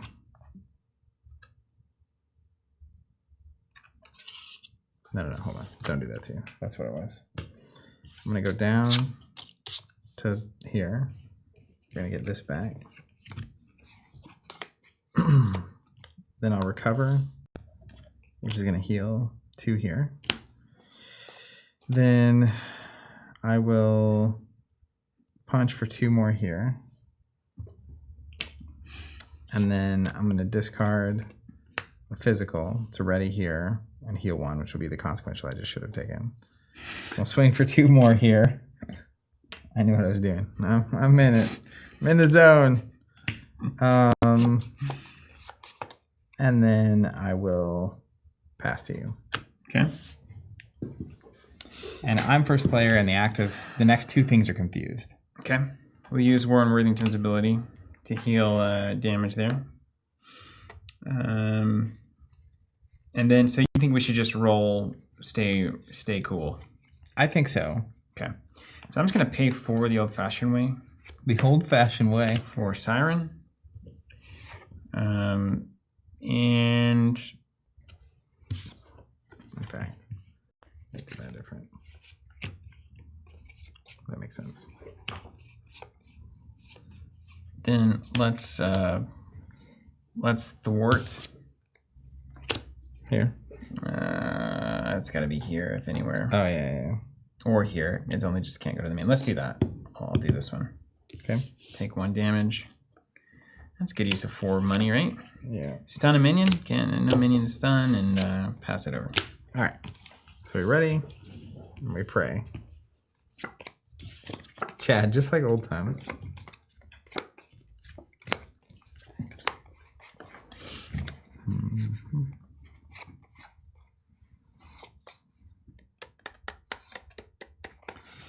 Okay. So first thing is going to be 2, 3, 4. You're not an archivist. 3 on. 2, 3. Okay. And then this activates against me. It's confused, so it loses the confusion token. Does it technically flip if it activates? Yeah, it activates. It just fails to. It just fails. Scheme. So it moves. It tries to scheme against you. It fails, and then we pray. Yeah.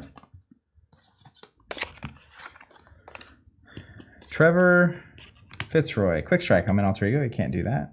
After he attacks and defeats an ally, doesn't do anything. Horseman of Famine. Heals you from famine. Okay. Give her a tough card. And she activates against me. 3. It's this one. 3 plus 1. 4. Shall we go to 23? Oh my gosh.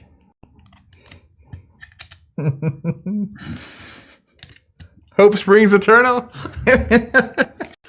And then this passes to you. We're live, boys. Wow. That's pretty wild. Let's start our turn off. Warren Worthington is going to heal the damage with the Warren Worthington ability. We're going to use Worthington Industries. We're going to throw an aerial card back into our deck. It's going to be Metamorphosis. We're going to shuffle that up. We're going to draw a card. I'm going to be able to stun Trevor, so you don't have to worry about Trevor this turn. Okay. With Siren. Draw a card. Okay. Then Paul says, "Prey phase successful." Chad saying, "Must have an angel looking out for you." Then what do? We can go there. And then, I mean, where are you on the next phase of this? Do I go ahead and... I think I'm going to need to just like start doing stuff. Like real stuff. Let me just see what it would look like. So let's go here. This comes back. Let's go boom there. That. And so like that's just so good. So we're gonna do that. And I hope that the math has worked here. Heal for 3. I hope. With my recover. I'm going to flip up to Archangel. Did you guys see that corner we just turned? I'm going to play Ever Vigilant with an Intervention and an Avian Anatomy. That means I'm going to stand up and remove 2 threat from the main scheme. This goes back to my hand because of Avian Anatomy. Then we're going to use the Organic Wings. The next thing that I play is -2. We're going to swing for 2 on...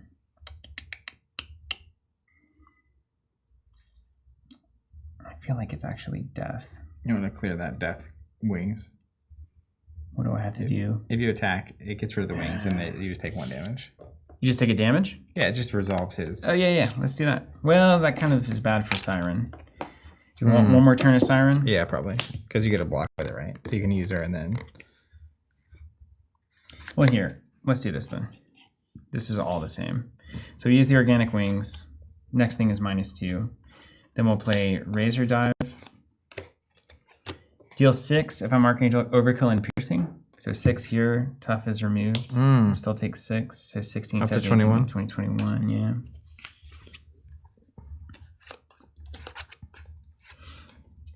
Boom. Can use those 20s all day. Yeah. Razor Dive. Okay, Razor Dive is done. Igor, Crisis Icon. I haven't thwarted anything. You removed it from an event, but I think you can do that. Yeah, it just says it's just remove 2 from the main scheme, not thwart, right? Is it just a thwarting thing, or is that like somehow an actual thing?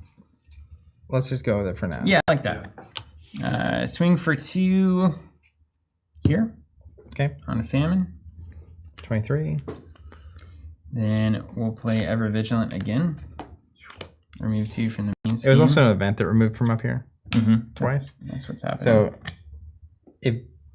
yeah, go ahead. And then we'll swing 2. Famine is going to put the last damage here, sealing that up, and then stun that minion on a trigger. And then Archangel is going to swing for 2 and knocking this stuff off. All right. We're 50% there.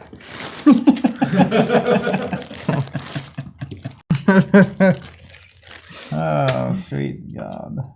Okay. Well, we're gonna flip here. Oh, one more. Ooh, actually, so that's good. That I actually have 1 extra damage, so I could swing here. Well, it wouldn't really matter, would it? It wouldn't have mattered. I don't think there's any place that would have mattered. Tough. Doesn't matter. That. So I could swing tough. Yeah, it's the same difference.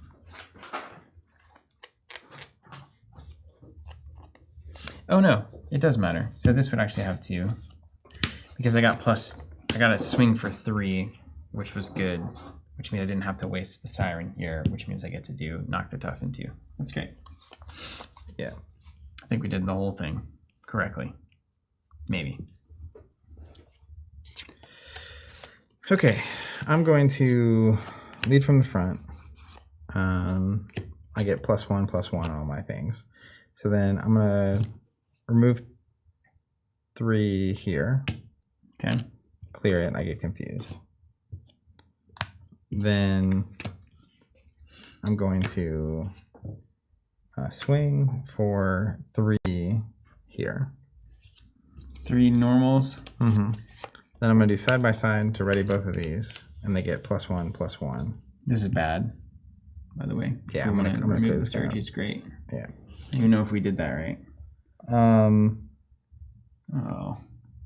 man, Ryan, why you gotta say that? So could you have done it with your events after I did my thing, or did it ready? Not if you have to swing with an ally. Not if I have to swing with an ally. Not if you have to swing with an ally to get that crisis icon off the table. Because then I have 2. My events are giving me tap my hero, which I can't do on your turn. I think is that right? I like it. It's all works. It's all fine. Something back here that helps us. Well, you could have I like could have swung. instead of damage, you could have tapped to remove 2. You were started an angel. Could you have tapped to remove 2 there? I started in Wellington. It's fine. It's fine. We're gonna play it. We're gonna play it like it's fine. Okay. Like heroes. Play it like we're heroes. So I'm gonna remove here, which then will kill 1 here. Finally. Yeah. Malcolm got some use though, huh? And then I will. I'm confused, so let's just remove. Me too, man. No, let's swing for 3 into this one. Where's David Whitfield? There you go. That's the only thing missing from this Marvel Champions stream. Remember David? I do. That's the end. We're probably gonna lose. 3 goes on. 1. But dang it, we didn't have a 2, good 3. final turn, right?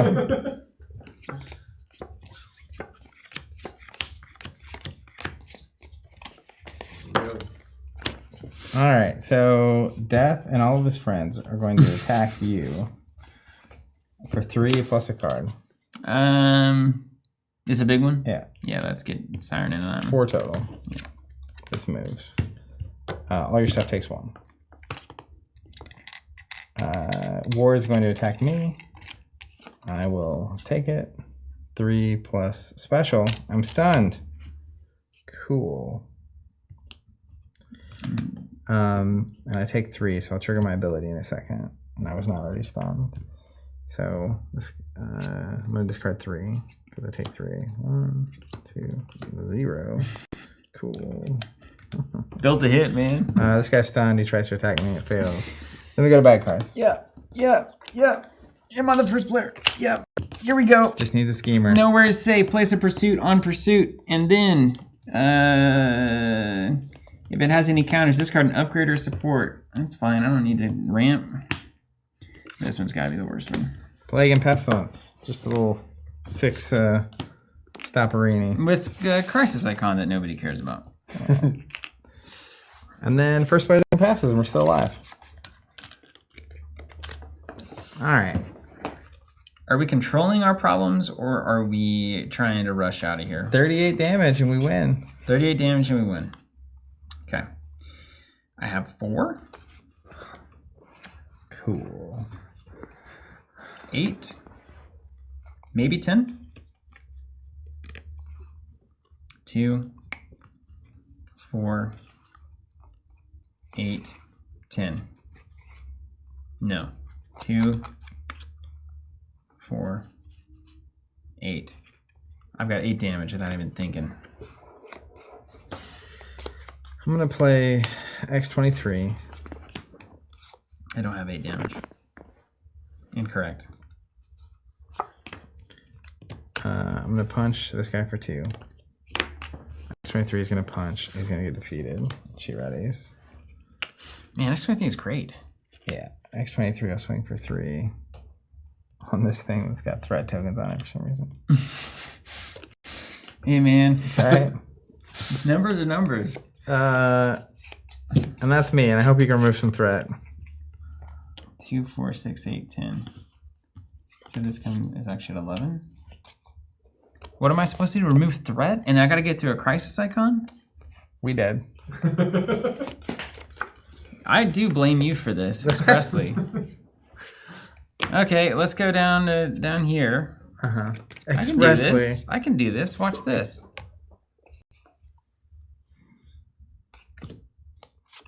Oh, actually, you know what? My whole turn is null, but I was stunned. I give up. I don't have anything. I remove a thing. Optimism? You're the optimism guy. We lose. tapped. We lose. There's a tornado coming. I'm out of juice. My optimism died. I got lost in the sauce. Oh man, it's brutal. We lose. We lose. There's nothing to it, man. We just lose. We got to divide all these tokens again. You don't just lose at this game. You get pummeled. You do get pummeled. You get wrung through the laundry. I feel like I've been through the spin cycle for the past 2.5 hours. It's what you want, right? Somebody hang me up and take the wrinkles out of me. Well, yes.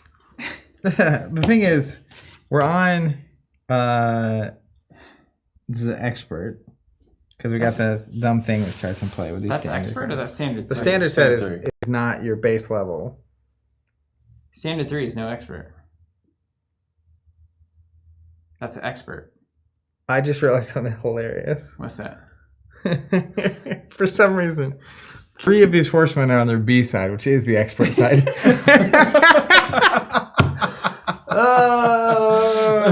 What's the A side look like? I've been popping the A side. The A side looks like Less health? less health. Ugh. So instead of How 20, much less? So 6 less. On all of them? So it should be 18 each. So it's 6, 12 damage that we would have had extra. So we would have been at 3 out of 4 defeated with some extra damage hanging over. I could have done 10 that last Well, round. and look, like the stats go from 2 scheme 3 attack Oh to my 1 gosh, scheme 2 Zach. attack.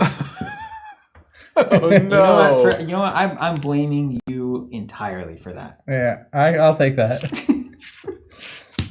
So 3 of them were on the B side for some reason, and we had the standard 3 set out.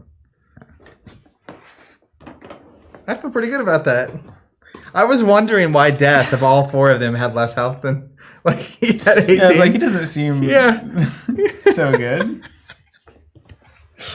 And we're on the precons, man. That's another layer. Of this. Mm-hmm. Like these precons. This deck was a stinker. I felt like mine was okay, but it's so dependent on like I have cards that literally say ready a sidekick and do something. So if you don't have your 1 copy of sidekick out. Wow, I mean it's not, but even so, man, this game is it's not holding back anymore. They're slapping you right across the face. It's chunky. Every time. Every turn I feel like I'm taking body blows. Yeah, I get that. I get to the end of the fight and it's like I've done 12 rounds, but I can't move.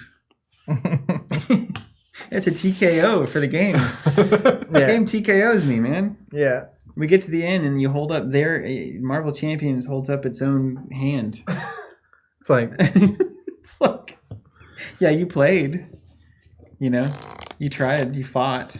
this is This is well. What scenario was this in this? Scenario 2? Yeah. Yeah. I mean, you don't get to apocalypse and think like I want an easier scenario. I have nothing. That seemed like a good scenario. Yeah. It was fun enough to follow. That was easy. Okay, well, let's get out of here. Thanks all for watching. I do think the B-sides may have made a difference. Yeah, I think so too. It's the stats are just so much worse. If they didn't, that would be worse than if they did. Yeah. The abilities are the same, it looks like. It's just they each have 6 less health, and then they all have their stats are -1/-1. Marvel Champions, a card gamer's card game. You want to burn? I mean, you want to really play? Hey, kid. You guys can't help yourselves. It's amazing. Kid, you looking for a challenge? Was Middle Earth CCG a little too easy for you? Yeah, a little too light. Star Wars CCG not bringing it? Boy, do I have something for you. Warlord not giving you the burn anymore? Come on over. Water's warm. Thank y'all for being here. Marvel This is Champions. great. Marvel Monday, everybody. Let's do it. We'll see you next time. Smash that like button. Smash that subscribe button. Smash anything that you see. Anything. You can smash anything. Stay safe out there. I want to go smash something. Hopefully not getting smashed. I was gonna say, you want to on smash the back some beer? Tornadic winds. If you're in the storm, wishing you all the safest. That's right. I guess we'll try to get home now and stay healthy. Goodbye, everybody.